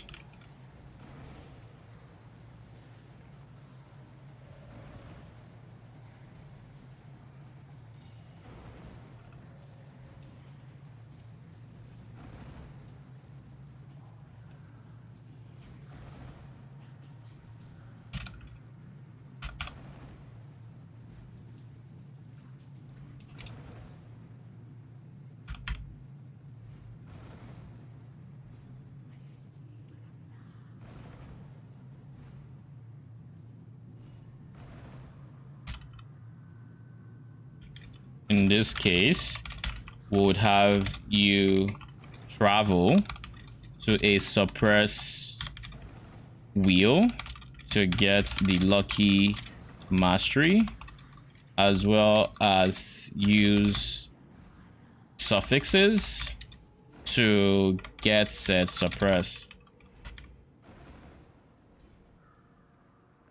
And you would still need to tap resist and potentially attributes.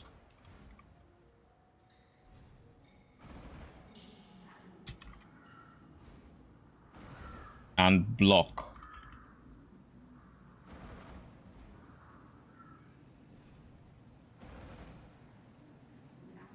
And PDR.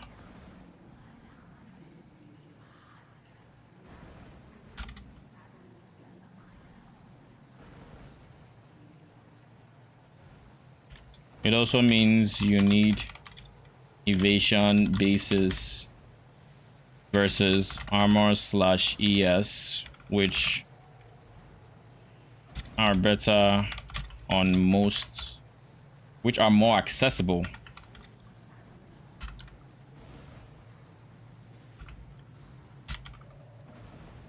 All right.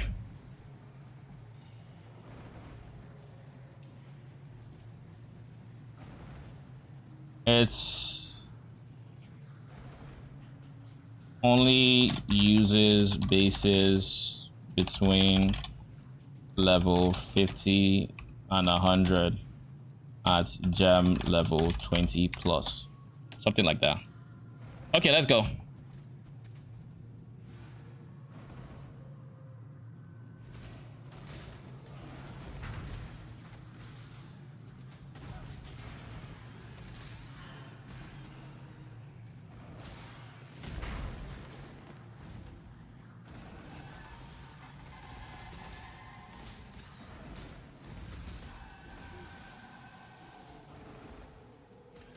The minion speed is really putting in work now.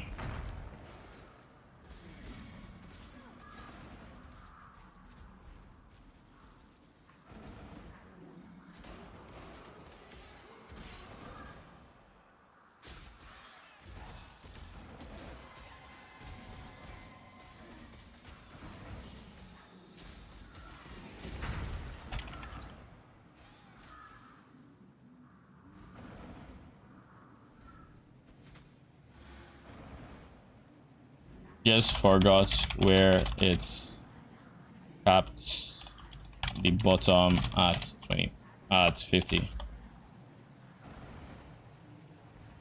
Attack based, so most are fizz, and I summon 21, so it's no issue if 1 or 2 are not pure fizz.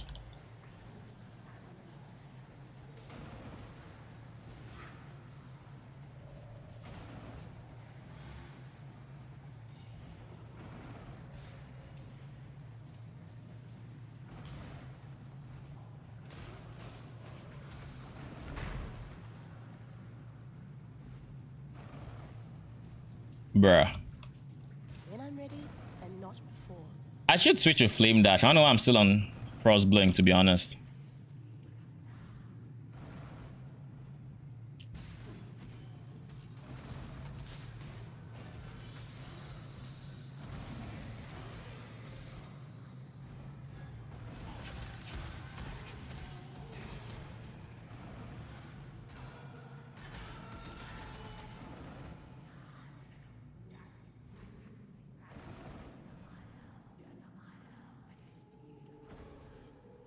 I eventually plan on investing in an early weakness grave bind for the AG.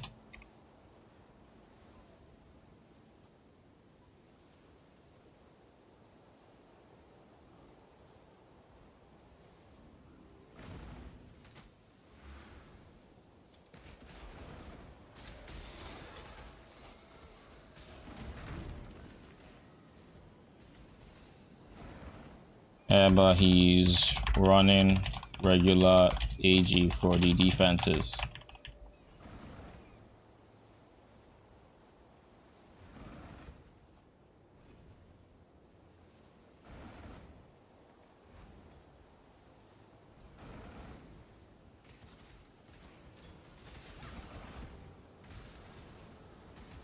Okay, let's finish the Brine King.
Good, minions are going forward, which means when, yep, kill it.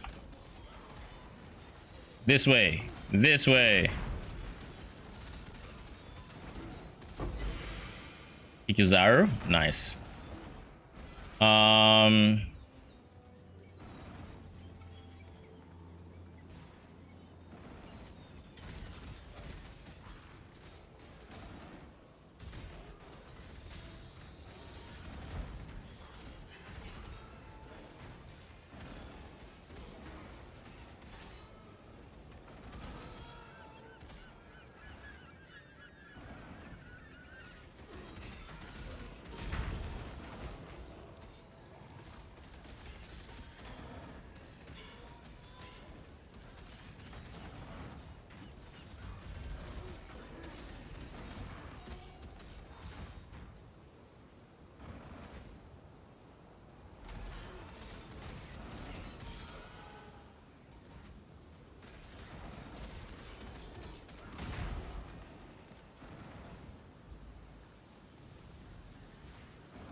Sail.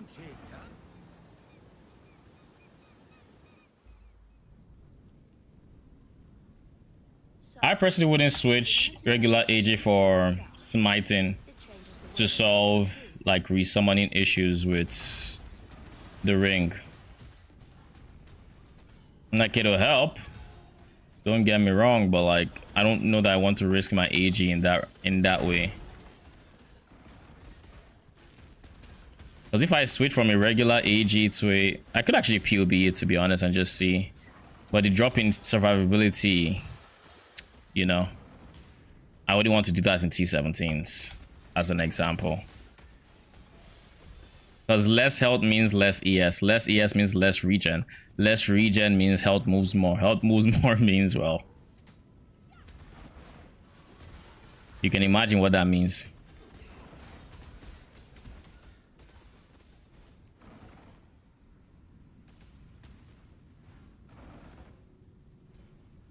Surely it's somewhere here. You know, it's not.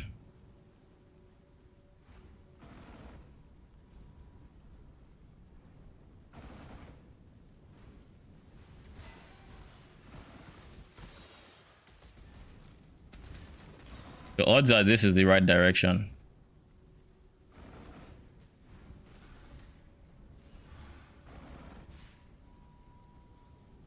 Odds are.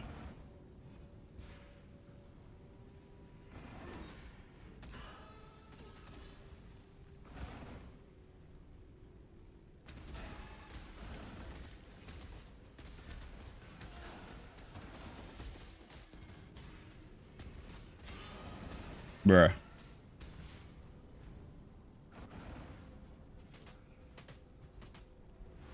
So courageous. Such a fine example of womanhood. I simply knew you wouldn't disappoint me. Or my husband. You see, His Majesty could never be satiated on his wedding day by one bride alone. Thank you, my new sister. I shall always treasure your company.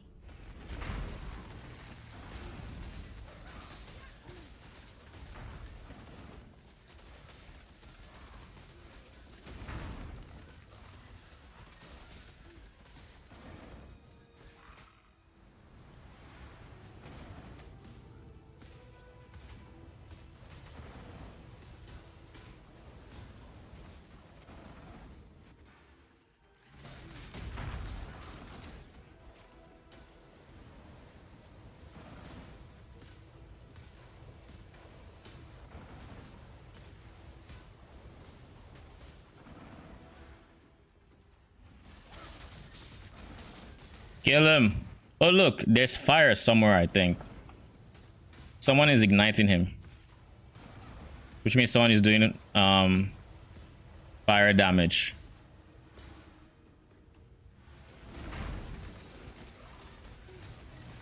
Dead.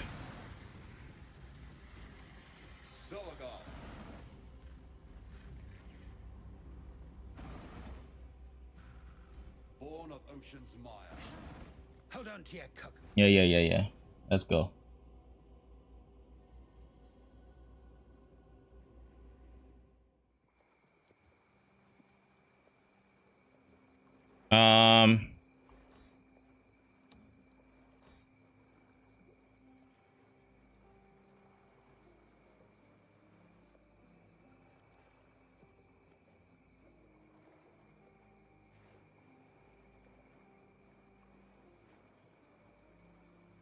Armor ES is more accessible because you have nodes in the top left that give increased stats, whereas to scale evasion you have to path to the right, which is a lot of travel points.